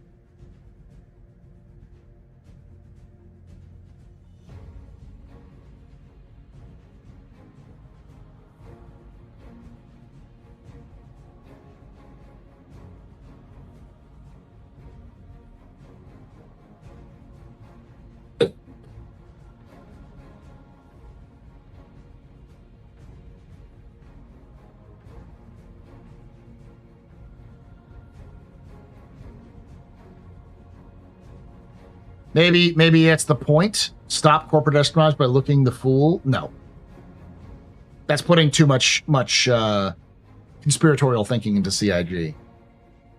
The reality is that it does not seem like there is a coherent vision, a coherent endpoint that has been relayed to everyone on the team. Because I'll use this, I think I used this example in the past, but let's say you're in a development team and the head of development says, we're going to make a RPG in this medieval fantasy world. Here's a picture, and that picture has like farmers in a field with a cow in the foreground, and the background is this winding road that leads to a big castle on top of a hill with lush green trees around them. And they say, hey, we're going to use this as a reference for the idea of this medieval RPG. Well, now you have a picture and you know what you're making. And so everyone on the team will pitch ideas or start developing things that will work for that medieval RPG. And they can come together and talk and refine ideas, and maybe even come up with an actual loop, like I just said, like loops, the basic, you do this, you do this, you do this. You do this, repeat, because games are not bespoke assets per thing. You have to reuse assets, and that makes the repetition is the learning aspect. And as you learn better, you become better at the game. That's why people play games. That's kind of how that works. Good night there, Corbin.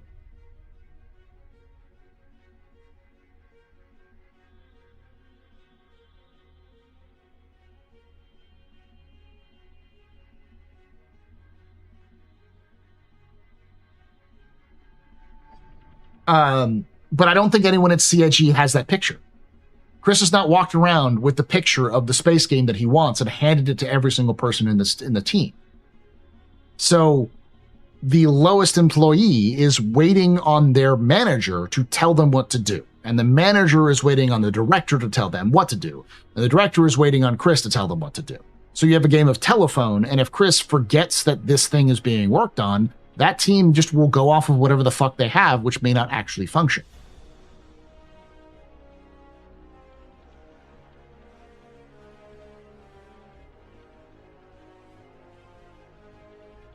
To me, the problem is they do X, receive Y, but that's where the loop ends. There's no use for Y to do Z, and now you can do more X. They already sold the ships. They have no other sinks. They could do more, but that's where reputation comes in.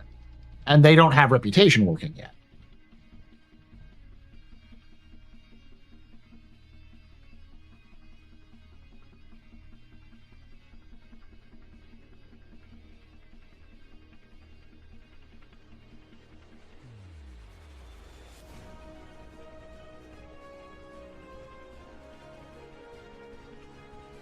It just violates the game's intended ship rules. It's simultaneously too agile, too durable, too versatile, and too effective when solo piloted, leaving too few meaningful encounters or weaknesses. That's a great example, but I'm not going to go into that because that goes into my Mech Warrior example, because there is no counter to an Idris that can be soloed. That is difficult to stop when soloed.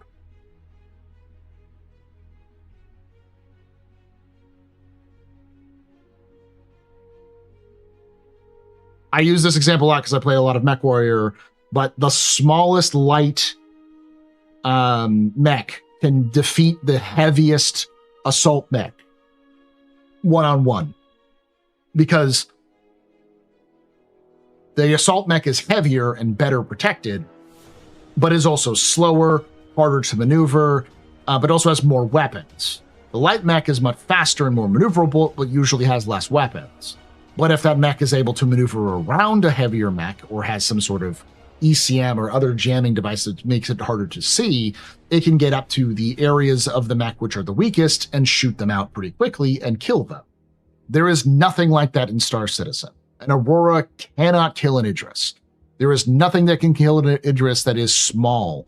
The closest is the Ares, and the Ares still requires a lot of time and effort for it to actually function, and you just get blown out of the sky by those fucking PDCs. You can take away my space suit. You can even take away my space lasers. But you can never, ever take away my space game. I do too, Alex.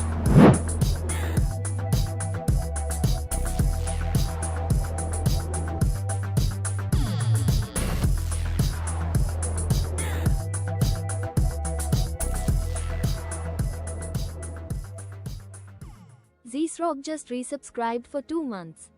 Thank you so much for that 2 months of support. There's this rock. You're very important, Pepper. Very impressive as any pedestrian. You rock. Shots and fears to chat, y'all. Shots and fears. Now, I just doomed and gloomed over everybody. But my point isn't to be doom and glooming. It's more of to illustrate a point that I'm currently trying to explain as to what the problem is. And the easiest way of seeing this is lore. Whenever I say this breaks lore, it's usually a really bad sign, because lore does not exist in a vacuum. The lore only exists to justify gameplay. CIG does not write lore unless it is explicitly there to justify gameplay. So, if the lore is being compromised by a decision, it means that there are some fundamental gameplay things that have changed. And that's a problem because those fundamental gameplay things changing means that there probably isn't a full understanding of the knock-on effect that they've done.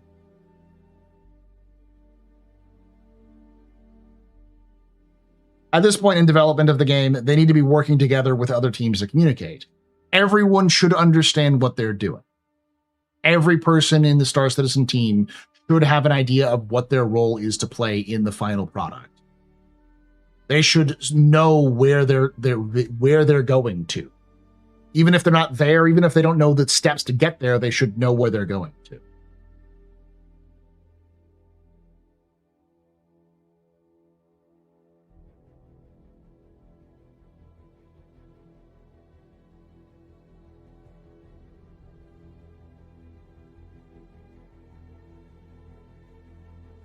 I used to pilot an Atlas until I took a small laser to the knee.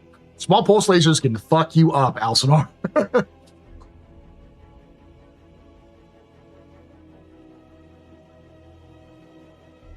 Not just know what they're doing, but how what they're doing fits into the finished game as a whole. That's what I mean. Like, where is this goal? What is this? When this animator is doing animations, what are they doing animations for? This creature. What is this creature's role in the universe? Oh, it's going to be normally in bogs and swamps and forests, and its job is to delay the player or delay players or attack villages. So they go, okay, I know what this thing is. This thing is an aggressive attacker. I'm going to make sure that the animations make it feel aggressive. The person who's designing the guy goes, okay, well, we know it's going to attack villages, so it's got to be able to be maneuverable, be able to jump around. Maybe it can jump really high on top of the buildings and then attack people from above. Maybe it's hunting in packs. Maybe it's huge. You get what I'm saying? The end of the day, all of those people working on that creature should know what that creature's role is in the game. Because while Chris is like, but it's a living universe. Fuck that. It's a video game. Everything needs to have a role and a purpose in terms of game. Otherwise, why does it exist?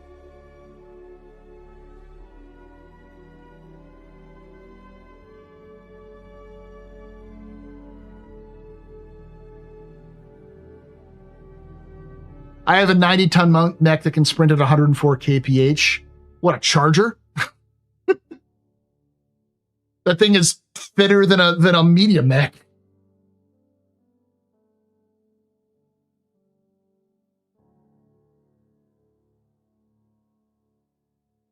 All right, I'll be right back.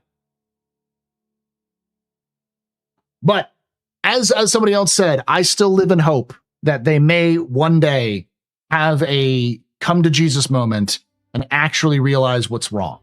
But we'll see. Be right back.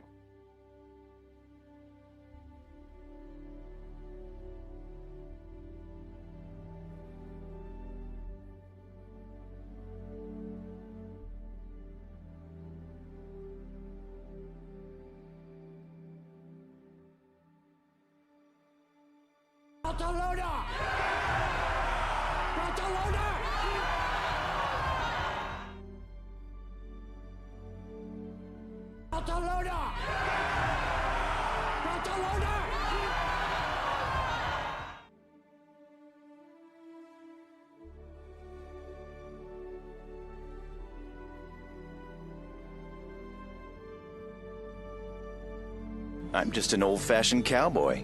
Everybody and his dog calls himself an outlaw.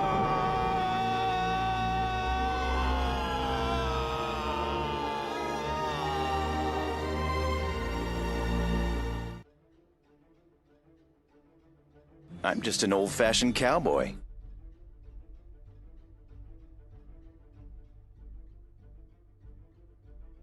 Drugs. Genesis.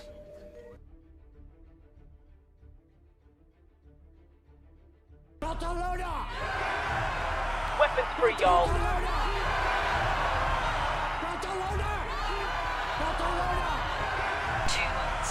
Distressing me. I love you.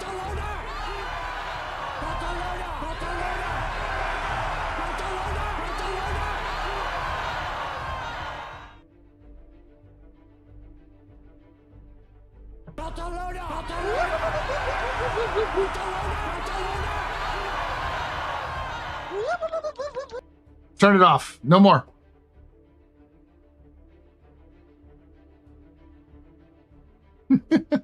No more. Team small force pole slaver because infantry deserves to explode.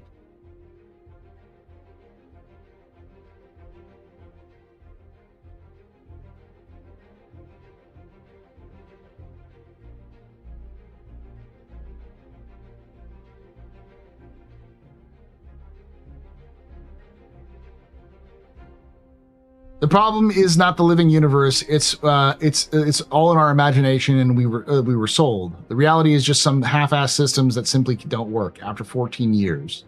I like engineering, cool concept, bad execution. Mining's simply not fun. Salvage isn't. Cargo isn't. The only thing that works now is FPS missions. Cargo is fun, but like, let's be very honest here. Does the cargo lift system makes sense? It feels very complicated for the sake of being complicated rather than being functional. Salvage doesn't make any sense because it doesn't give you anything. As somebody else said, you do X to get Y, but then how can you use Y to get to Z? Or how can Y help you do something that X will eventually get you to Z? There's no progression. There's nothing you do with that information. Even if there was something like some other things to like, even if this was like, say, a sandbox, there should still be things you can do in a sandbox, things you should be pushing for.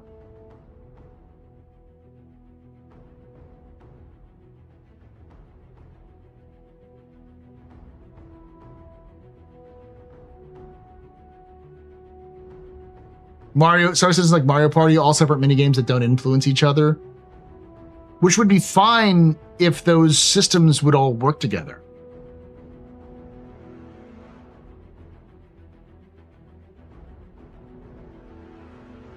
Isn't the cargo's elevator system problem just their actual elevators? I don't know if it's their elevators or if it's whatever it is. It just feels like an overly complicated solution.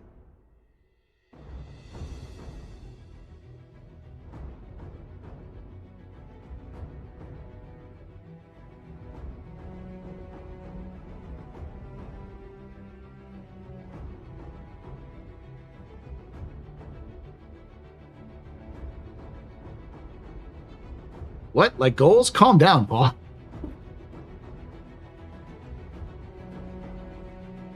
The game systems are badly designed because they're confusing, inconsistent, and don't balance properly. So fights feel unfair or random instead of skill-based. It's because they lack fundamentals. They lack the fundamental, like, basics of game design.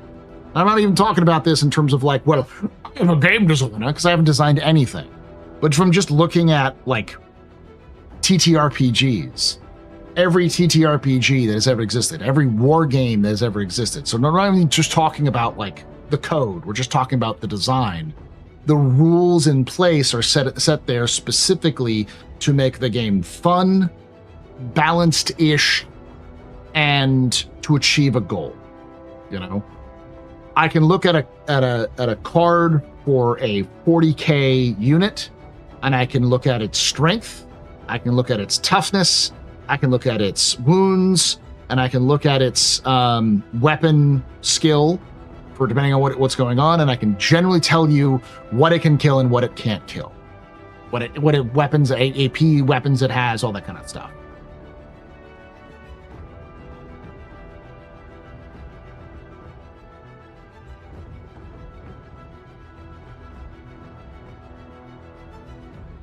There is nothing in Star Citizen that's like that. Like, in theory, Ares defeats Idris. In practice, never fucking happens. They started off the idea with saying a rock, paper, scissors gameplay. There is no rock, paper, scissors gameplay. It's simply a bigger rock.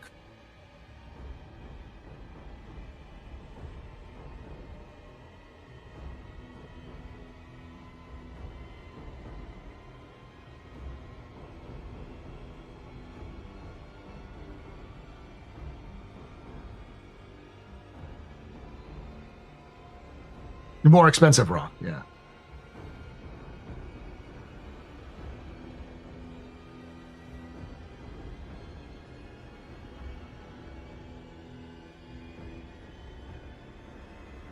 What it feels like is they developed a single-player game and had a lot of cool set pieces for the single-player game.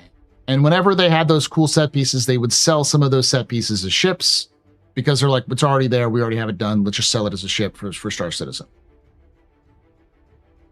And now they have a bunch of set pieces designed for a single-player game that you have to use for a multiplayer game with a bunch of systems which aren't complete and don't have any connection to each other. Like, in theory, refining should come along and allow for mining and salvage to be unified, so you can take those things that you put into a refinery and then turn them into something else that you can use for, like, crafting. And that's, in theory, what they're doing. So the things you do for mining and salvage can get you crafting. And you do things you do for hauling or combat can get you blueprints or also move those things to where you need to go.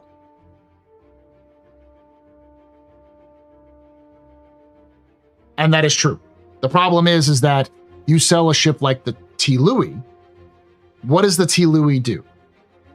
The T. Louis is simply the same frame as the Raylan with a gimmick that is not proven, that is cool, but that's all it is. It has no place in the gameplay loop. But if you think of it as an NPC ship, as maybe a potential enemy, then it makes some sense. Because it would be cool to face against an enemy that can then disgorge 4 different light fighter or mini fighters, and now you have to fight them in something like a single player game. But as an actual player usage vehicle, snubs are pointless. We don't really know what snubs are good for.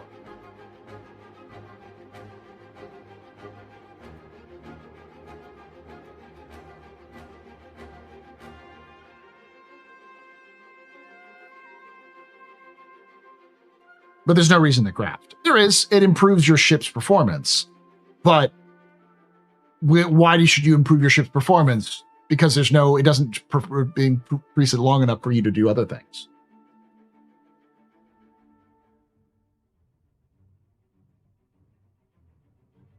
So many ships seem like NPC ships because I think a lot of them are. They just had them for Squadron and they said, fuck it, let's put them in Star Citizen.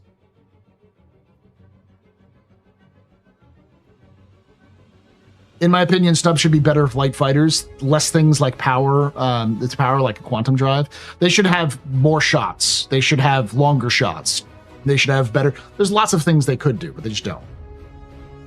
God, this sounds very like bleak, but I'm trying not to make it bleak. I'm trying to just point out the flaws of what's happening, of the problems what's in the game right now. Because I think if we all understand what the flaws are, and if we agree on the flaws, it's easier to address CIG and say, hey, these are the problems. What are these things going to be? And maybe somebody's listening. I don't know.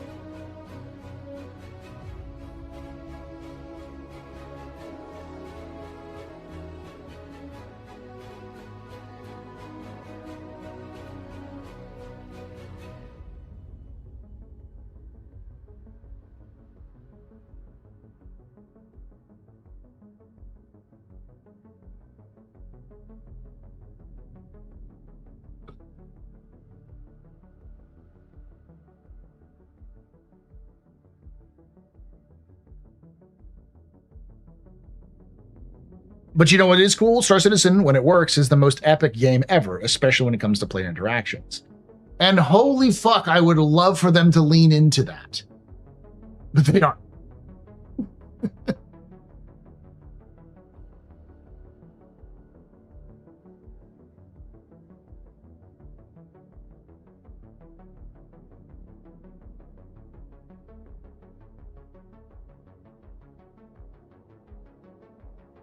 The biggest thing that's holding CIG back from doing any of this is that CIG is afraid of change.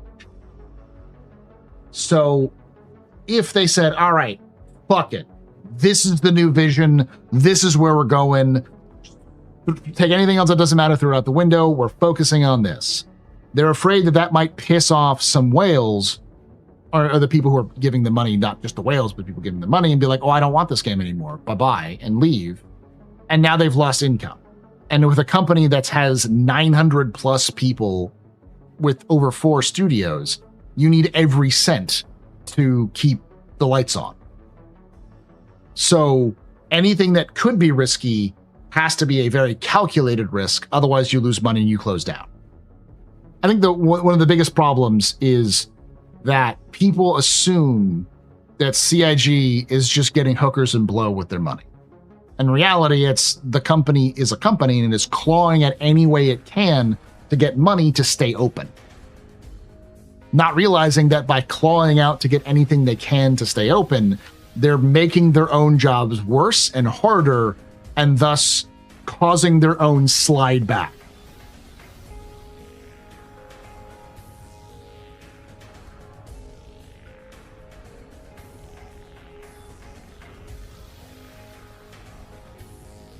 The only thing that is a good sign is that it seems like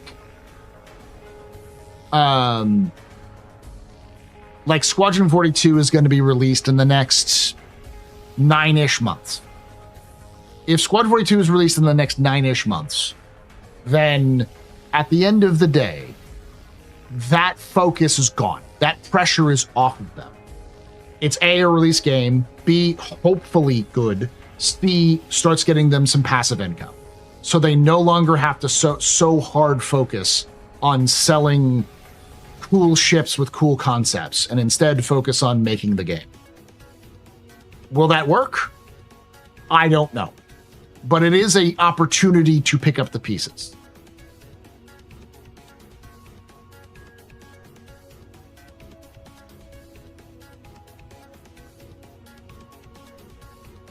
No, it's bloat. We need more devs with better computers. Doesn't matter which ones aren't performing, more and more line going up. You're not wrong. That's another problem. But I think that's a secondary problem.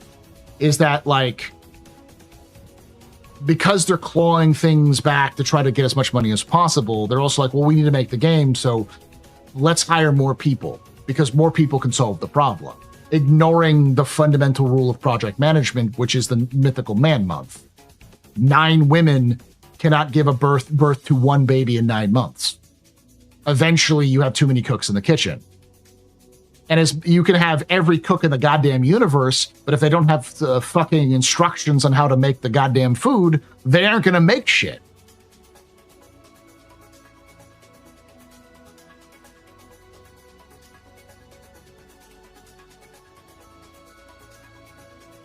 Being bleak is needed. At this point, until the core systems are added, Genesis, Dynamic Mesh, Maelstrom, Star Audio, everything is just to show what they're working towards. Unless those systems are sophisticated, they can AI everything into those systems. Nothing is ever made. Genesis might be the only thing that can do the AI work. Question: what's the worst best case scenario for CIG that decides to monetize base building? Worst case scenario is you can only build a certain amount of size of base, and you can only build 1 base. So you only have a certain scale upon which you can only place down a certain number of buildings, maybe 1 of each of these sort of specific types. And in order to get more, you're going to have to pay a subscription fee for more space. And the bigger the base, the higher the subscription fee. You ever run out of that subscription fee, your base is automatically destroyed.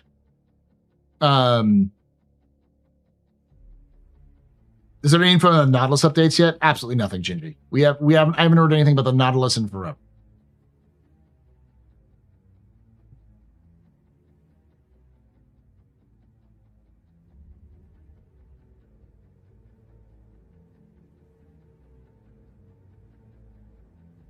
Someone mentioned my tie again? It is a good tie. What if Squadron 42 is a flop? Then they've got a lot of problems. They got a lot of problems if Squadron 42 fails.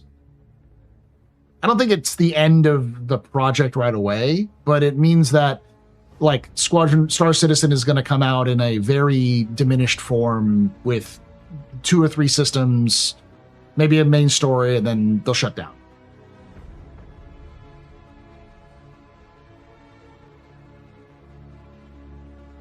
Guarantee you, like Austin, Montreal, and Frankfurt shut down.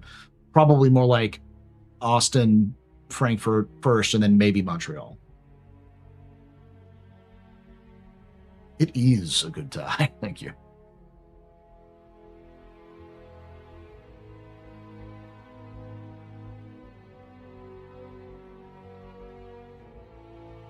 Best case scenario for monetizing base building is they sell skin packs where you can buy different versions of a base depending on what you're purchasing, what you're building, which lets you build as many things as you want to, but in order to get different styles other than the generic version of what you have, you have to pay some money for it. The Columbia flag goes hard. Thank you.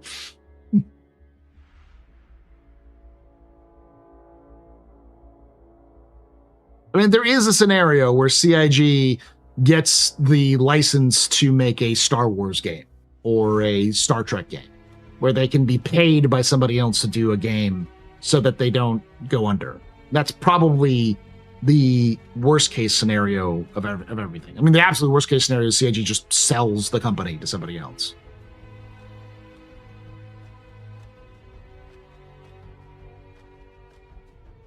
The thing is, and I want to make this clear, none of the things I just talked about in worst case scenario are likely to happen tomorrow. CIG is going to make record amounts of money this year. I guarantee they've already have. They're going to make more money this year than they made last year by a lot.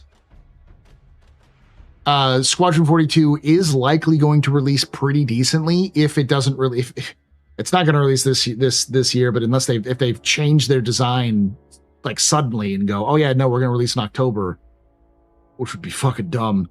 There'd be a lot of problems. So it's almost certainly going to be releasing next year. And if it releases next year, early next year, it is a decent chance of being good, at least not being completely unplayable. And then some small problems are fixed as it goes along.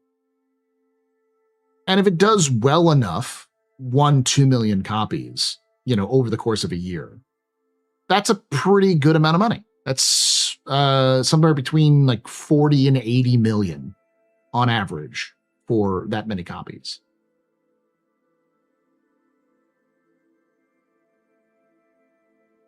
So you're looking at like 200 million, I guess, or close to maybe like 175 million this year from fundraising, and then an additional 80 million on top of whatever they make from Star Citizen next year.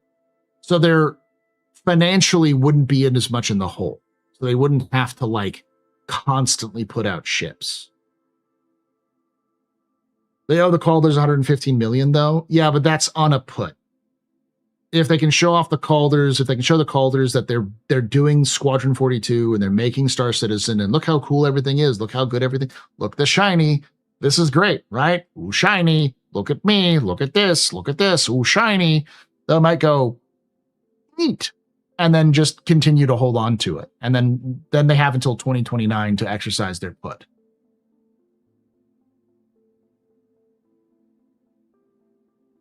Sorry, what are the Calders? Okay. So, this is where I'm going to tell people who don't realize what's going on. CIG has at least 2 investors from outside sources who own portions of the company. They are the father and son team of the Calders. They are specifically the head of what's known as Snoot Entertainment, I believe, SNOOT.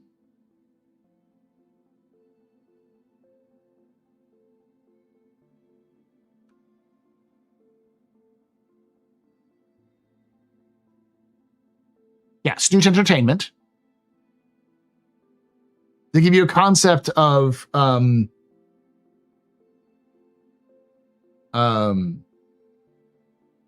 who Snoot are.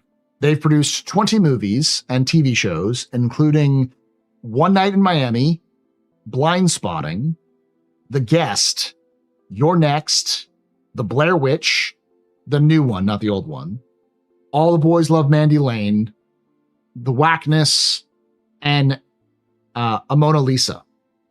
Some of those names you've probably heard of. Most of them are fairly good, not fantastic, but One Night in Miami and Blind Spotting are both really well acclaimed, and I think they got Academy Award nominations. So,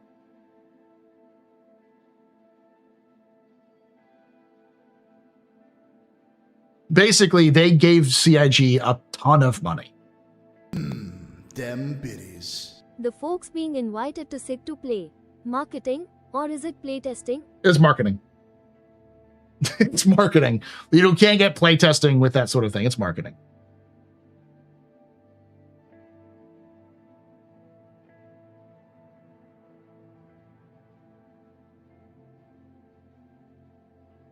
Now, they have not exercised their put, which means like to pull out of the money, since 2020, I think, because they invested initially in 2018. So the next major time for them to exercise their pull out the money is this September. And even the most ambitious dates don't say that Squadron 42 is not releasing in September. They wouldn't release Squad 42 in September and then do this October thing. So September is the next major time where they can go, well, we want our 100 million back. If they choose not to, which I'm thinking they won't, the next time they will is 2029.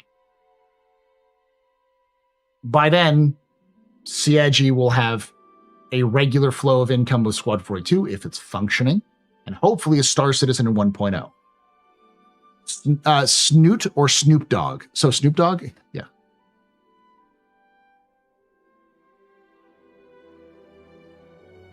How do you know about this? So there's financial filings which have been made, as well as other things that have been out there, some announcements that have been made by CIG and other people that have been caught by some people in the community and gathered together. This is all public information that's been in financial filings since 2018.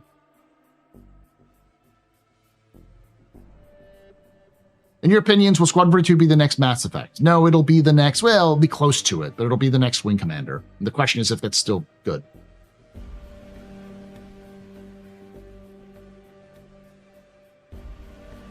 Yeah, this has been they've been forced to disclose this information by law because of their headquarters in the UK.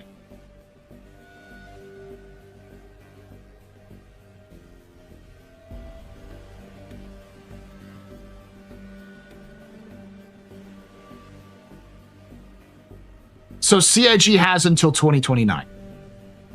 And someone joked, so Squadron 1.0 is releasing in 2029. Maybe. That's 3 years away, guys. It's not that long away.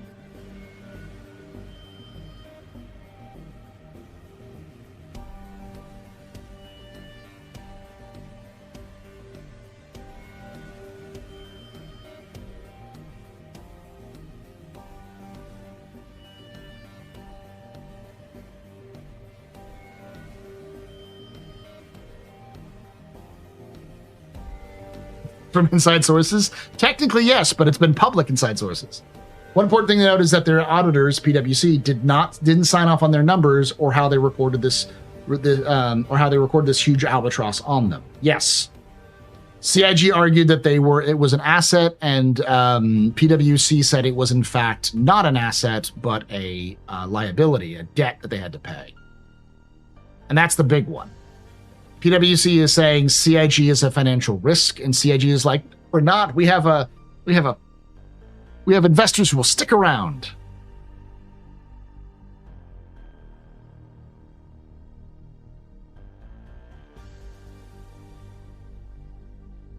Now, CIG could negotiate the put if they needed to.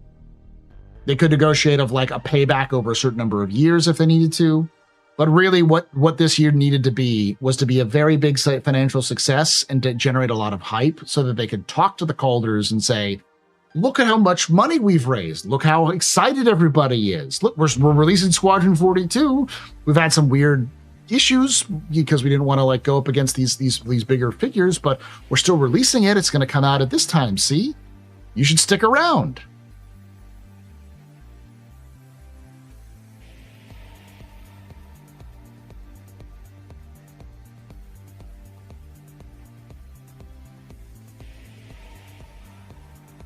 The money, it was always an asset, but it came along with liability. That's how basic accounting works. There were some new shares issued, yeah.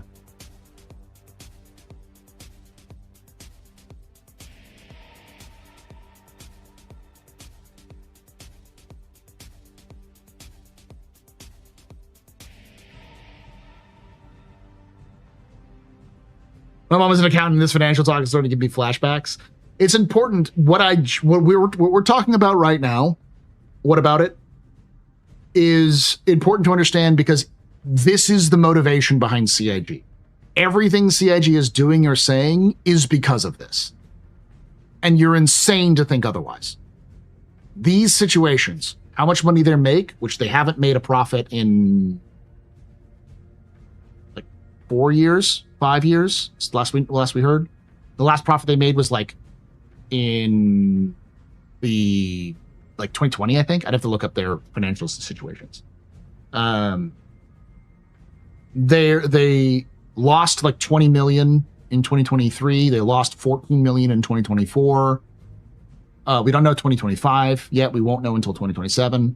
But I have a theory that they probably lost money last year despite being the best year they've ever had for funding, just simply because the cost of running servers is higher.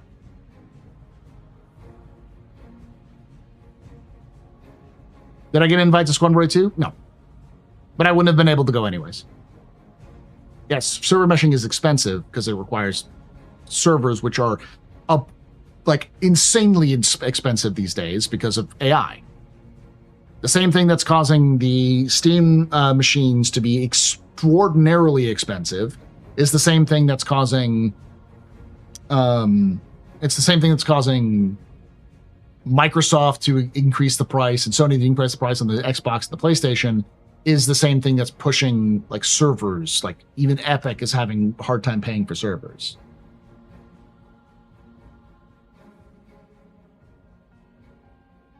Oh, it's because I leaked the release date of Squadron 42 Red Bull. I wasn't expecting it.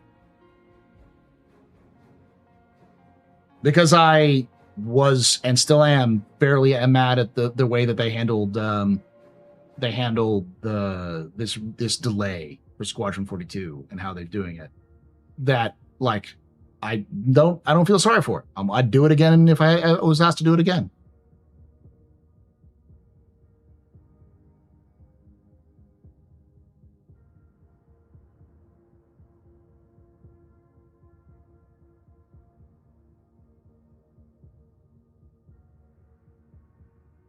And the efficiency for static is lower than the individual servers. 600 per shard with 10 DGSs is only 60 per DGS. It used to be 100 per server pre-meshing, actually more than 100 per server. But yeah, that's a good point as well. They're using 10 GGSs and at most they're having 700 people per server and they usually aren't doing that. So as a result, they're spending more money for servers now than they've ever spent before.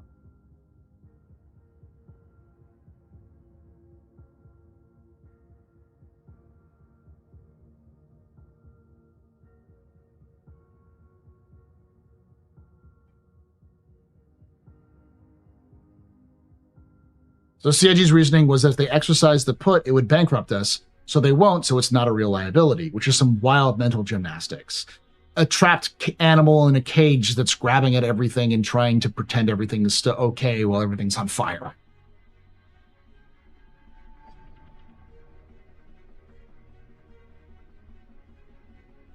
Yeah.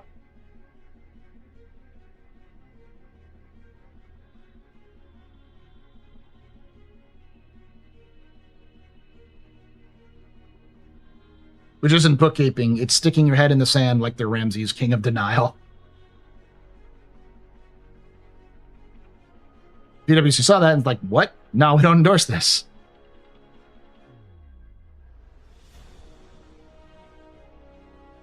Which is honestly the first time they did that, because PwC has endorsed them in the past.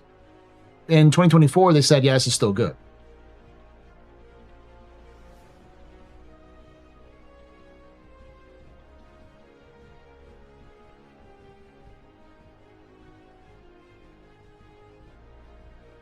It's fine. It's fine while looking at fire in the trash can. But it's important to remember. This is the important thing to remember. Doom spiraling about shit like this doesn't help anybody because we don't have the insider information. We don't know what's going on inside CIG. And CIG is currently close to like, they just had their best, I think they just had their best,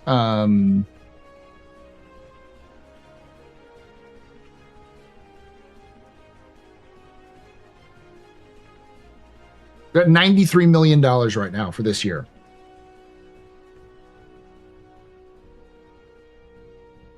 They beat last year by 2 million. Or by almost 2 million. It is, yeah, the best June they've ever had.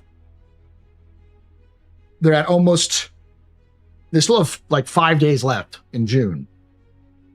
And they're at 10.5 mil for this year, or for this month.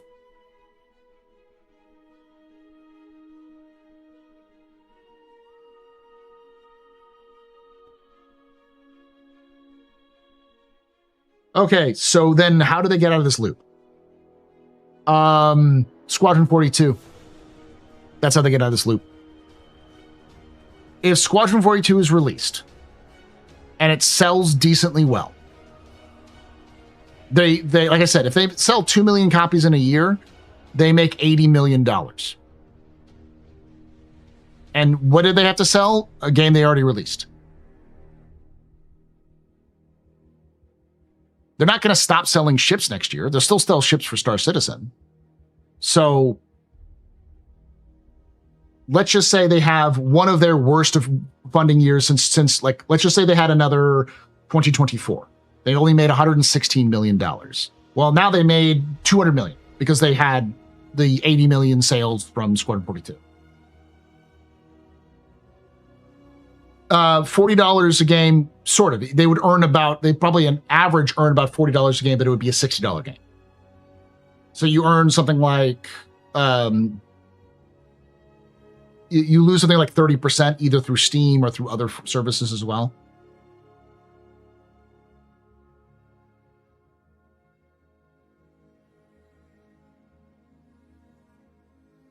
I think it would be a stake at 70, but even at 70, that's not going to increase their overall revenue.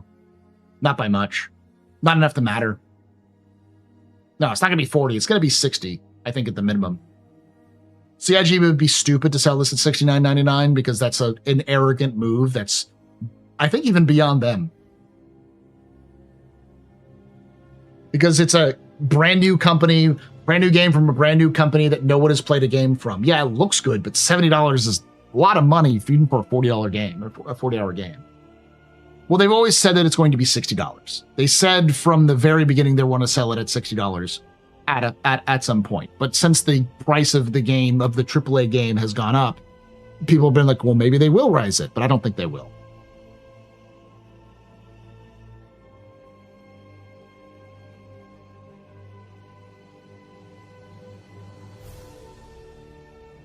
Clipped and holding you to it. What how they get out of that loop? It's their only hope.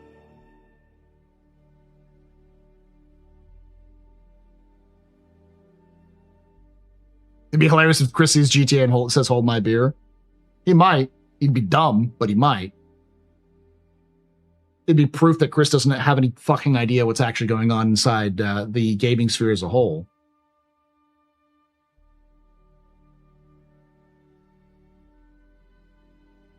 Yeah, usually it's $59.99 would be the typical price.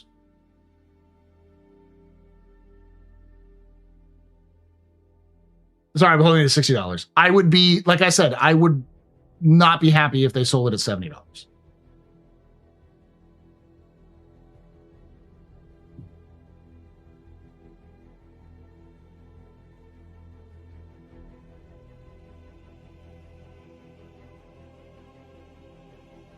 So this is why whenever I hear people say, let's just release Squadron 42, and it's going to fail, and we'll move on to Star Citizen, it's like, if Squadron 42 fails, everything fails. The game dies. So cheering for Squadron 42's death is just, might as well just say you want Star Citizen to fail, because that's the same thing. Is that fair? No. Is it the reality? Yeah.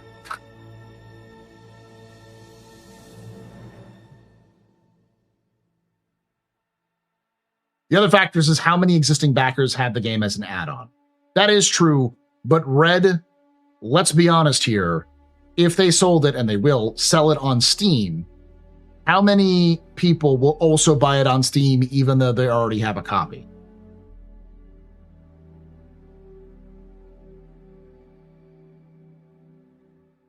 Especially if it comes with something different from what you get from the regular package.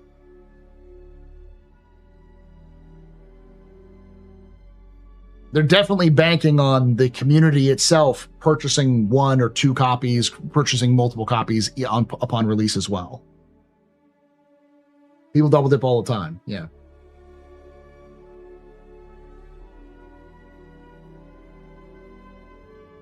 I agree, Alex. I feel like if they launched at 50, it would be, they would sell more copies. Because, yeah, they'd lose some revenue, but they'd gain that and more people be willing to take that leap at $50. Because if you sell it at 50 and then a special edition at like $90 and then another edition at like $110, as long as those special editions aren't like locked content.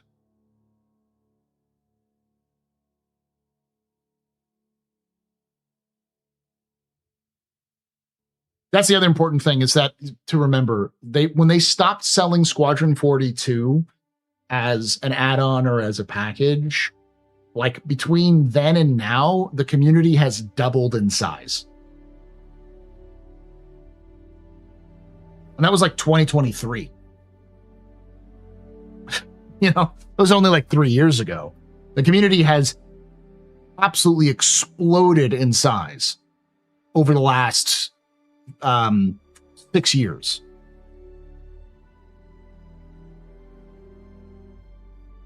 Have they said whether Squadron 42 will be on their servers or ours? What do you mean their servers or ours? It's not a server game. It's you download it and you play it on your computer, not on any servers.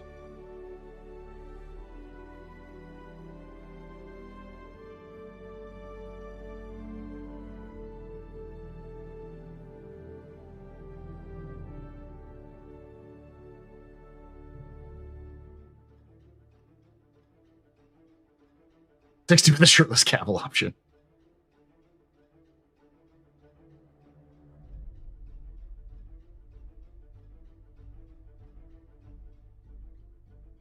The wonderful world of the gaming industry, the ins and outs. I hate it. Yep.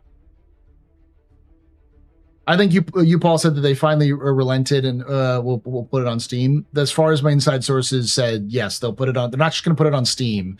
They're going to put it on Steam, Epic. They'll put it on any store that they can get it, like GOG, any store that they can to sell the game. It won't just be selling it from their own source, which is a good move because Steam is basically the PC gaming community. So if it's on Steam, people will know it exists. Which means that you're more likely to pick up people who have no idea what Squadron 42 is. The other thing that's important to note is that most people do not know what the fuck Squadron 42 is, which is actually kind of good. Because if you don't associate Squadron 42 with Star Citizen, and you just associate it as this new game, then people will look at it as its own thing and enjoy purchasing it and playing it. Without the burden of, oh yeah, this is that big scam MMO. Because it's not, it's completely different. So because it doesn't have Star Citizen in the title, it will actually benefit a little bit from that discoverability.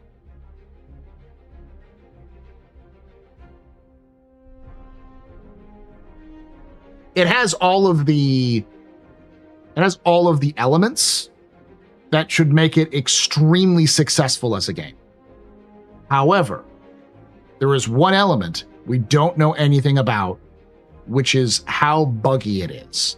How bad it is on release. Because before anyone's going, well, Star Citizen, Every single new release, even the most polished new releases in gaming, has bugs. They cannot chase them down all the time, especially with different configurations and all that kind of stuff. It's just a matter of what are those bugs? Are they game breaking? And are they playable?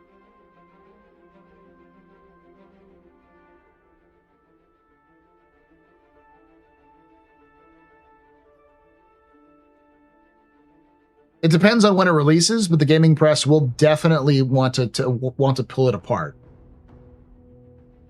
IGN is going to give it a 4 out of 10 because one of the realities of IGN is that the guy who reviews, like, he's like the chief editor, is like good friends with Todd Howard, so he's likely to.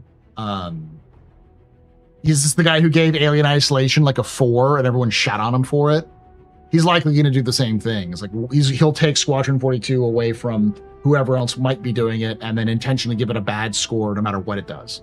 Because he's friends with Todd. And that's like why that kind of shit happens.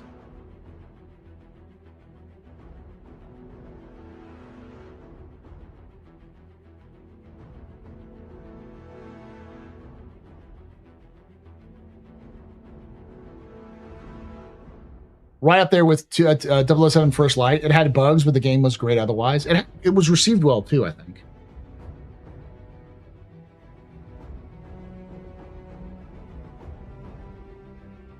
To be fair, not many people listen to IGN.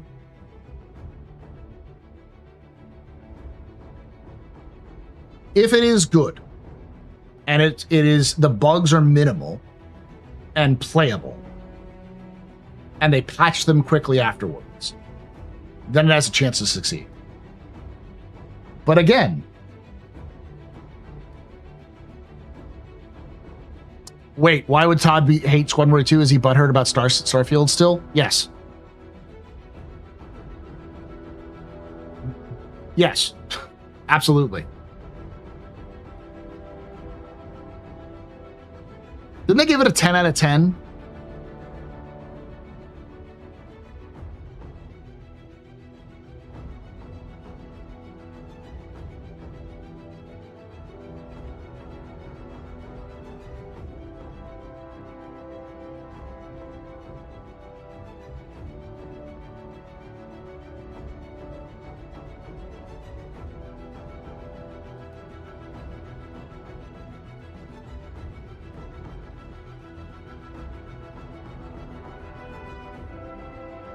The one thing you got to remember is at the end of the day,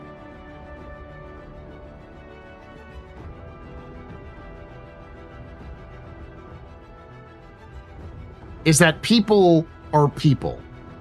The pettiest person you know is the same as, it could be the exact same type of person who is a multi-millionaire or a billionaire. At the end of the day, people have the same kind of hang-ups no matter if they're born broke as shit or with a silver spoon in their mouth. Get ready for paid influencers to be advertising the game on release. Oh my god, wow, spaceships, aha, this is so fun. Yeah, they'd be dumb not to.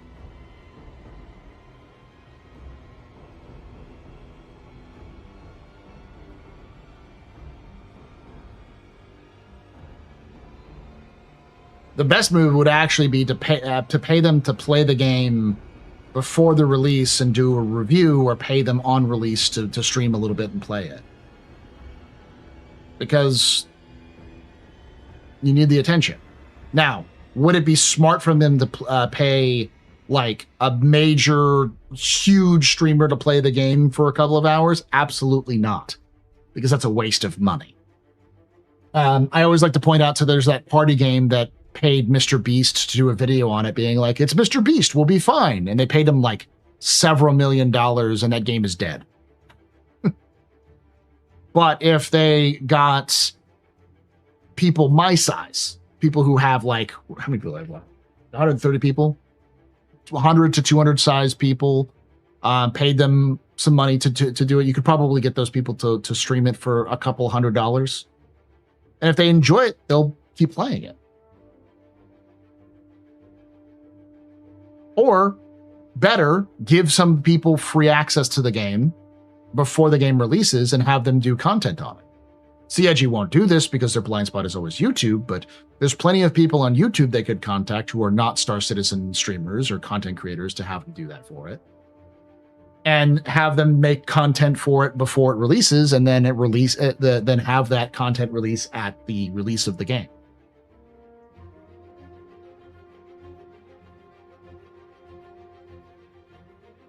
Yeah, it's a marketing play, but you need that. CIG needs people to know what the fuck this game is, and nobody knows. Not even Star Citizen fans really knows what it is.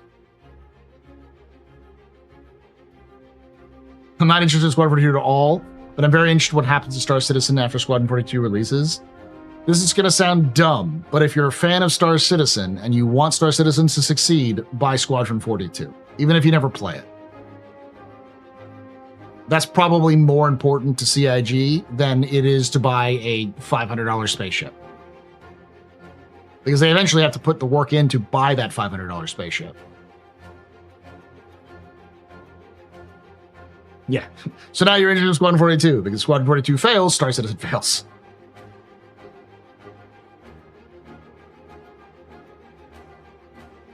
But what I'm just saying, what we're talking about right now, CIG will admit none of it. They will say nothing of this. They will simply pretend everything we said was incorrect and continue to move on with what they're doing. Because at the end of the day, it doesn't matter if they authorize it or talk about it or not. In fact, if they do talk about it, it'll probably cause more panic because the average person doesn't have the conversation that we just had. They just hear CIG's running out of money. We're all fucked. If this one game doesn't succeed, we're all dead. Kind of thing.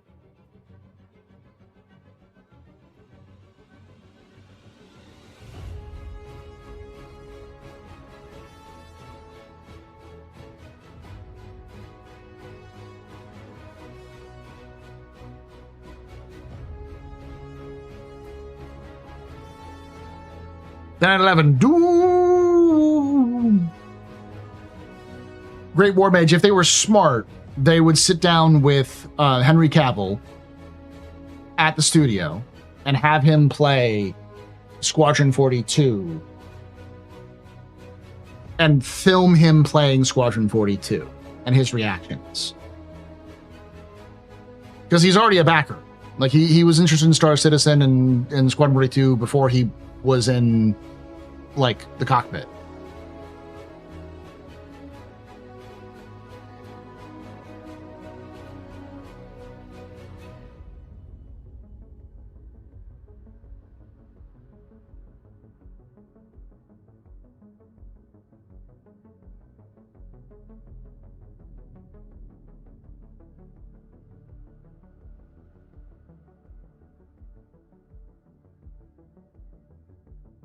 Oh yeah, that's a brilliant idea. They will never do it.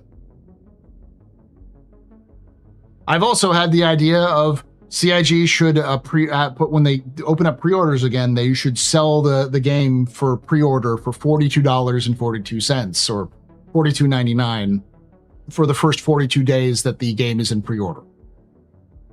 Why? Because they'll lose some money, but they'll gain more attention and more sales because of that. Have a good night there, Dragoon. Yeah, he was just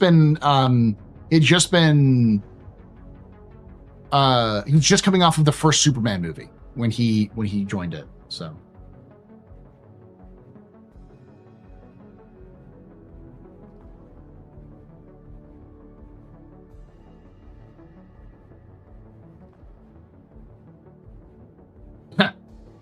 That's not gonna happen, Red. Because I would give Chris too much guff and he wouldn't listen to me anyways.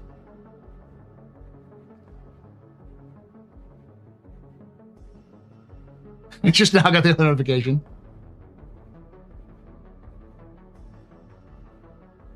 Yes. Sandy Roberts is the head of marketing.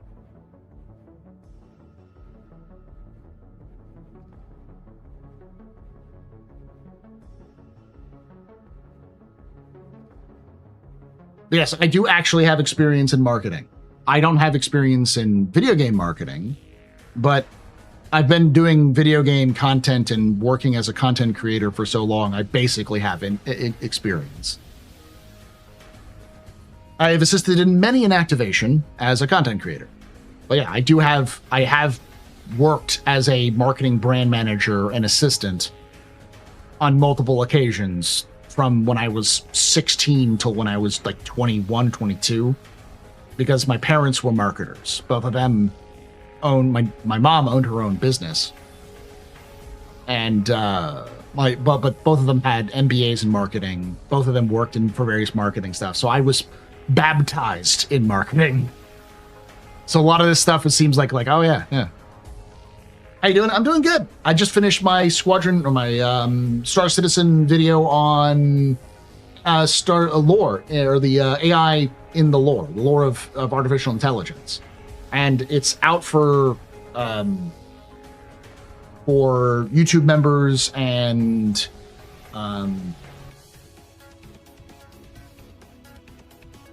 Patreons right now. Question, do you think CIG will let us play as a Navarran one day? Yes, just not at launch.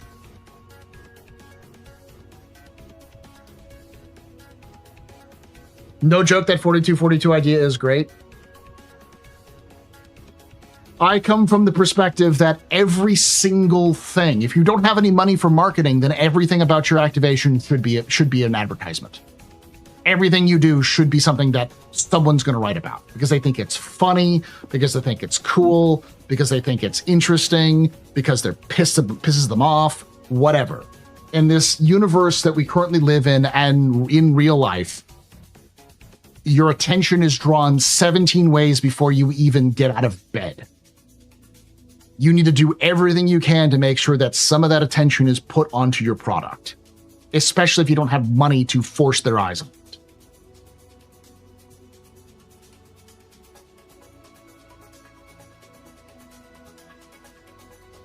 What made you be interested in being a history teacher instead of going to venture capital or something? I like stories. Sounds funny, it sounds weird, but I like stories and I love finding out where things come from. Like my specialty when it came to marketing, or the stuff that I worked in, was marketing research. So I loved looking at data. And part of that is why I like that is because I could trace back problems. I could see where things are going. And same with history. It's like, oh, I'll take a look at this cup. I could probably look online and find the design of this cup. Where the company that made it is Owala. I could probably look up what the company's name is, where they came from, who founded them, where did they get their ideas from, why they do what they do. And that shit fascinates me more than anything else. So I decided to go into history because originally I was going to be a history professor. I was going to go get a PhD in medieval history, but I suck at Latin. My Latin is terrible. So instead, I decided to go into to be a history teacher. So a teacher salary, how Star Citizen? I'm a college student, so I meant judging more so fascinated. You're seeing how. Streaming. I also lived for a lot of my early career in fairly cheap locations that paid decently, but like at one point I was being paid about 40 something grand a year in a place that cost about 60 grand to live comfortably. And my wife was making 40 grand. So we were making like 80 grand in a place that was like middle class was 60. So we had plenty of money left over.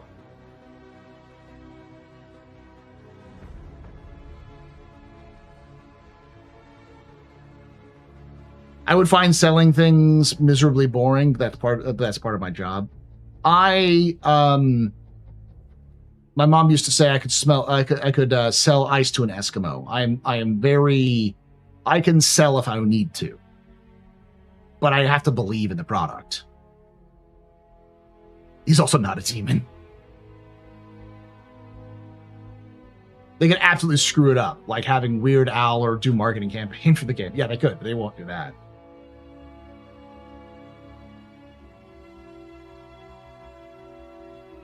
Feels very commendable you're prepared the next generation. I love teaching. I love This is going to sound weird, but because I'm not going to say it because everyone will clip it out of context. But to be a teacher, you kind of have to like being around children as a mentor. You kind of have to understand how children react, how they are, who they are. So, like being somebody who I was a youth coach when I was 18. I taught like little kids, like t-ball players, how to play baseball. I was an umpire for little kids. I was a scout instructor. I was an instructor in Boy Scouts. I helped teach everyone from 14 to 18-year-olds, like wilderness survival, knots, emergency preparedness, all these sorts of things. So I was always active in teaching people skills and that sort of thing. And I enjoyed being around and helping to help people learn. So, but you kind of have to do that because if you just like a subject and you go to teach it, you're going to hate doing that because people don't like your topics. Can you at least sell me special eyes? Flavored? I could, but it depends on the flavor.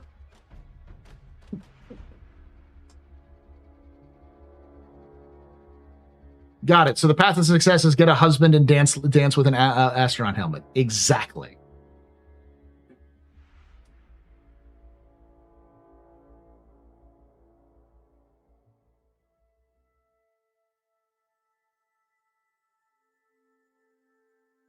Dancing with an astronaut helmet might help with the husband part.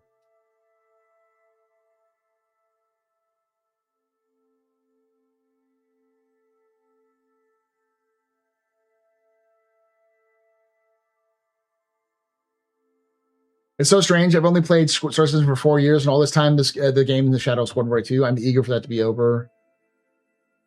Squadron 2 that releases soon is part 1 of 3, right? CR had too much story written in the Bible, and then CIG pulled his brother Aaron in to help things get on track, and they slapped Chris on the back of the head and said, "This is too long. Break it up into 3 chapters." We'll see if chapter 2 or 3 are ever made. I hope they are. But they're really there's a lot of fires going right now. CIG needs to fight those fires first before they start thinking about part 2 of Squadron 42.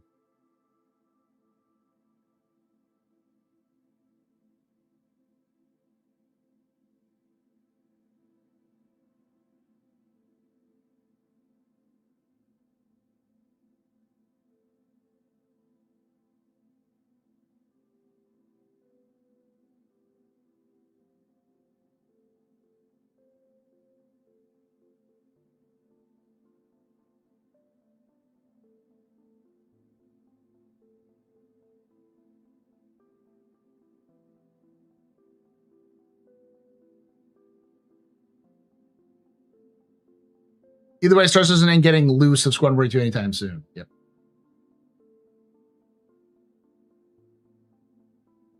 If CIG does in fact get to part 3, there's going to be at least one news article about how CIG managed to count to 3 before Valve. Yeah, this is about time for me to go. I've been streaming for over 5 hours. Thank you for the good conversations and the discussions. I hope I didn't doom spiral too many folks. It's always good to get a splash of cold water on the realities of the situation.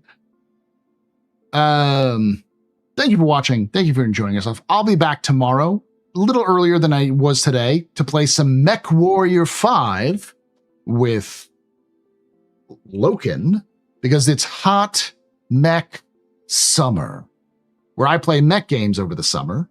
We've been playing Mech Warrior 5 to try to get to the clan invasion. So our plan is to get to the clan invasion. We play as the impenetrable fortress of violence and syrup of the Waffle House family of Florida men. I'm eventually going to cut it into a video that I'll post somewhere for you all to enjoy, so you can enjoy that. Thank you for joining. Thank you for hanging out. And like I say every time, hope to see you someday in the black.